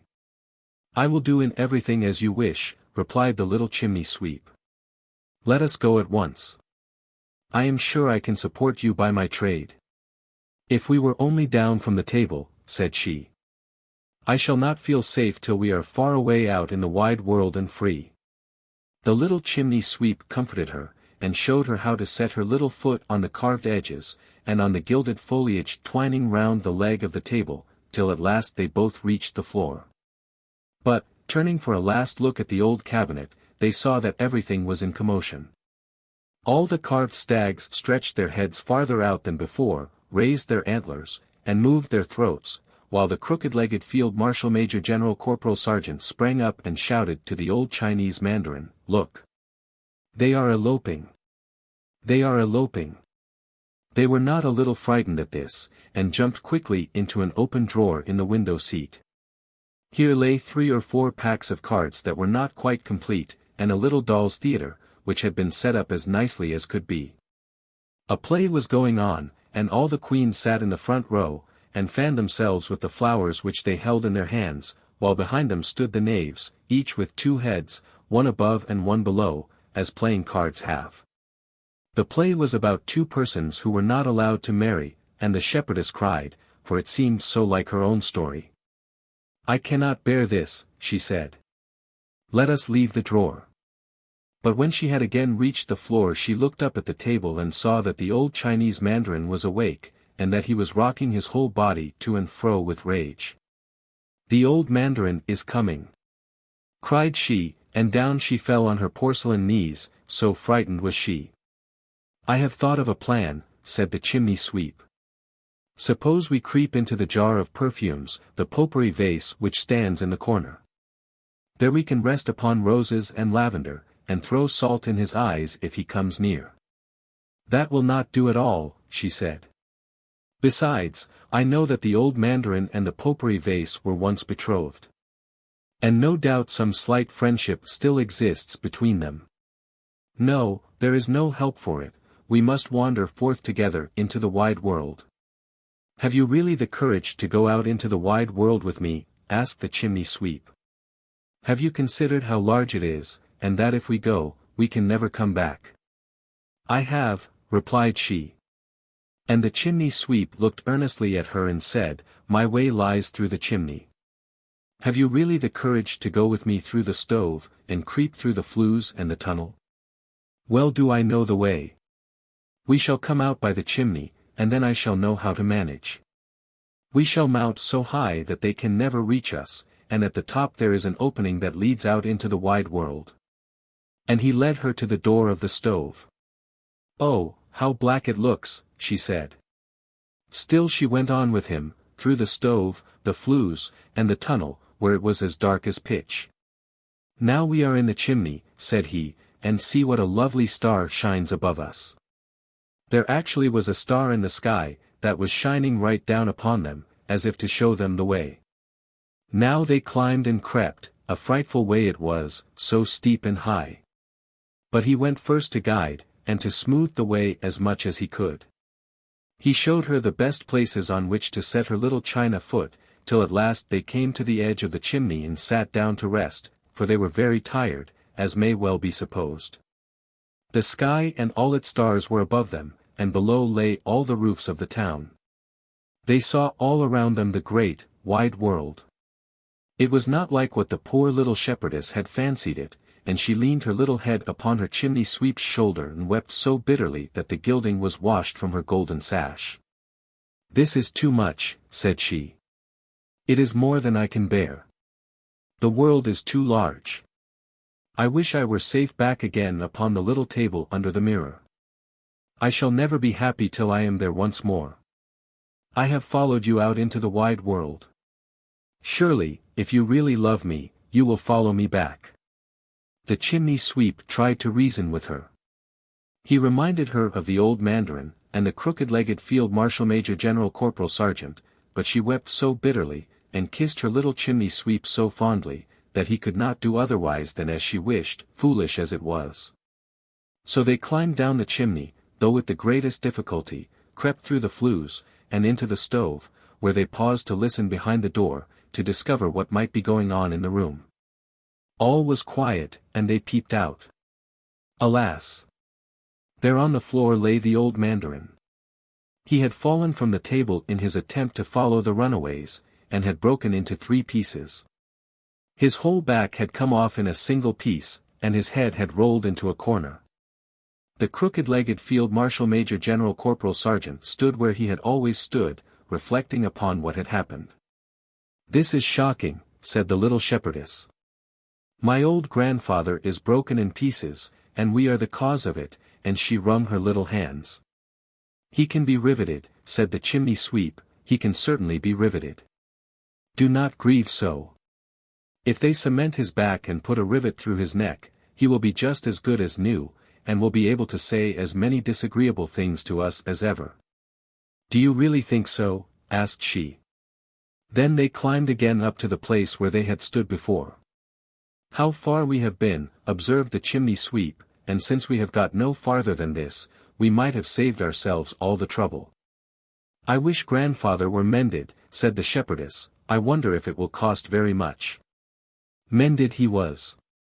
The family had his back cemented and his neck riveted, so that he was as good as new, only he could not nod. You have become proud since you were broken to shivers, observed the crooked-legged field marshal major general corporal sergeant, but I must say, for my part, I don't see much to be proud of. Am I to have her, or am I not? Just answer me that. The chimney sweep and the shepherdess looked most piteously at the old mandarin. They were so afraid that he would nod his head. But he could not, and it would have been beneath his dignity to have confessed to having a rivet in his neck. So the young porcelain people always remained together, and they blessed the grandfather's rivet and loved each other till they were broken in pieces. The drop of water.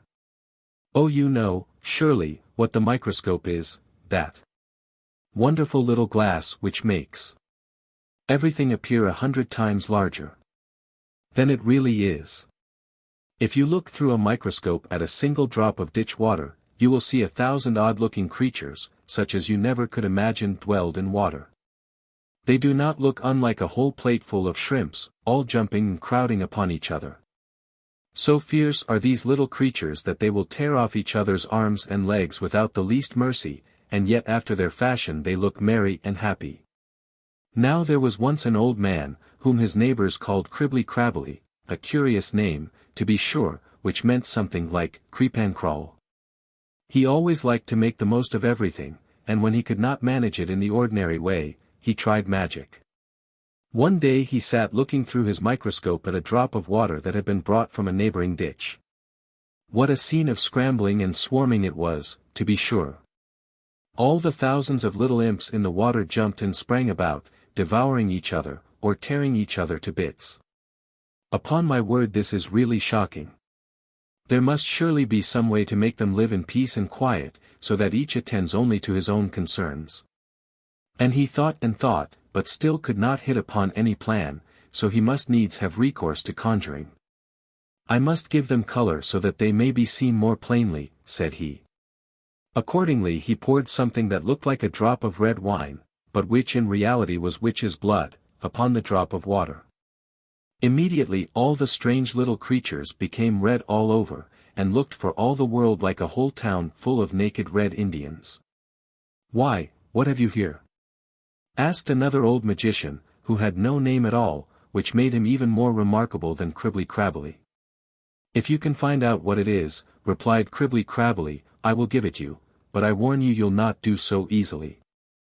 The conjurer without a name looked through the microscope, and it seemed to him that the scene before him was a whole town, in which the people ran about naked in the wildest way. It was quite shocking. Still more horrible was it to see how they kicked and cuffed, struggled and fought, pecked, bit, tore, and swallowed, each his neighbor. Those that were under wanted to be at the top, while those that chanced to be at the top must needs thrust themselves underneath.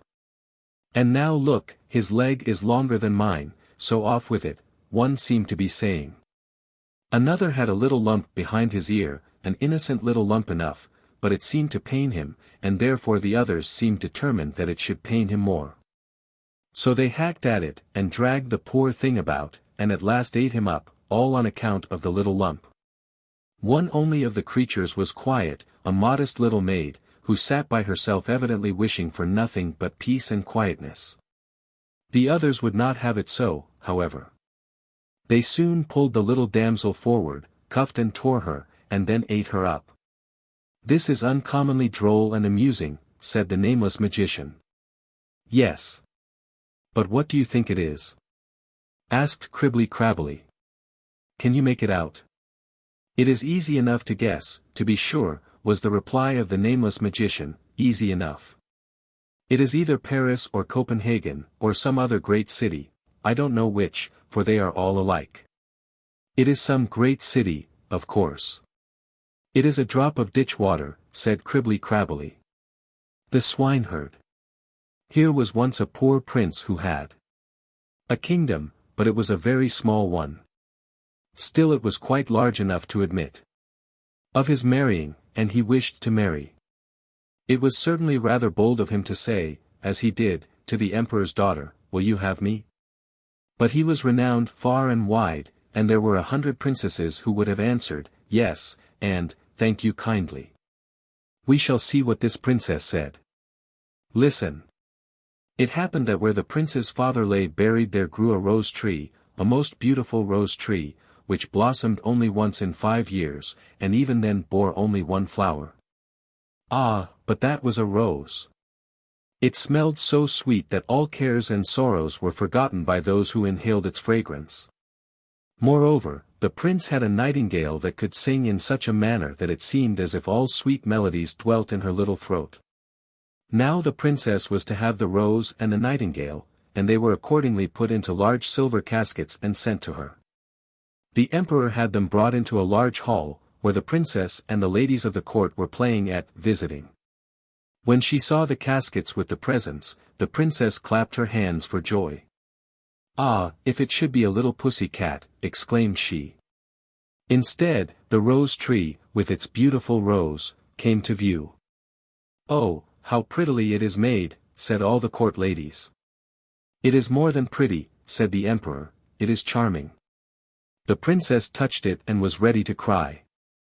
"Fie, papa," said she, "it is not made at all. It is natural." "Fie," said all the court ladies, "it is natural." "Let us see what the other casket contains before we get into bad humor," proposed the emperor. So the nightingale came forth, and sang so delightfully that at first no one could say anything ill-humored of her. "Superbe! Charmante!" exclaimed the ladies, for they all used to chatter French, and each worse than her neighbor.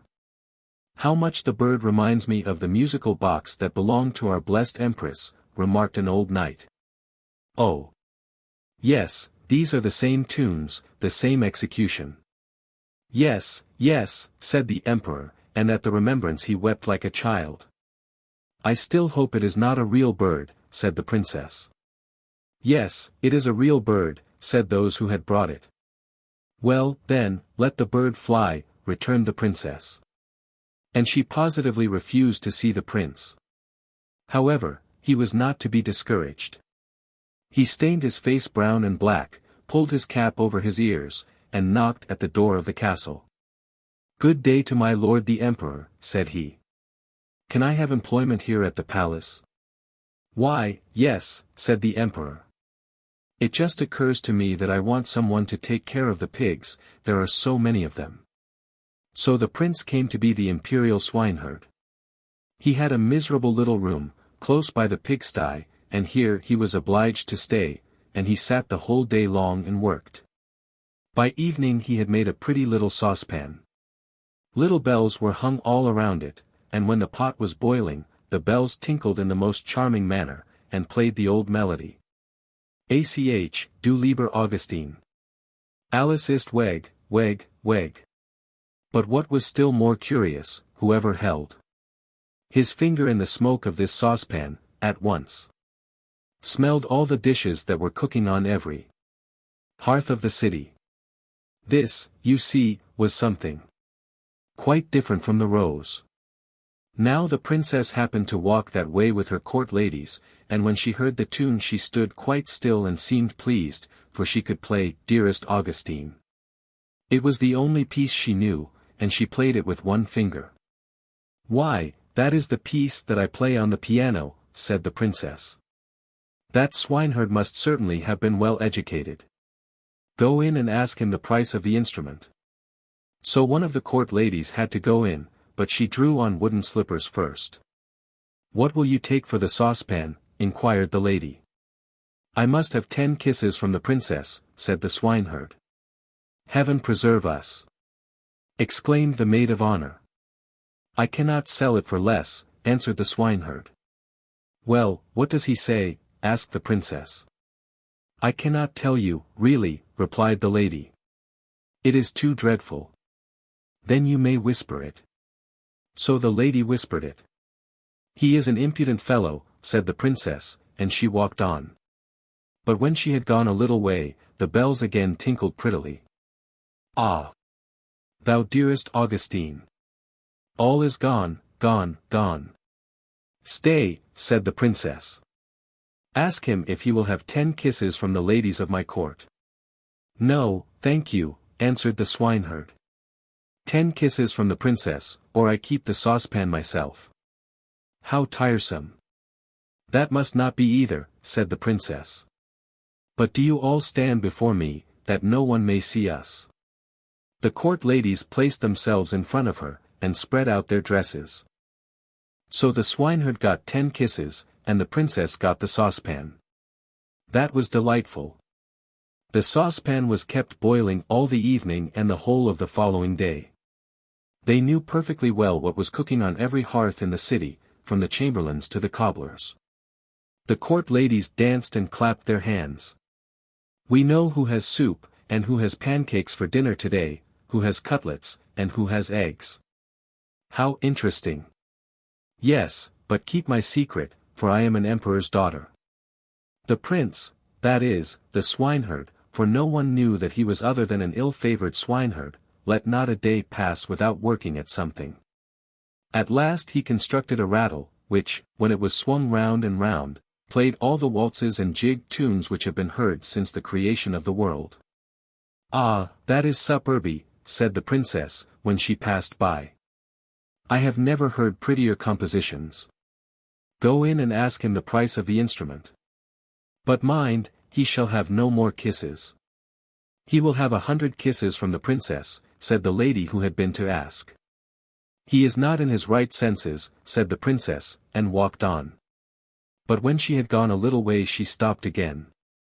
"One must encourage art," said she. "I am the emperor's daughter. Tell him he shall, as on yesterday, have 10 kisses from me, and may take the rest from the ladies of the court." "Oh, but we should not like that at all," said the ladies. "What are you muttering?" asked the princess. "If I can kiss him, surely you can. Remember I give you food and wages." 100 kisses from the princess," said he, "or else let every one keep his own." "Stand round," said she, and all the ladies stood round as before. "What can be the reason for such a crowd close by the pigsty?" asked the emperor, who happened just then to step out on the balcony. He rubbed his eyes and put on his spectacles. "They are the ladies of the court. I must go and see what they are about." So he pulled up his slippers at the heel, for he had trodden them down. As soon as he had got into the courtyard he moved very softly, and the ladies were so much engrossed with counting the kisses that they did not perceive the emperor. He rose on his tiptoes. "What is all this?" said he, when he saw what was going on, and he boxed the princess's ear with his slipper, just as the swineherd was taking the 86th kiss. "Be off with you! March out!" cried the emperor, for he was very angry. Both princess and swineherd were thrust out of the city, and the princess stood and wept, while the swineherd scolded, and the rain poured down. "Alas, unhappy creature that I am," said the princess. "If I had but married the handsome young prince. Ah, how unfortunate I am." The swineherd went behind a tree, washed the black and brown from his face, threw off his dirty clothing, and stepped forth in his princely robes. He looked so noble that the princess could not help bowing before him. "I have come to despise thee," said he. "Thou wouldst not have an honorable prince. Thou couldst not prize the rose and the nightingale, but thou wast ready to kiss the swineherd for the sake of a trumpery plaything. Thou art rightly served." He then went back to his own little kingdom, where he shut the door of his palace before her very eyes. Now she might well sing. "Ah! Thou dearest Augustine! All is gone, gone, gone. The metal pig.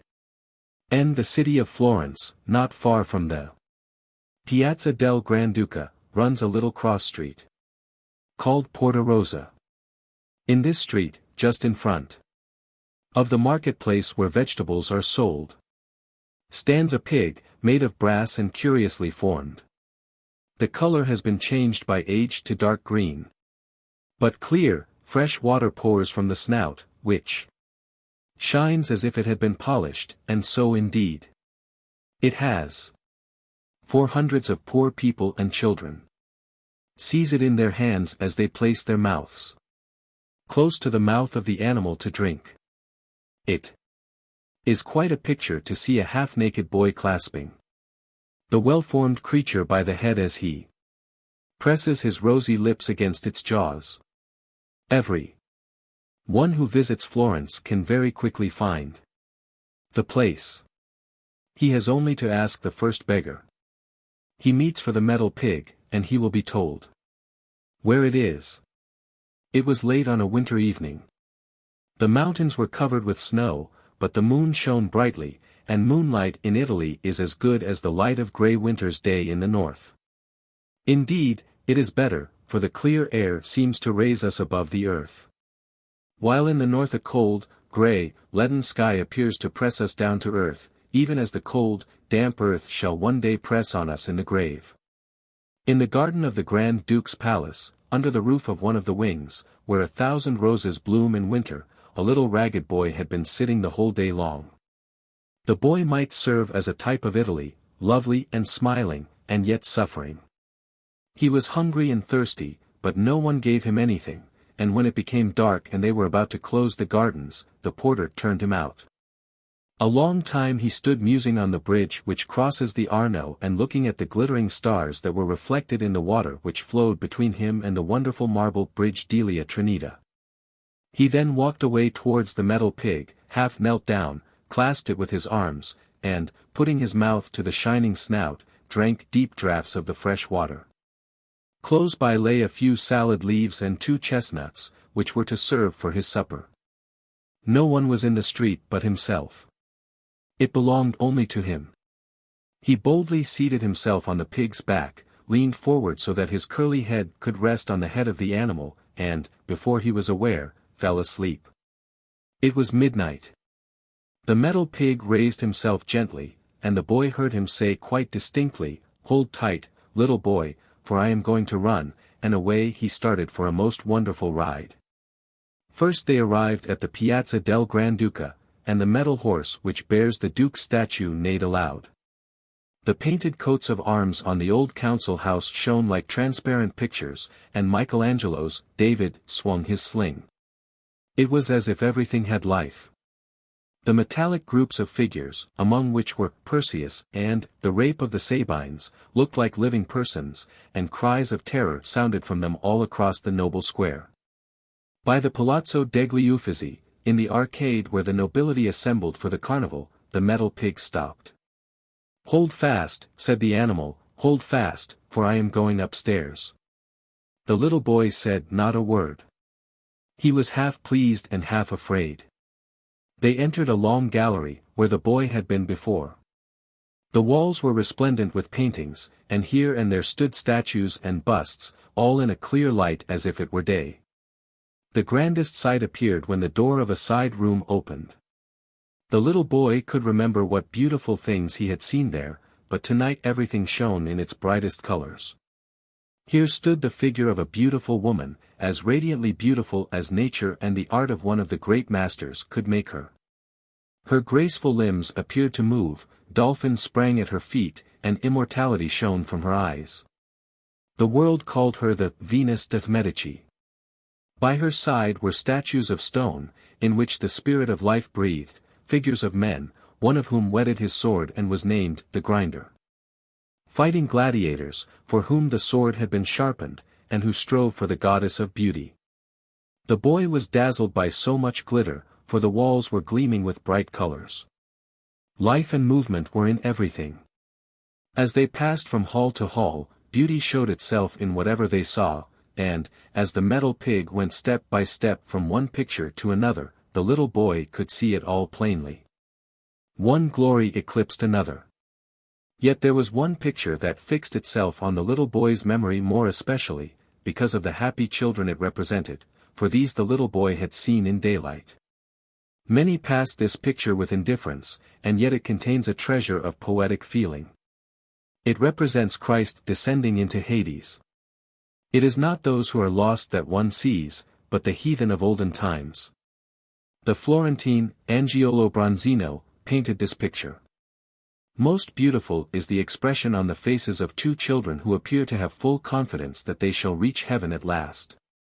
They are embracing each other, and one little one stretches out his hand towards another who stands below them, and points to himself as if he were saying, "I am going to heaven."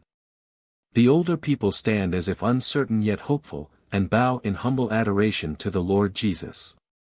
On this picture the boy's eyes rested longer than on any other, and the metal pig stood still before it. A low sigh was heard. Did it come from the picture or from the animal? The boy raised his hands toward the smiling children, and then the pig ran off with him through the open vestibule. "Thank you, "Thank you, you beautiful animal," said the little boy, caressing the metal pig as it ran down the steps. "Thanks to yourself also," replied the metal pig. "I have helped you and you have helped me, for it is only when I have an innocent child on my back that I receive the power to run. Yes, as you see, I can even venture under the rays of the lamp in front of the picture of the Madonna, but I must not enter the church. Still, from without, and while you are upon my back, I may look in through the open door. Do not get down yet, for if you do, then I shall be lifeless, as you have seen me in the daytime in the Porta Rosa." "I will stay with you, my dear creature," said the little boy. So they went on at a rapid pace through the streets of Florence, till they came to the square before the church of Santa Croce. The folding doors flew open, and lights streamed from the altar, through the church, into the deserted square. A wonderful blaze of light streamed from one of the monuments in the left aisle, and 1,000 moving stars formed a kind of glory round it. Even the coat of arms on the tombstone shone, and a red ladder on a blue field gleamed like fire. It was the grave of Galileo. The monument is unadorned, but the red ladder is an emblem of art, signifying that the way to glory leads up a shining ladder, on which the great prophets rise to heaven like Elijah of old. In the right aisle of the church every statue on the richly carved sarcophagi seemed endowed with life. Here stood Michelangelo, there Dante, with the laurel wreath around his brow, Alfieri and Machiavelli. For here, side by side, rest the great men, the pride of Italy. The church itself is very beautiful, even more beautiful than the marble cathedral at Florence, though not so large. It seemed as if the carved vestments stirred, and as if the marble figures which they covered raised their heads higher to gaze upon the brightly colored, glowing altar, where the white-robed boys swung the golden censers amid music and song. And the strong fragrance of incense filled the church and streamed forth into the square. The boy stretched out his hands toward the light, and at the same moment the metal pig started again, so rapidly that he was obliged to cling tightly to him. The wind whistled in his ears. He heard the church door creak on its hinges as it closed, and it seemed to him as if he had lost his senses. Then a cold shudder passed over him, and he awoke. It was morning. The metal pig stood in its old place on the Porta Rosa, and the boy found that he had nearly slipped off its back. Fear and trembling came upon him as he thought of his mother. She had sent him out the day before to get some money, but he had not been able to get any, and now he was hungry and thirsty. Once more he clasped the neck of his metal steed, kissed its nose, and nodded farewell to it. Then he wandered away into one of the narrowest streets, where there was scarcely room for a loaded donkey to pass.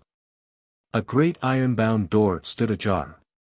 And, passing through, he climbed a brick staircase with dirty walls, and a rope for balustrade, till he came to an open gallery hung with rags. From here a flight of steps led down to a court, where from a fountain water was drawn up by iron rollers to the different stories of the house. Many water buckets hung side by side. Sometimes the roller and the bucket danced in the air, splashing the water all over the court. Another broken-down staircase led from the gallery, and 2 Russian sailors running down it almost upset the poor boy. They were coming from their nightly carousal. A woman, not very young, with an unpleasant face and a quantity of black hair, followed them. "What have you brought home?" she asked when she saw the boy. "Don't be angry," he pleaded. "I received nothing, I have nothing at all," and he seized his mother's dress and would have kissed it. Then they went into a little room. I need not describe it, but only say that there stood in it an earthen pot with handles, made for holding fire, which in Italy is called a marito. This pot she took in her lap, warmed her fingers, and pushed the boy with her elbow. "Certainly you must have some money," she said.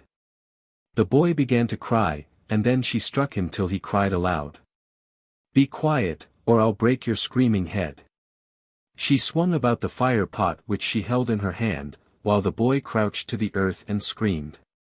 Then a neighbor came in, who also had a marito under her arm. "Felicita," she said, "what are you doing to the child?" "The child is mine," she answered, "I can murder him if I like, and you too, John Nina." Then again she swung the fire pot about.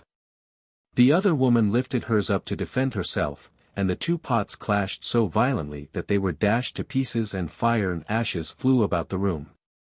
The boy rushed out at the sight, sped across the courtyard, and fled from the house. The poor child ran till he was quite out of breath. At last he stopped at the church, the doors of which were opened to him the night before, and went in. Here everything was bright, and the boy knelt down by the first tomb on his right hand, the grave of Michelangelo, and sobbed as if his heart would break. People came and went. The service went on, but no one noticed the boy except an elderly citizen, who stood still and looked at him for a moment and then went away like the rest. Hunger and thirst overpowered the child, and he became quite faint and ill. At last he crept into a corner behind the marble monuments and went to sleep. Towards evening he was awakened by a pull at his sleeve. He started up, and the same old citizen stood before him. "Are you ill? Where do you live? Have you been here all day?" were some of the questions asked by the old man. After hearing his answers, the old man took him to a small house in a back street close by. They entered a glovemaker's shop, where a woman sat sewing busily. A little white poodle, so closely shaved that his pink skin could plainly be seen, frisked about the room and gamboled over the boy. "Innocent souls are soon intimate," said the woman, as she caressed both the boy and the dog. These good people gave the child food and drink, and said he should stay with them all night, and that the next day the old man, who was called Giuseppe, would go and speak to his mother. A simple little bed was prepared for him, but to him who had so often slept on the hard stones it was a royal couch, and he slept sweetly and dreamed of the splendid pictures, and of the metal pig. Giuseppe went out the next morning, and the poor child was not glad to see him go, for he knew that the old man had gone to his mother, and that perhaps he would have to return. He wept at the thought, and then played with the lively little dog and kissed it, while the old woman looked kindly at him to encourage him. What news did Giuseppe bring back? At first the boy could not find out, for the old man talked to his wife, and she nodded and stroked the boy's cheek. Then she said, "He is a good lad, he shall stay with us. He may become a clever glovemaker, like you. Look what delicate fingers he has." Madonna intended him for a glovemaker. So the boy stayed with them, and the woman herself taught him to sew. He ate well, and slept well, and became very merry. But at last he began to tease Bellissima, as the little dog was called. This made the woman angry, and she scolded him and threatened him, which made him unhappy, and he went and sat in his own room, full of sad thoughts. This chamber looked out upon the street, in which hung skins to dry, and there were thick iron bars across his window. That night he lay awake, thinking of the metal pig. Indeed, it was always in his thoughts. Suddenly he fancied he heard feet outside going pit-a-pat. He sprang out of bed and went to the window. Could it be the metal pig? But there was nothing to be seen. Whatever he had heard had passed already. "Go help the gentleman to carry his box of colors," said the woman the next morning when their neighbor, the artist, passed by, carrying a paint box and a large roll of canvas. The boy instantly took the box and followed the painter. They walked on till they reached the picture gallery, and mounted the same staircase up which he had ridden that night on the metal pig. He remembered all the pictures and statues, especially the marble Venus, and again he looked at the Madonna with the Saviour and St. John. They stopped before the picture by Il Bronzino, in which Christ is represented as standing in the lower world, with the children smiling before him in the sweet expectation of entering heaven. The poor boy smiled, too, for here was his heaven. "You may go home now," said the painter, while the boy stood watching him till he had set up his easel. "May I see you paint?" asked the boy. "May I see you put the picture on this white canvas?" "I am not going to paint," replied the artist, bringing out a piece of chalk. His hand moved quickly, and his eye measured the great picture, and though nothing appeared but a faint line, the figure of the Saviour was as clearly visible as in the colored picture. "Why don't you go?" said the painter. Then the boy wandered home silently, and seated himself on the table, and learned to sew gloves. But all day long his thoughts were in the picture gallery, and so he pricked his fingers and was awkward. But he did not tease Bellissima. When evening came, and the house door stood open, he slipped out. It was a bright, beautiful, starlight evening, but rather cold. Away he went through the already deserted streets, and soon came to the metal pig. He stooped down and kissed its shining nose, and then seated himself on its back. "You happy creature," he said, "how I have longed for you. We must take a ride tonight." But the metal pig lay motionless, while the fresh stream gushed forth from its mouth. The little boy still sat astride its back, when he felt something pulling at his clothes. He looked down, and there was Bellissima, little smooth-shaven Bellissima, barking as if she would have said, "Here I am, too. Why are you sitting there?" A fiery dragon could not have frightened the little boy so much as did the little dog in this place. Bellissima in the street and not dressed, as the old lady called it. What would be the end of this? The dog never went out in winter, unless she was attired in a little lambskin coat, which had been made for her. It was fastened round the little dog's neck and body with red ribbons, and decorated with rosettes and little bells. The dog looked almost like a little kid when she was allowed to go out in winter and trot after her mistress. Now, here she was in the cold, and not dressed. Oh, how would it end? All his fancies were quickly put to flight. Yet he kissed the metal pig once more, and then took Bellissima in his arms. The poor little thing trembled so with cold that the boy ran homeward as fast as he could. "What are you running away with there?" asked two of the police whom he met, and at whom the dog barked. "Where have you stolen that pretty dog?" they asked, and took it away from him. "Oh, I have not stolen it." "Do give it back to me," cried the boy, despairingly. "If you have not stolen it, you may say at home that they can send to the watch-house for the dog." Then they told him where the watch-house was, and went away with Bellissima. Here was trouble indeed. The boy did not know whether he had better jump into the Arno or go home and confess everything. They would certainly kill him, he thought. Well, I would gladly be killed, he reasoned, for then I should die and go to heaven. And so he went home, almost hoping for death. The door was locked, and he could not reach the knocker. No one was in the street, so he took up a stone and with it made a tremendous noise at the door. "Who is there?" asked somebody from within. "It is I," said he. "Bellissima is gone.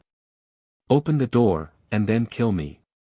Then, indeed, there was a great panic, for Madame was so very fond of Bellissima.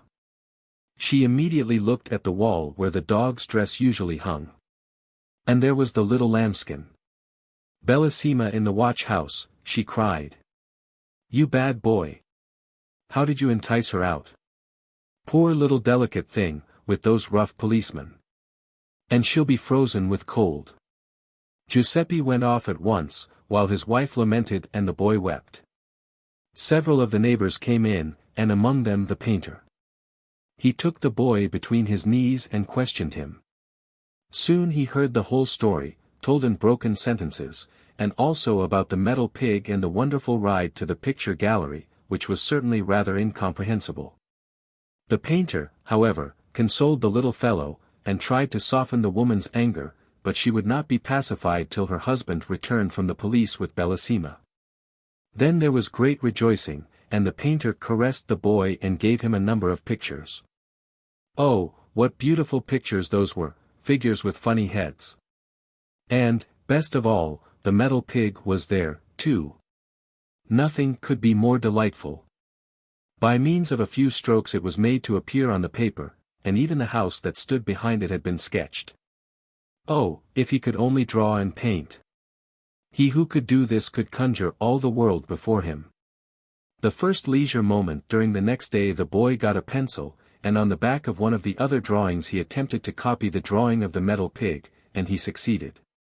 Certainly it was rather crooked, rather up and down, one leg thick, and another thin.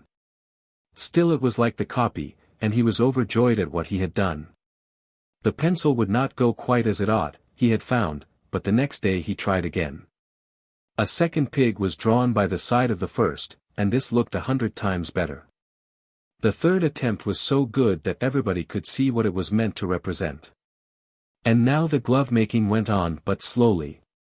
The orders given by the shops in the town were not finished quickly, for the metal pig had taught the boy that all objects may be drawn upon paper, and Florence is a picture book in itself for anyone who chooses to turn over its pages. On the Piazza della Trinita stands a slender pillar, and upon it is the goddess of justice blindfolded, with her scales in her hand. She was soon represented on paper, and it was the glovemaker's boy who placed her there. His collection of pictures increased, but as yet they were only copies of lifeless objects, when one day Bellissima came gambolling before him.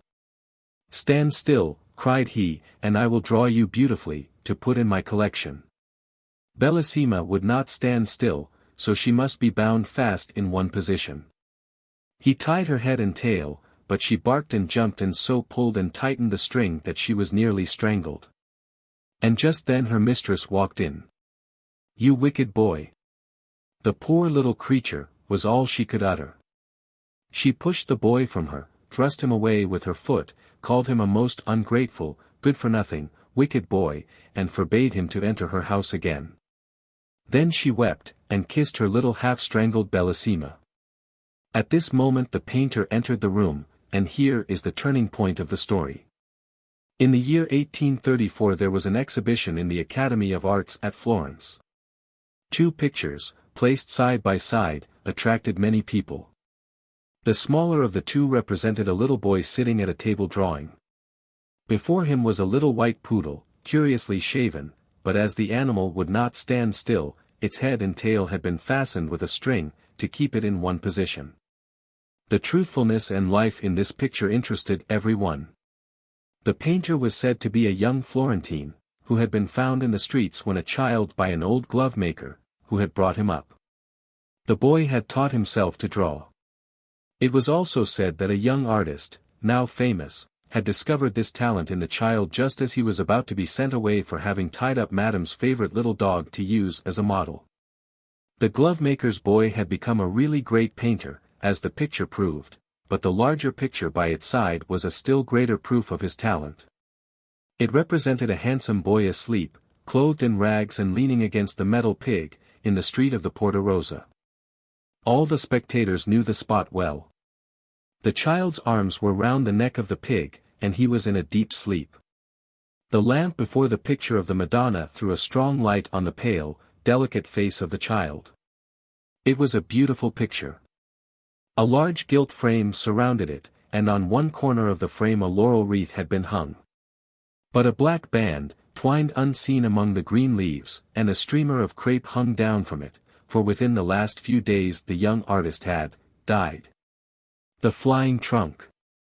Here was once a merchant who was so rich that he could have paved a whole street with gold, and would even then have had enough left for a small alley. He did not do so. He knew the value of money better than to use it in this way. So clever was he that every shilling he put out brought him a crown, and so it continued as long as he lived. His son inherited his wealth, and lived a merry life with it. He went to a masquerade every night, made kites out of 5-pound notes, and threw pieces of gold into the sea instead of stones, making ducks and drakes of them. In this manner he soon lost all his money. At last he had nothing left but a pair of slippers, an old dressing gown, and 4 shillings. And now all his companions deserted him. They would not walk with him in the streets, but one of them, who was very good-natured, sent him an old trunk with this message: "Pack up." "Yes," he said, "it is all very well to say, pack up." But he had nothing left to pack, therefore he seated himself in the trunk. It was a very wonderful trunk, for no sooner did any one press on the lock than the trunk could fly. He shut the lid and pressed the lock, when away flew the trunk up the chimney, with him in it, right up into the clouds. Whenever the bottom of the trunk cracked he was in a great fright, for if the trunk had fallen to pieces, he would have turned a tremendous somersault over the trees. However, he arrived safely in Turkey. He hid the trunk in a wood under some dry leaves and then went into the town. This he could do very well, for among the Turks people always go about in dressing gowns and slippers, just as he was. He happened to meet a nurse with a little child. "I say, you Turkish nurse," cried he, "what castle is that near the town, with the windows placed so high?" "The Sultan's daughter lives there," she replied. "It has been prophesied that she will be very unhappy about a lover, and therefore no one is allowed to visit her unless the king and queen are present." "Thank you," said the merchant's son. So he went back to the wood, seated himself in his trunk, flew up to the roof of the castle, and crept through the window into the room where the princess lay asleep on the sofa. She awoke and was very much frightened, but he told her he was a Turkish angel who had come down through the air to see her. This pleased her very much. He sat down by her side and talked to her, telling her that her eyes were like beautiful dark lakes, in which the thoughts swam about like little mermaids, and that her forehead was a snowy mountain which contained splendid halls full of pictures. He related to her the story about the stork, who brings the beautiful children from the rivers. These stories delighted the princess, and when he asked her if she would marry him, she consented immediately. "But you must come on Saturday," she said, "for then my parents will take tea with me. They will be very proud when they find that I am going to marry a Turkish angel. But you must think of some very pretty stories to tell them, for they like to hear stories better than anything. My mother prefers one that is deep and moral, but my father likes something funny, to make him laugh." "Very well," he replied, "I shall bring you no other marriage portion than a story," and so they parted. But the princess gave him a sword studded with gold coins, and these he could make useful. He flew away to the town and bought a new dressing gown, and afterwards returned to the wood, where he composed a story so as to be ready by Saturday, and that was no easy matter. It was ready, however, when he went to see the princess on Saturday. The king and queen and the whole court were at tea with the princess, and he was received with great politeness. "Will you tell us a story," said the queen, "one that is instructive and full of learning?" "Yes, but with something in it to laugh at," said the king. "Certainly," he replied, and commenced at once, asking them to listen attentively. There was once a bundle of matches that were exceedingly proud of their high descent. Their genealogical tree, that is, a great pine tree from which they had been cut, was at one time a large old tree in the wood. The matches now lay between a tinder box and an old iron saucepan and were talking about their youthful days. "Ah! Then we grew on the green boughs," said they, "and every morning and evening we were fed with diamond drops of dew. Whenever the sun shone we felt his warm rays, and the little birds would relate stories to us in their songs. We knew that we were rich, for the other trees only wore their green dresses in summer, while our family were able to array themselves in green, summer and winter. But the woodcutter came like a great disaster, and our family fell under the axe. The head of the house obtained a situation as mainmast in a very fine ship and can sail round the world whenever he will. Other branches of the family were taken to different places, and our own office now is to kindle a light for common people. This is how such highborn people as we came to be in a kitchen. Mine has been a very different fate," said the iron pot, which stood by the matches. "From my first entrance into the world I have been used to cooking and scouring. I am the first in this house when anything solid or useful is required. My only pleasure is to be made clean and shining after dinner and to sit in my place and have a little sensible conversation with my neighbors. All of us excepting the water bucket, which is sometimes taken into the courtyard, live here together within these four walls. We get our news from the market basket, but it sometimes tells us very unpleasant things about the people and the government. Yes, and one day an old pot was so alarmed that it fell down and was broken in pieces. You are talking too much, said the tinder box, and the steel struck against the flint till some sparks flew out, crying, we want a merry evening, don't we? Yes, of course, said the matches. Let us talk about those who are the highest born. No, I don't like to be always talking of what we are, remarked the saucepan. Let us think of some other amusement, I will begin. We will tell something that has happened to ourselves, that will be very easy, and interesting as well. On the Baltic Sea, near the Danish shore. What a pretty commencement, said the plates. We shall all like that story, I am sure. Yes. Well, in my youth I lived in a quiet family where the furniture was polished, the floors scoured, and clean curtains put up, every fortnight. What an interesting way you have of relating a story, said the carpet broom. It is easy to perceive that you have been a great deal in society, something so pure runs through what you say. That is quite true, said the water bucket, and it made a spring with joy and splashed some water on the floor. Then the saucepan went on with its story, and the end was as good as the beginning. The plates rattled with pleasure, and the carpet broom brought some green parsley out of the dust hole and crowned the saucepan. It knew this would vex the others, but it thought, if I crown him today, he will crown me tomorrow. Now let us have a dance, said the fire tongs. Then how they danced and stuck one leg in the air. The chair cushion in the corner burst with laughter at the sight. Shall I be crowned now? Asked the fire tongs. So the broom found another wreath for the tongs. They are only common people after all, thought the matches. The tea urn was now asked to sing, but she said she had a cold and could not sing unless she felt boiling heat within. They all thought this was affectation. They also considered it affectation that she did not wish to sing except in the parlor, when on the table with the grand people. In the window sat an old quill pen, with which the maid generally wrote. There was nothing remarkable about the pen, except that it had been dipped too deeply in the ink, but it was proud of that. If the tea urn won't sing, said the pen, she needn't. There's a nightingale in a cage outside, that can sing. She has not been taught much, certainly, but we need not say anything this evening about that. I think it highly improper, said the teakettle, who was kitchen singer and half-brother to the tea urn, that a rich foreign bird should be listened to here. Is it patriotic? Let the market basket decide what is right. I certainly am vexed, said the basket, inwardly vexed, more than anyone can imagine. Are we spending the evening properly?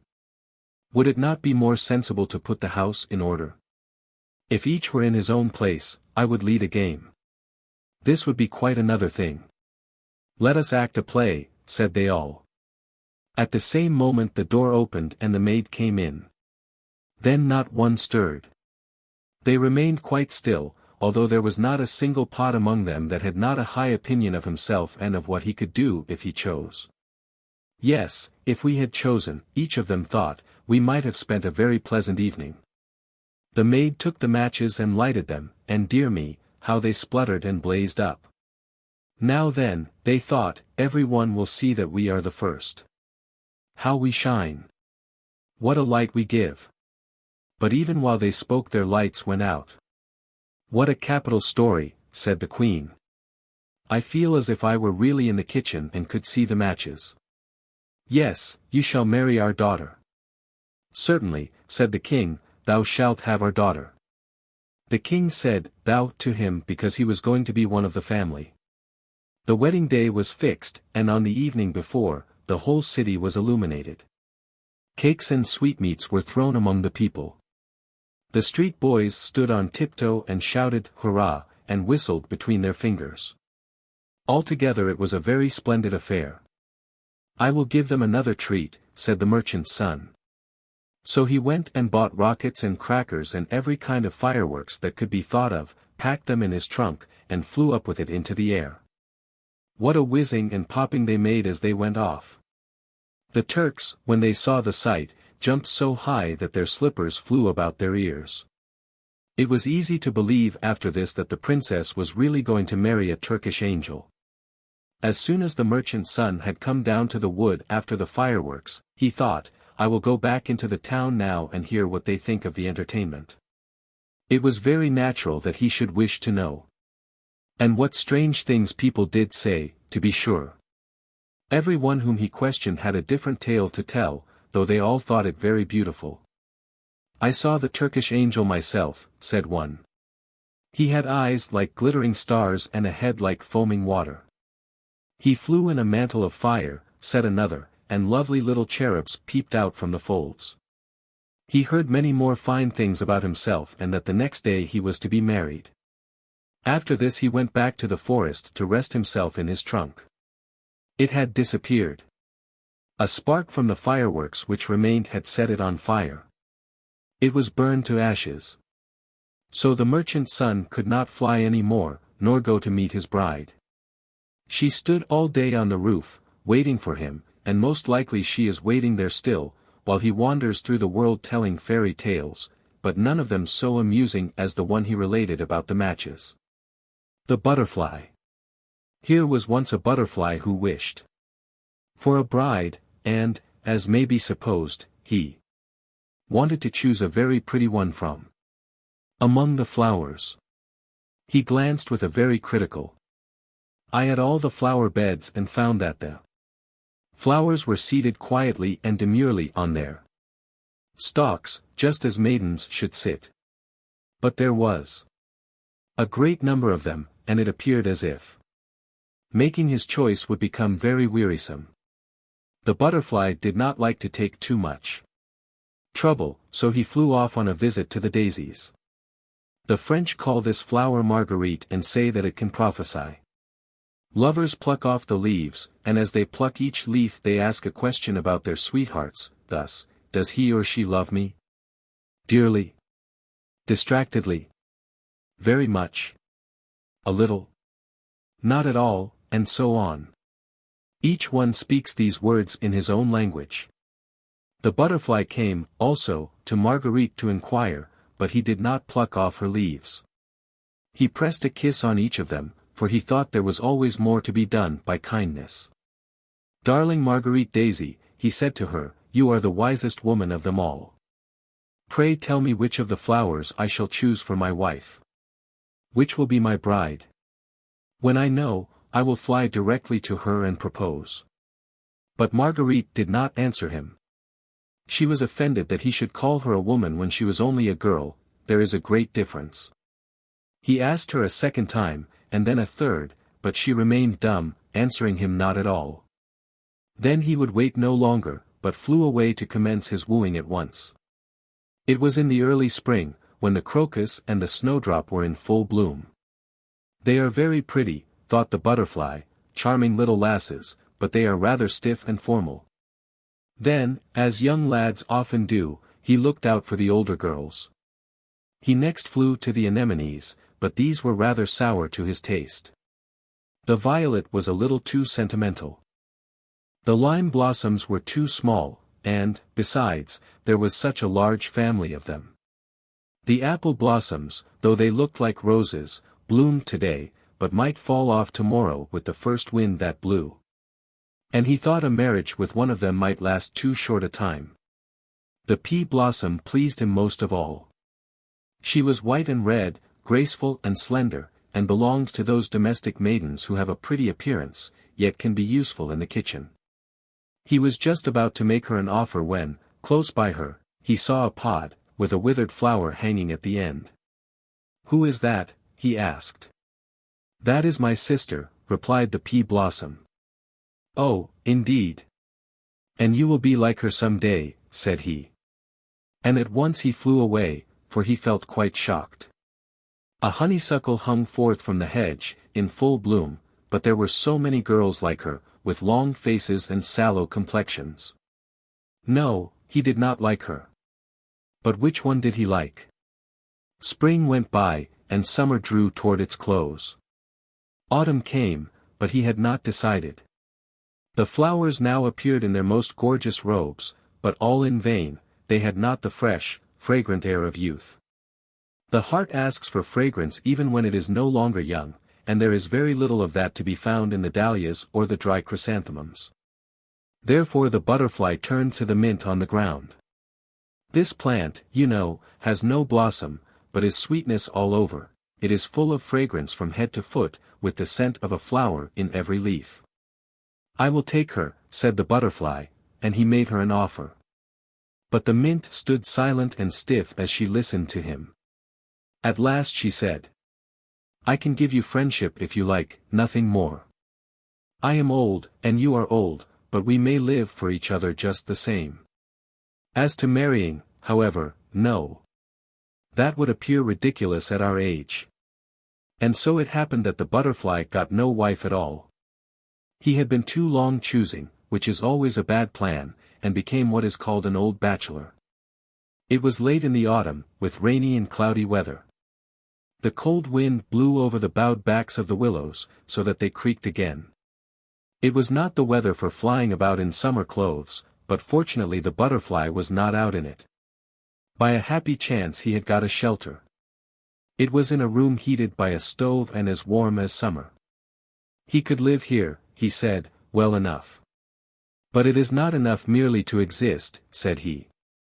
I need freedom, sunshine, and a little flower for a companion. So he flew against the window pane and was seen and admired by those in the room, who caught him and stuck him on a pin in a box of curiosities. They could not do more for him. Now I am perched on a stalk like the flowers, said the butterfly. It is not very pleasant, certainly. I imagine it is something like being married, for here I am stuck fast. And with this thought he consoled himself a little. That seems very poor consolation, said one of the plants in the room, that grew in a pot. Ah, thought the butterfly, one can't very well trust these plants in pots, they have had too much to do with human beings. The Goblin and the Huckster. Here was once a regular student, who lived in a garret and had no possessions. And there was also a regular huckster, to whom the house belonged, and who occupied the ground floor. A goblin lived with the huckster because at Christmas he always had a large dish full of jam, with a great piece of butter in the middle. The huckster could afford this. And therefore the goblin remained with him, which was very shrewd of the goblin. One evening the student came into the shop through the back door to buy candles and cheese for himself. He had no one to send, and therefore he came himself. He obtained what he wished, and then the huckster and his wife nodded good evening to him. The huckster's wife was a woman who could do more than merely nod, for she usually had plenty to say for herself. The student nodded also, as he turned to leave, then suddenly stopped and began reading the piece of paper in which the cheese was wrapped. It was a leaf torn out of an old book, a book that ought not to have been torn up, for it was full of poetry. Yonder lies some more of the same sort, said the huckster. I gave an old woman a few coffee berries for it, you shall have the rest for 6pence if you will. Indeed I will, said the student. Give me the book instead of the cheese. I can eat my bread and butter without cheese. It would be a sin to tear up a book like this. You are a clever man and a practical man, but you understand no more about poetry than that cask yonder. This was a very rude speech, especially against the cask, but the huckster and the student both laughed, for it was only said in fun. The goblin, however, felt very angry that any man should venture to say such things to a huckster who was a householder and sold the best butter. As soon as it was night, the shop closed, and every one in bed except the student. The goblin stepped softly into the bedroom where the huckster's wife slept, and took away her tongue, which of course she did not then want.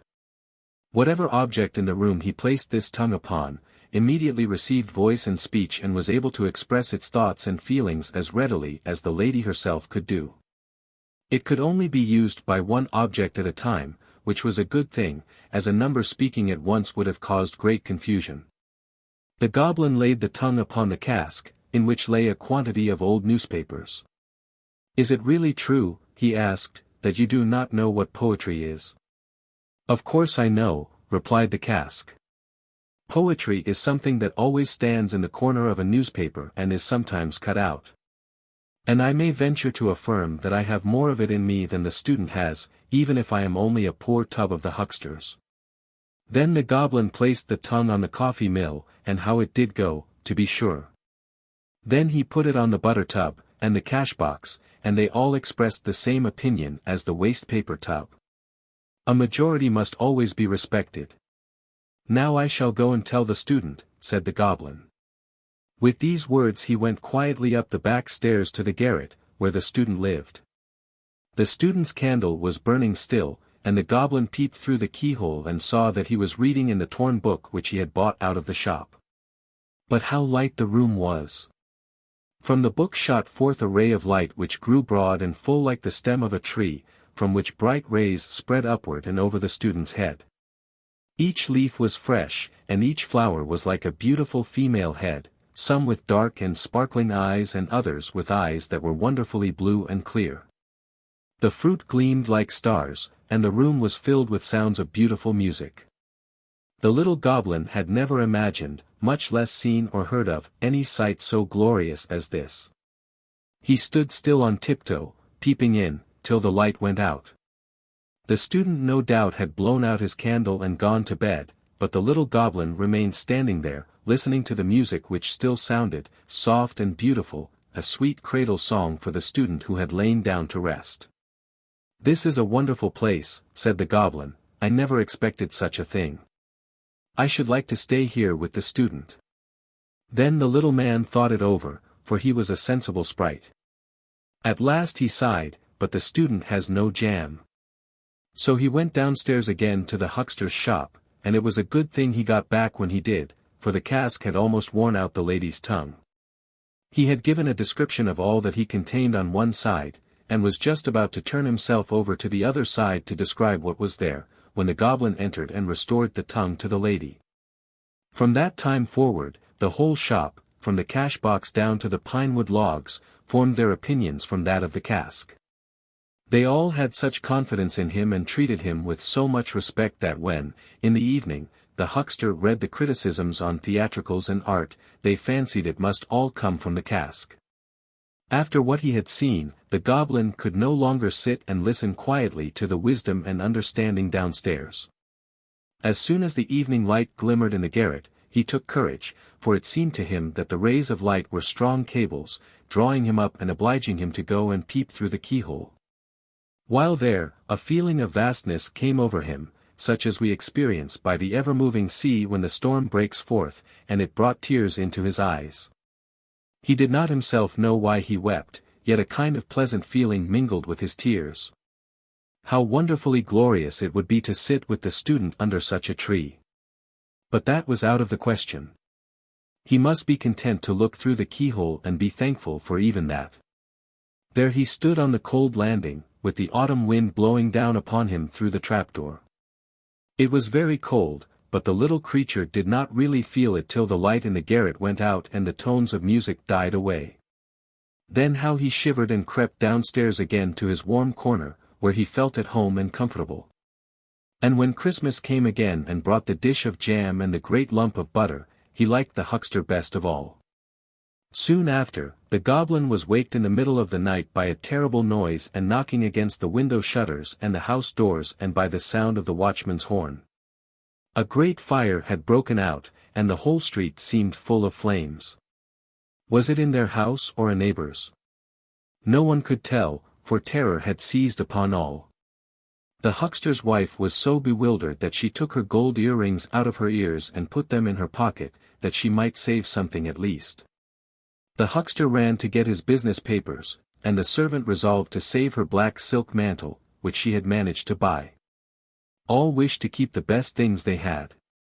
The goblin had the same wish, for with one spring he was upstairs in the student's room.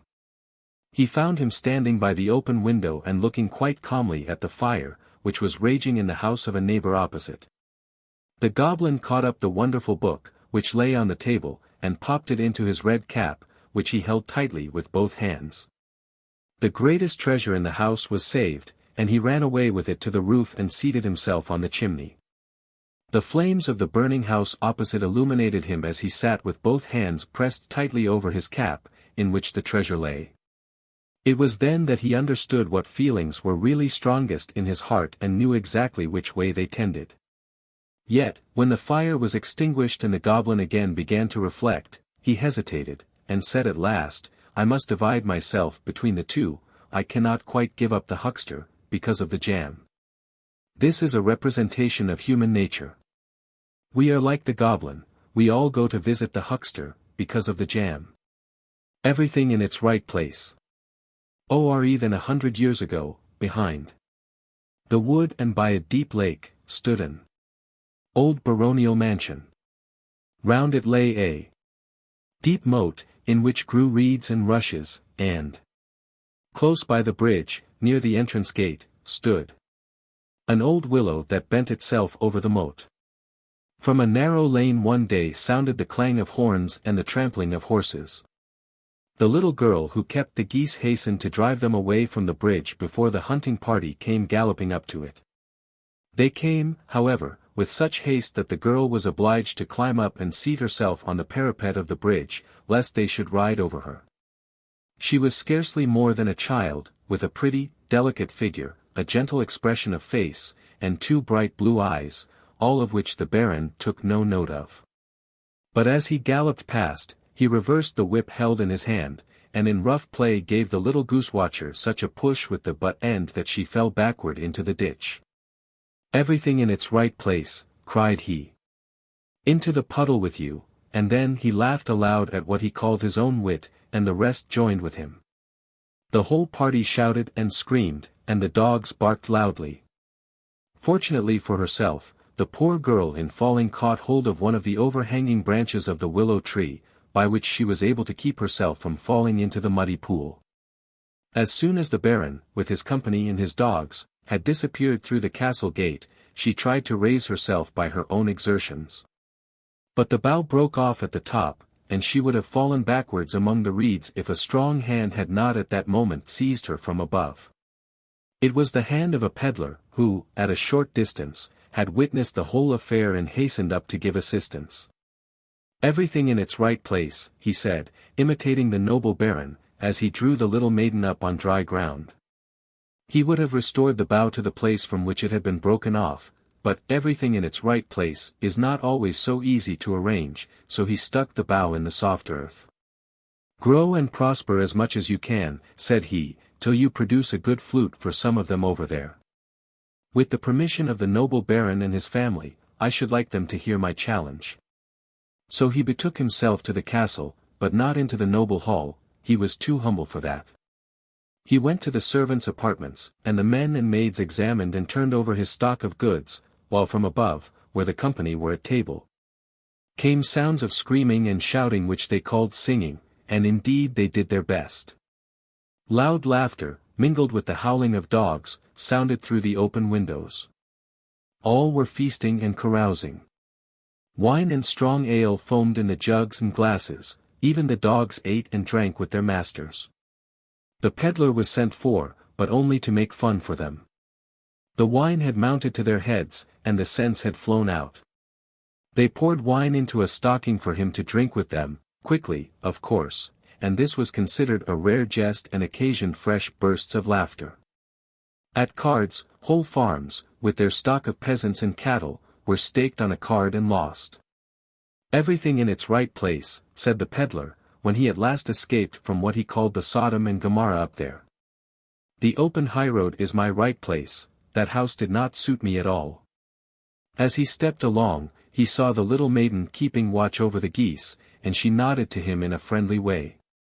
Days and weeks passed, and it soon became evident that the willow branch which had been stuck in the ground by the peddler, near to the castle moat, had taken root, for it remained fresh and green and put forth new twigs. The little girl saw that the branch must have taken root, and she was quite joyful about it. "This tree," she said, "must be my tree now." The tree certainly flourished, but at the castle, what with feasting and gambling, everything went to ruin. For these two things are like rollers, upon which no man can possibly stand securely. 6 years had not passed away before the noble Baron wandered out of the castle gate a poor man, and the mansion was bought by a rich dealer. This dealer was no other than the man of whom he had made fun and for whom he had poured wine into a stocking to drink. But honesty and industry are like favorable winds to a ship, and they had brought the peddler to be master of the Baron's estates. From that hour no more card playing was permitted there. The new proprietor took to himself a wife, and who should it be but the little goose-watcher, who had always remained faithful and good, and who looked as beautiful and fine in her new clothes as if she had been a highly born lady. It would be too long a story in these busy times to explain how all this came about, but it really did happen, and the most important part is to come. It was pleasant to live in the old court now. The mistress herself managed the housekeeping within, and the master superintended the estate. Their home overflowed with blessings, for where rectitude leads the way, prosperity is sure to follow. The old house was cleaned and painted, the moat dried up, and fruit trees planted in it. The floors of the house were polished as smoothly as a draught board, and everything looked bright and cheerful. During the long winter evenings the lady of the house sat with her maidens at the spinning wheel in the great hall. Her husband, in his old age, had been made a magistrate. Every Sunday evening he read the Bible with his family, for children had come to him and were all instructed in the best manner, although they were not all equally clever, as is the case in all families. In the meantime, the willow branch at the castle gate had grown into a splendid tree and stood free and unrestrained. "That is our genealogical tree," said the old people, "and the tree must therefore be honored and esteemed, even by those who are not very wise." 100 years passed away, and the place presented a much changed aspect. The lake had been converted into moorland, and the old baronial castle had almost disappeared. A pool of water, the deep moat, and the ruins of some of the walls were all that remained. Close by grew a magnificent willow tree, with overhanging branches, the same genealogical tree of former times. Here it still stood, showing to what beauty a willow can attain when left to itself. To be sure, the trunk was split through, from the root to the top, and the storm had slightly bent it, but it stood firm through all, and from every crevice and opening into which earth had been carried by the wind, shot forth blossoms and flowers. Near the top, where the large boughs parted, the wild raspberry twined its branches and looked like a hanging garden. Even the little mistletoe had here struck root, and flourished, graceful and delicate, among the branches of the willow, which were reflected in the dark waters beneath it. Sometimes the wind from the sea scattered the willow leaves. A path led through the field, close by the tree. On the top of a hill, near the forest, with a splendid prospect before it, stood the new baronial hall, with panes of such transparent glass in the windows that there appeared to be none. The grand flight of steps leading to the entrance looked like a bower of roses and broad-leaved plants. The lawn was as fresh and green as if each separate blade of grass were cleaned morning and evening. In the hall hung costly pictures. The chairs and sofas were of silk and velvet and looked almost as if they could move of themselves. There were tables with white marble tops, and books bound in velvet and gold. Here, indeed, resided wealthy people, people of rank, the new baron and his family. Each article was made to harmonize with the other furnishings. The family motto still was, "Everything in its right place." Therefore the pictures which were once the honor and glory of the old house now hung in the passage leading to the servants' hall. They were considered mere lumber. Especially two old portraits, one of a man in a wig and a rose-colored coat, the other of a lady with frizzed and powdered hair, holding a rose in her hand, each surrounded by a wreath of willow leaves. Both the pictures had many holes in them, for the little barons always set up the two old people as targets for their bows and arrows. And yet these were pictures of the magistrate and his lady, from whom the present family were descended. "But they did not properly belong to our family," said one of the little barons. "He was a peddler, and she kept the geese. They were not like Papa and Mama." So the pictures, being old, were considered worthless. And the motto being, "Each in its right place," the great-grandfather and the great-grandmother of the family were sent into the passage leading to the servants' hall. The son of the clergyman of the place was tutor at the great house. One day he was out walking with his pupils, the little barons, and their eldest sister, who had just been confirmed. They took the path through the fields, which led past the old willow tree. While they walked, the young lady made a wreath of hedge blossoms and wild flowers, each in its right place, and the wreath was, as a whole, very pretty. At the same time she heard every word uttered by the son of the clergyman. She liked very much to hear him talk of the wonders of nature and of the great men and women of history. She had a healthy mind, with nobility of thought and feeling, and a heart full of love for all God's creation. The walking party halted at the old willow tree, the youngest of the barons wanted a branch from it to make a flute, as he had already made them from other willows. The tutor broke off a branch. "Oh, don't do that," exclaimed the young baroness. But it was already done. "I am so sorry," she continued, "that is our famous old tree, and I love it very much. They laugh at me for it at home, but I don't mind. There is a story told about that tree." Then she told him what we already know, about the old castle, and about the peddler and the girl with the geese, who had met at this spot for the first time and were the ancestors of the noble family to which the young baroness belonged. "The good old folks would not be ennobled," said she. "Their motto was everything in its right place, and they thought it would not be right for them to purchase a title with money. My grandfather, the first baron, was their son.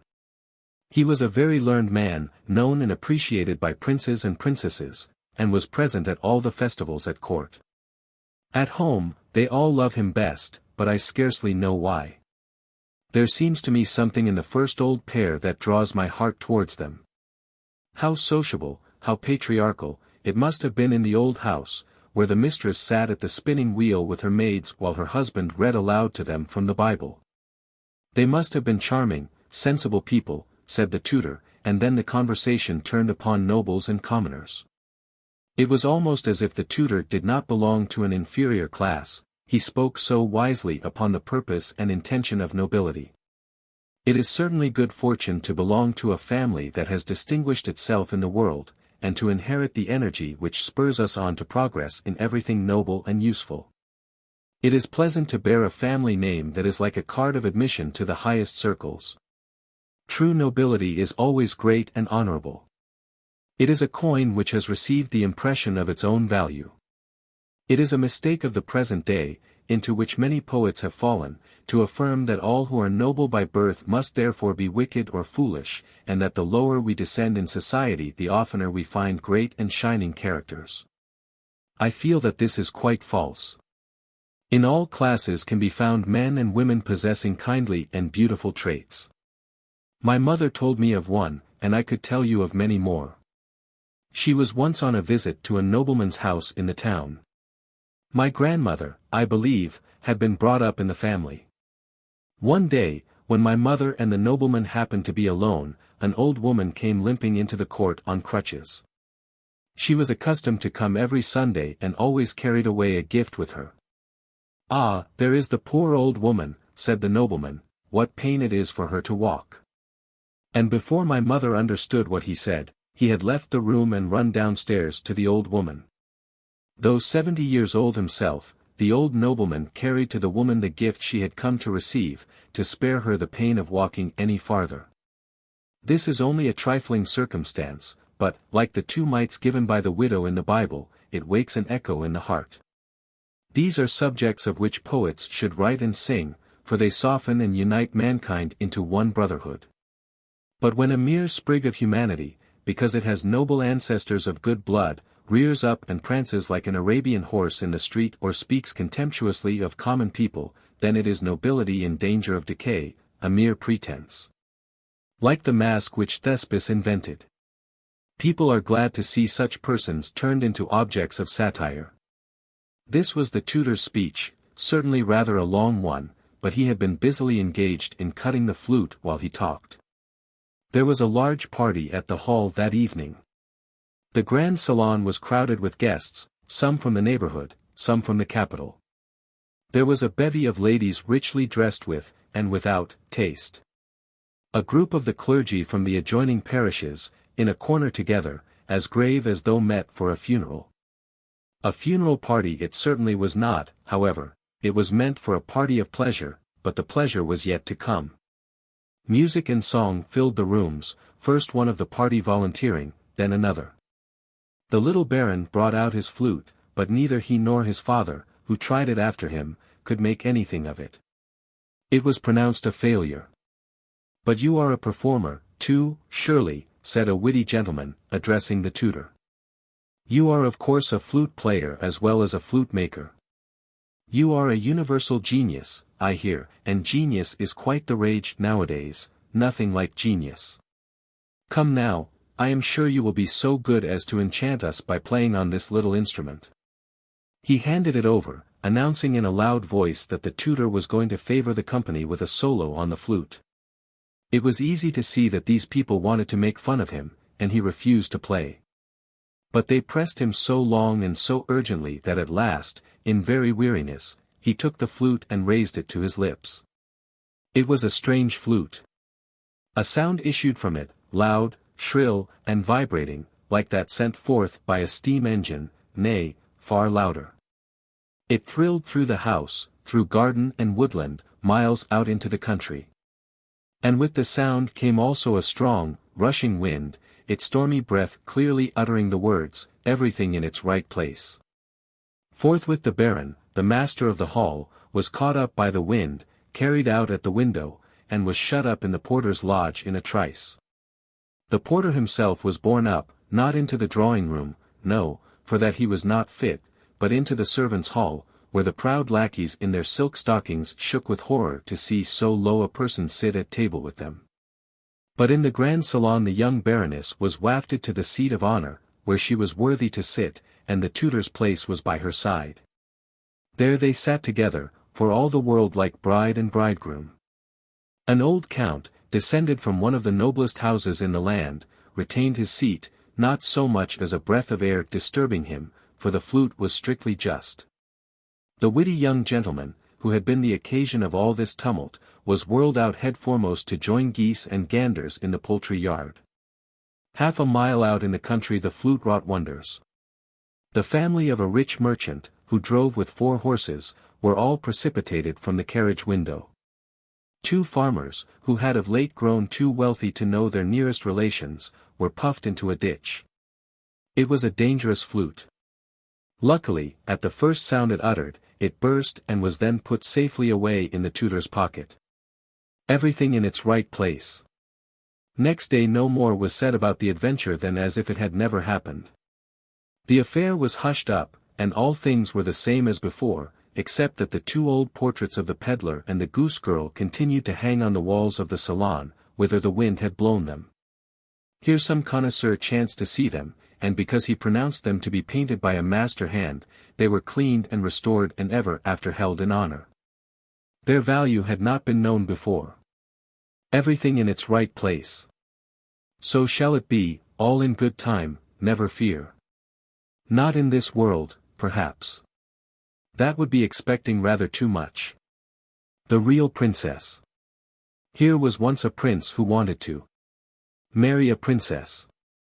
But she must be a real princess, mind you. So he traveled all round the world, seeking such a one, but everywhere something was in the way. Not that there was any lack of princesses, but he could not seem to make out whether they were real princesses. There was always something not quite satisfactory. Therefore, home he came again, quite out of spirits. For he wished so much to marry a real princess. One evening a terrible storm came on. It thundered and lightened, and the rain poured down. Indeed, it was quite fearful.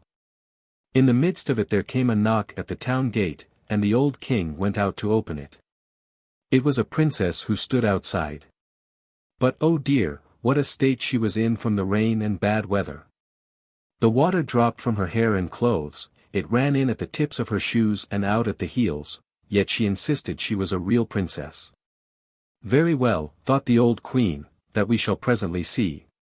She said nothing, but went into the bedchamber and took off all the bedding, then laid a pea on the sacking of the bedstead. Having done this, she took 20 mattresses and laid them upon the pea and placed 20 eiderdown beds on top of the mattresses. The princess lay upon this bed all the night. In the morning she was asked how she had slept. Oh, most miserably, she said. I scarcely closed my eyes the whole night through. I cannot think what there could have been in the bed. I lay upon something so hard that I am quite black and blue all over. It is dreadful. It was now quite evident that she was a real princess, since through 20 mattresses and 20 eiderdown beds she had felt the pea. None but a real princess could have such delicate feeling. So the prince took her for his wife, for he knew that in her he had found a true princess. And the pea was preserved in a cabinet of curiosities, where it is still to be seen unless someone has stolen it. And this, mind you, is a real story.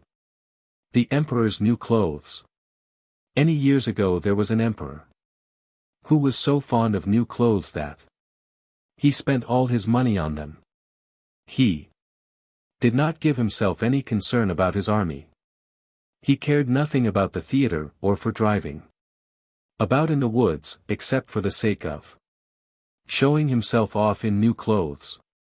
He had a costume for every hour in the day, and just as they say of a king or emperor, he is in his council chamber, they said of him, the emperor is in his dressing room.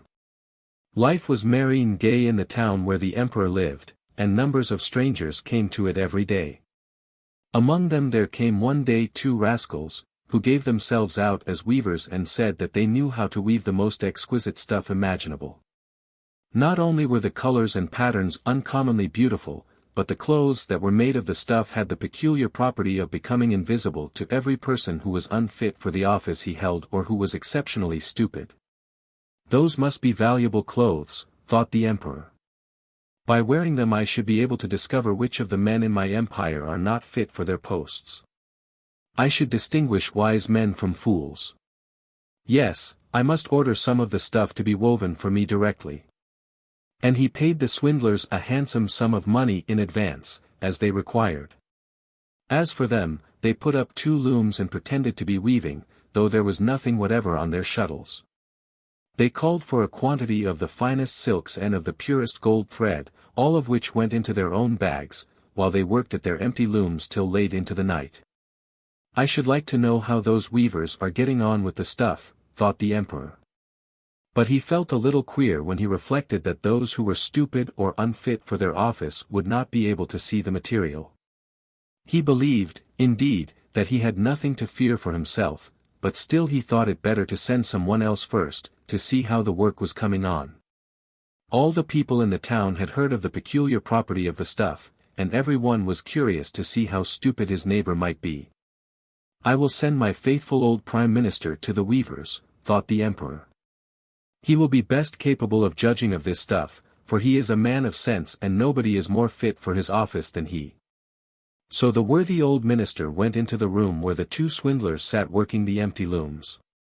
Heaven save us! Thought the old man, opening his eyes wide. Why, I can't see anything at all. But he took care not to say so aloud. Both the rogues begged him to step a little nearer and asked him if he did not think the patterns very pretty and the coloring fine. They pointed to the empty loom as they did so, and the poor old minister kept staring as hard as he could, but without being able to see anything on it, for of course there was nothing there to see. Heaven save us, thought the old man. Is it possible that I am a fool? I have never thought it, and nobody must know it. Is it true that I am not fit for my office? It will never do for me to say that I cannot see the stuffs. Well, sir, do you say nothing about the cloth? Asked the one who was pretending to go on with his work. Oh, it is most elegant, most beautiful, said the dazed old man, as he peered again through his spectacles. What a fine pattern, and what fine colors! I will certainly tell the emperor how pleased I am with the stuff. We are glad of that, said both the weavers, and then they named the colors and pointed out the special features of the pattern. To all of this the minister paid great attention, so that he might be able to repeat it to the emperor when he went back to him. And now the cheats called for more money, more silk, and more gold thread, to be able to proceed with the weaving, but they put it all into their own pockets, and not a thread went into the stuff, though they went on as before, weaving at the empty looms. After a little time the emperor sent another honest statesman to see how the weaving was progressing, and if the stuff would soon be ready. The same thing happened with him as with the minister. He gazed and gazed, but as there was nothing but empty looms, he could see nothing else. Is not this an exquisite piece of stuff? Asked the weavers, pointing to one of the looms and explaining the beautiful pattern and the colors which were not there to be seen. I am not stupid, I know I am not, thought the man, so it must be that I am not fit for my good office. It is very strange, but I must not let it be noticed. So he praised the cloth he did not see and assured the weavers of his delight in the lovely colors and the exquisite pattern. It is perfectly charming, he reported to the emperor. Everybody in the town was talking of the splendid cloth. The emperor thought he should like to see it himself while it was still on the loom. With a company of carefully selected men, among whom were the two worthy officials who had been there before, he went to visit the crafty impostors, who were working as hard as ever at the empty looms. "Is it not magnificent?" said both the honest statesmen. "See, your majesty, what splendid colors, and what a pattern." And they pointed to the looms, for they believed that others, no doubt, could see what they did not. "What," thought the emperor. "I see nothing at all. This is terrible. Am I a fool? Am I not fit to be emperor? Why, nothing more dreadful could happen to me. Oh, it is very pretty. It has my highest approval," the emperor said aloud. He nodded with satisfaction as he gazed at the empty looms, for he would not betray that he could see nothing. His whole suite gazed and gazed, each seeing no more than the others, but, like the emperor, they all exclaimed, "Oh, it is beautiful." They even suggested to the emperor that he wear the splendid new clothes for the first time on the occasion of a great procession which was soon to take place. "Splendid! Gorgeous! Magnificent," went from mouth to mouth. All were equally delighted with the weaver's workmanship. The emperor gave each of the impostors an order of knighthood to be worn in their buttonholes, and the title gentleman weaver of the imperial court. Before the day on which the procession was to take place, the weavers sat up the whole night, burning 16 candles, so that people might see how anxious they were to get the emperor's new clothes ready. They pretended to take the stuff from the loom, they cut it out in the air with huge scissors, and they stitched away with needles which had no thread in them. At last they said, "Now the clothes are finished." The emperor came to them himself with his grandest courtiers, and each of the rogues lifted his arm as if he held something, saying, "See! Here are the trousers. Here is the coat. Here is the cloak," and so on. It is as light as a spider's web. One would almost feel as if one had nothing on, but that is the beauty of it. "Yes," said all the courtiers, but they saw nothing, for there was nothing to see. "Will your majesty be graciously pleased to take off your clothes so that we may put on the new clothes here, before the great mirror?" The emperor took off his clothes, and the rogues pretended to put on first one garment and then another of the new ones they had pretended to make. They pretended to fasten something round his waist and to tie on something. This, they said, was the train, and the emperor turned round and round before the mirror. "How well his majesty looks in the new clothes! How becoming they are," cried all the courtiers in turn. "That is a splendid costume. The canopy that is to be carried over your majesty in the procession is waiting outside," said the master of ceremonies. "Well, I am ready," replied the emperor. "Don't the clothes look well?" And he turned round and round again before the mirror, to appear as if he were admiring his new costume. The chamberlains, who were to carry the train, stooped and put their hands near the floor as if they were lifting it. Then they pretended to be holding something in the air. They would not let it be noticed that they could see and feel nothing. So the emperor went along in the procession, under the splendid canopy, and every one in the street said, "How beautiful the emperor's new clothes are! What a splendid train! And how well they fit!" No one wanted to let it appear that he could see nothing, for that would prove him not fit for his post. None of the emperor's clothes had been so great a success before. "But he has nothing on," said a little child. "Just listen to the innocent," said its father, and one person whispered to another what the child had said. "He has nothing on, a child says he has nothing on." "But he has nothing on," cried all the people. The emperor was startled by this, for he had a suspicion that they were right. But he thought, "I must face this out to the end and go on with the procession." So he held himself more stiffly than ever, and the chamberlains held up the train that was not there at all. Great Claus and Little Claus. In a village there once lived two men of the same name. Both of them were called Claus.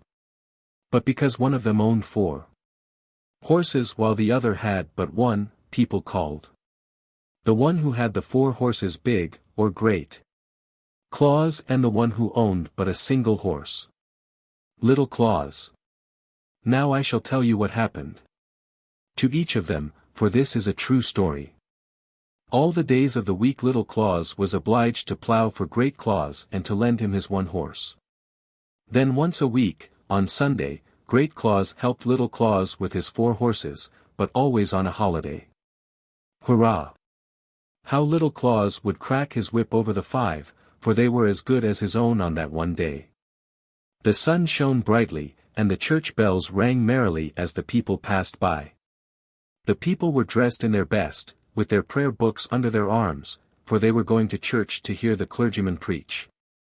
They looked at Little Claus plowing with 5 horses, and he was so proud and merry that he cracked his whip and cried, "Gee up, my fine horses."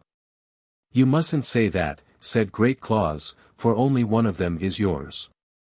But Little Claus soon forgot what it was that he ought not to say, and when anyone went by he would call out, "Gee up, my fine horses." "I must really beg you not to say that again," said Great Claus as he passed. "For if you do, I shall hit your horse on the head so that he will drop down dead on the spot, and then it will be all over with him." "I will certainly not say it again, I promise you," said Little Claus. But as soon as anyone came by, nodding good day to him, he was so pleased, and felt so grand at having 5 horses plowing his field, that again he cried out, "Gee up, all my horses." "I'll gee up your horses for you," said Great Claus, and he caught up the tethering mallet and struck Little Claus's 1 horse on the head, so that it fell down dead. "Oh, now I haven't any horse at all," cried Little Claus, and he began to weep. But after a while he flayed the horse and hung up the skin to dry in the wind. Then he put the dried skin into a bag, and hanging it over his shoulder, went off to the next town to sell it. He had a very long way to go and was obliged to pass through a great, gloomy wood. A dreadful storm came up. He lost his way, and before he found it again, evening was drawing on. It was too late to get to the town, and too late to get home before nightfall. Near the road stood a large farmhouse.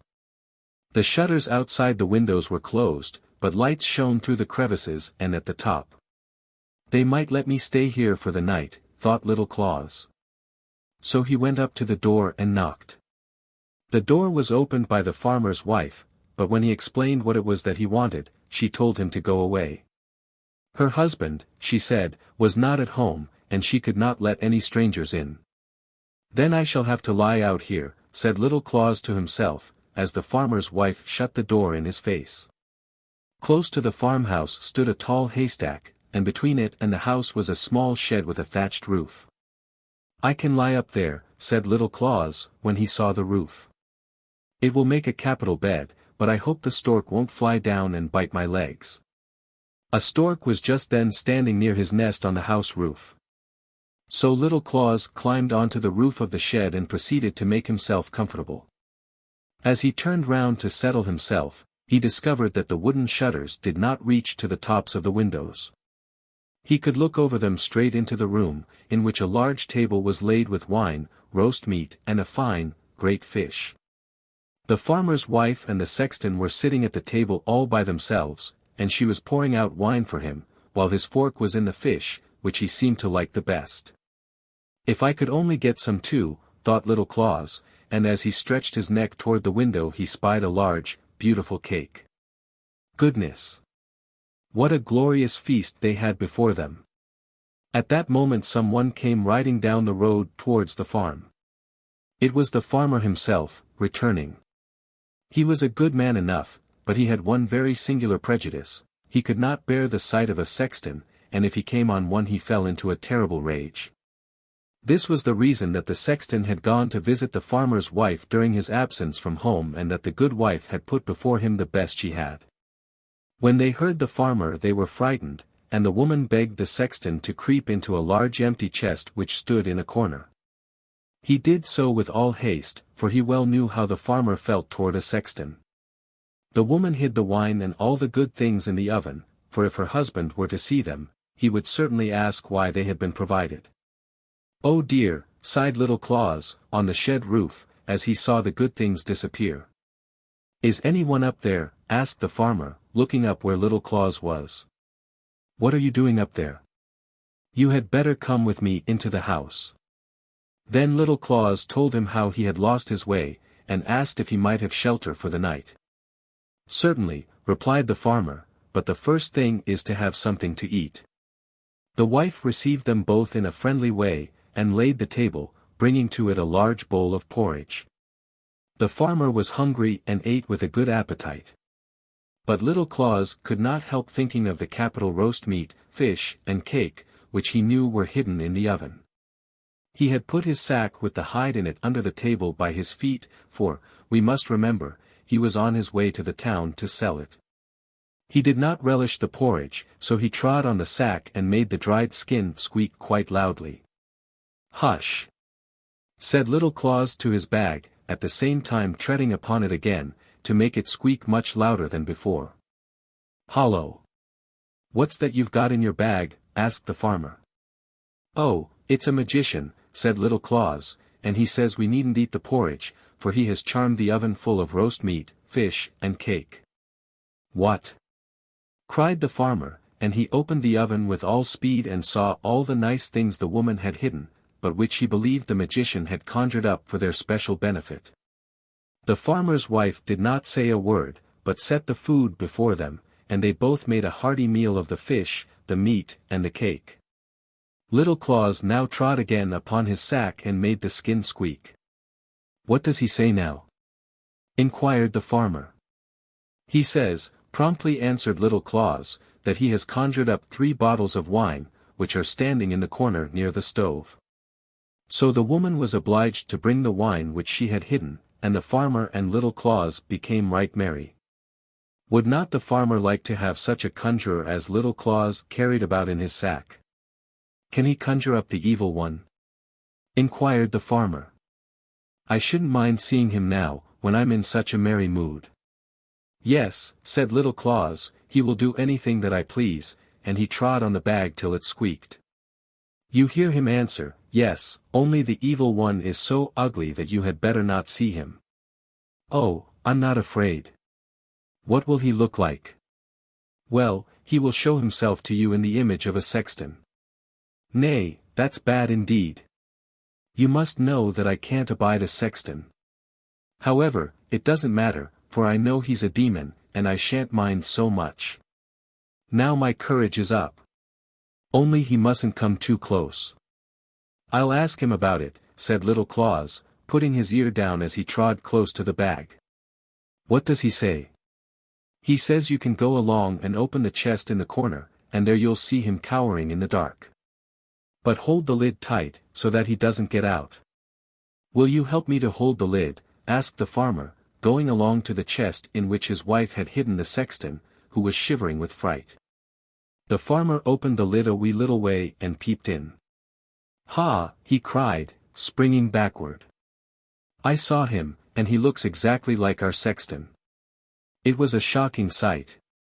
They must needs drink after this, and there they sat till far into the night. "You must sell me your conjurer," said the farmer. "Ask anything you like for him."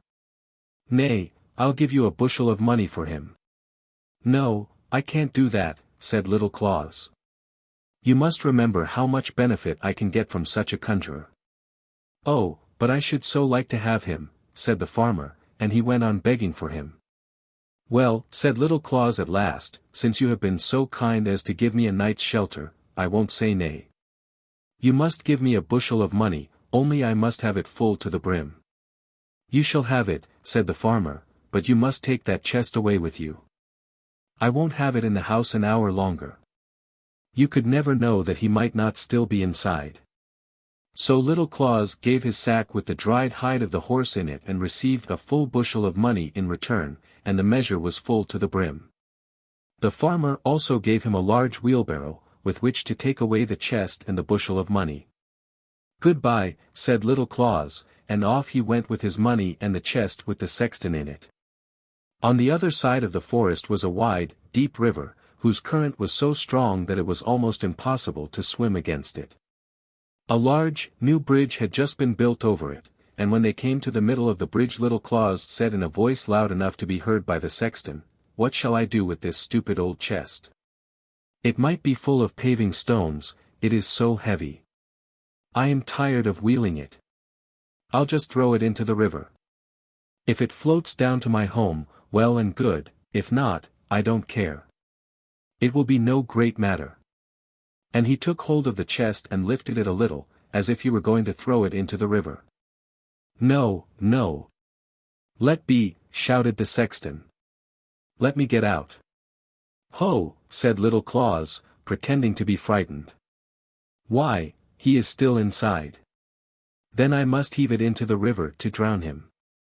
"Oh, no, no, no," shouted the sexton, "I'll give you a whole bushelful of money if you'll let me out." "Oh, that's another matter," said Little Claus, opening the chest. He pushed the empty chest into the river and then went home with the sexton to get his bushelful of money. He had already had one from the farmer, you know, so now his wheelbarrow was quite full of money. "I got a pretty fair price for that horse, I must admit," said he to himself, when he got home and turned the money out of the wheelbarrow into a heap in the middle of the floor. "What a rage Great Claus will be in when he discovers how rich I am become through my one horse. But I won't tell him just how it happened." So he sent a boy to Great Claus to borrow a bushel measure. "What can he want with it?" thought Great Claus, and he rubbed some tallow on the bottom so that some part of whatever was measured might stick to it. And so it did, for when the measure came back, 3 new silver threepenny bits were sticking to it. "What's this?" said Great Claus, and he ran off at once to Little Claus. "Where on earth did you get all this money?" he asked. "Oh, that's for my horse's skin. I sold it yesterday morning." "That was well paid for, indeed," said Great Claus. He ran home, took an axe, and hit all his 4 horses on the head, then he flayed them and carried their skins off to the town. "Hides! Hides! Who'll buy my hides?" he cried through the streets. All the shoemakers and tanners in the town came running up and asked him how much he wanted for his hides. "A bushel of money for each," said Great Claus. "Are you mad?" they all said. "Do you think we have money by the bushel? Skins! Skins!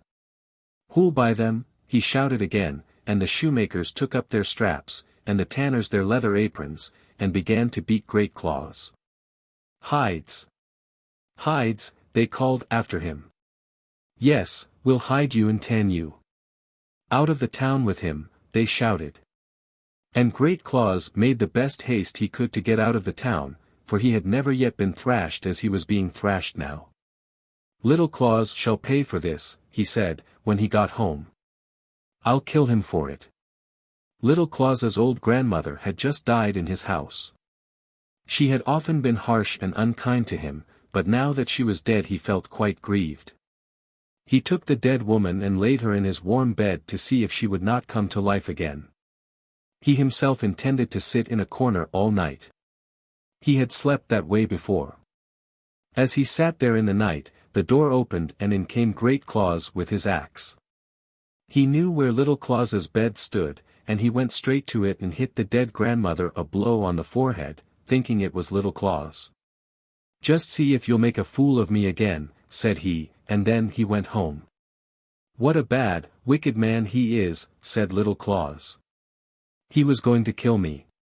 What a good thing that poor grandmother was dead already. He would have taken her life." He now dressed his grandmother in her best Sunday clothes, borrowed a horse of his neighbor, harnessed it to a cart, and set his grandmother on the back seat, so that she could not fall when the cart moved. Then he started off through the woods. When the sun rose, he was just outside a big inn, and he drew up his horse and went in to get something to eat. The landlord was a very rich man and a very good man, but he was hot-tempered, as if he were made of pepper and snuff. "Good morning." Said he to Little Claus, "You have your best clothes on very early this morning." "Yes," said Little Claus, "I'm going to town with my old grandmother. She's sitting out there in the cart, I can't get her to come in. Won't you take her out a glass of beer? You'll have to shout at her, she's very hard of hearing." "Yes, that I'll do," said the host, and he poured a glass and went out with it to the dead grandmother, who had been placed upright in the cart. "Here is a glass of beer your son has sent," said the landlord, but she sat quite still and said not a word. "Don't you hear?" cried he as loud as he could. "Here is a glass of beer from your son." But the dead woman replied not a word, and at last he became quite angry and threw the beer in her face, and at that moment she fell backwards out of the cart, for she was only set upright and not bound fast. "Now!" shouted Little Claus, as he rushed out of the inn and seized the landlord by the neck, "you have killed my grandmother. Just look at the big hole in her forehead. Oh! What a misfortune," cried the man, "and all because of my quick temper. Good Little Claus, I will pay you a bushel of money, and I will have your poor grandmother buried as if she were my own, if only you will say nothing about it. Otherwise I shall have my head cut off, and that is so dreadful." So Little Claus again received a whole bushel of money, and the landlord buried the old grandmother as if she had been his own. When Little Claus got home again with all his money, he immediately sent his boy to Great Claus to ask to borrow his bushel measure. "What," said Great Claus, "is he not dead? I must go and see about this myself." So he took the measure over to Little Claus himself. "I say, where did you get all that money?" asked he, his eyes big and round with amazement at what he saw. "It was grandmother you killed instead of me," said Little Claus. "I have sold her and got a bushel of money for her." "That's being well paid, indeed," said Great Claus, and he hurried home, took an axe and killed his own old grandmother. He then put her in a carriage and drove off to the town where the apothecary lived, and asked him if he would buy a dead person. "Who is it and where did you get him?" asked the apothecary. "It is my grandmother, and I have killed her so as to sell her for a bushel of money." "Heaven preserve us," cried the apothecary. "You talk like a madman. Pray don't say such things, you may lose your head." And he told him earnestly what a horribly wicked thing he had done, and that he deserved punishment. Great Claus was so frightened that he rushed out of the shop, jumped into his cart, whipped up his horse, and galloped home through the wood. The apothecary and all the people who saw him thought he was mad, and so they let him drive away. "You shall be paid for this," said Great Claus, when he got out on the highroad. "You shall be paid for this, Little Claus." Directly after he got home, Great Claus took the biggest sack he could find and went over to Little Claus. "You have deceived me again," he said. "First I killed my horses, and then my old grandmother. That is all your fault.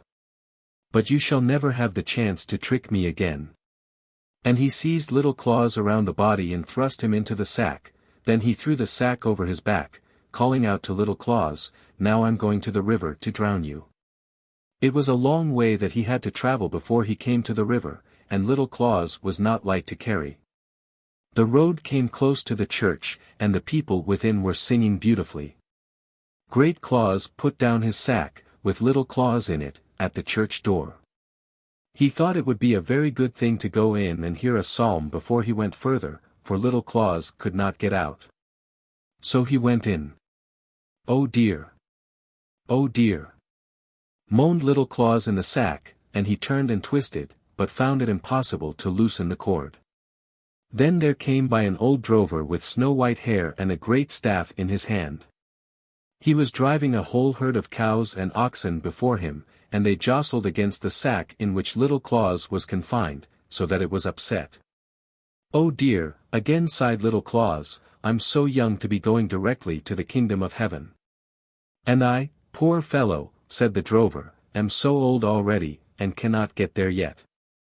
"Open the sack," cried Little Claus, "and creep into it in my place, and you'll be there directly." "With all my heart," said the drover, and he untied the sack for Little Claus, who crept out at once. "You must look out for the cattle now," said the old man, as he crept in.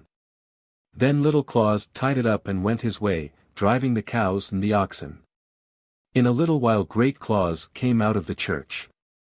He took the sack upon his shoulders and thought as he did so that it had certainly grown lighter since he had put it down, for the old cattle drover was not more than half as heavy as Little Claus. How light he is to carry now! That must be because I have heard a psalm in the church. He went on to the river, which was both deep and broad, threw the sack containing the old drover into the water, and called after him, thinking it was Little Claus, "Now lie there. You won't trick me again." He turned to go home, but when he came to the place where there was a crossroad he met Little Claus driving his cattle. "What's this?" cried he.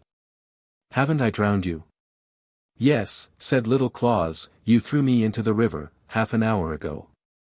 "But where did you get all those fine cattle?" asked Great Claus. "These beasts are sea cattle," said Little Claus, "and I thank you heartily for drowning me, for now I'm at the top of the tree. I'm a very rich man, I can tell you. But I was frightened when you threw me into the water huddled up in the sack. I sank to the bottom immediately, but I did not hurt myself, for the grass is beautifully soft down there. I fell upon it, and the sack was opened, and the most beautiful maiden in snow-white garments and a green wreath upon her hair took me by the hand, and said to me, 'Have you come, Little Claus? Here are cattle for you, and a mile further up the road there is another herd.'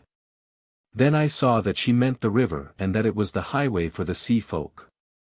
Down at the bottom of it they walked directly from the sea, straight into the land where the river ends.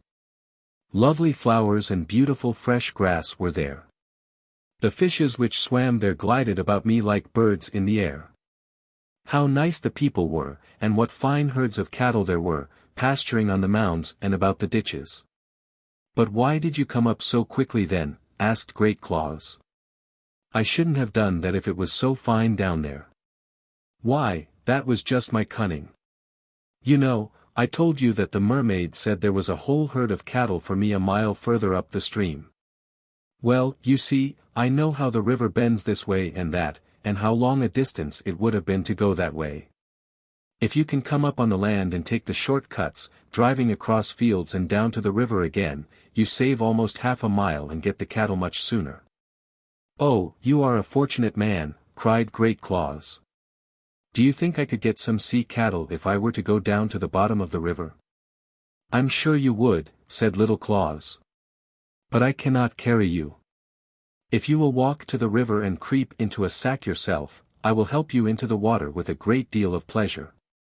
"Thanks," said Great Claus. "But if I do not find sea cattle there, I shall beat you soundly, you may be sure." "Oh! Do not be so hard on me." And so they went together to the river. When the cows and oxen saw the water, they ran to it as fast as they could. "See how they hurry," cried Little Claus. "They want to get back to the bottom again." "Yes, but help me first or I'll thrash you," said Great Claus. He then crept into a big sack, which had been lying across the back of one of the cows. "Put a big stone in or I'm afraid I shan't sink." "Oh, that'll be all right," said Little Claus, but he put a big stone into the sack and gave it a push. Plump! And there lay Great Claus in the river. He sank at once to the bottom. "I'm afraid he won't find the cattle," said Little Claus. Then he drove homeward with his herd. Notes. The storks. On account of the ravages it makes among noxious animals. The stork is a privileged bird wherever it makes its home. In cities it is sometimes trained to act as scavenger. In Denmark, Holland, and Germany it is always a welcome guest. Boxes are placed upon roofs in the hope that nests may be made in them. For it is considered a sign of good fortune to have a stork's nest on one's roof. The stork is noted for its great affection for its young and especially for the care it is said to give to its parents in their old age. It has no song, and is in no sense a bird to love, though it may become quite tame. The nurses in that country tell the children that the stork brings the little new babies. The wild swans Fata Morgana, fa ta morgia na a singular appearance. Or phenomenon, similar to the mirage of the desert. Images of objects distorted or multiplied into fanciful shapes.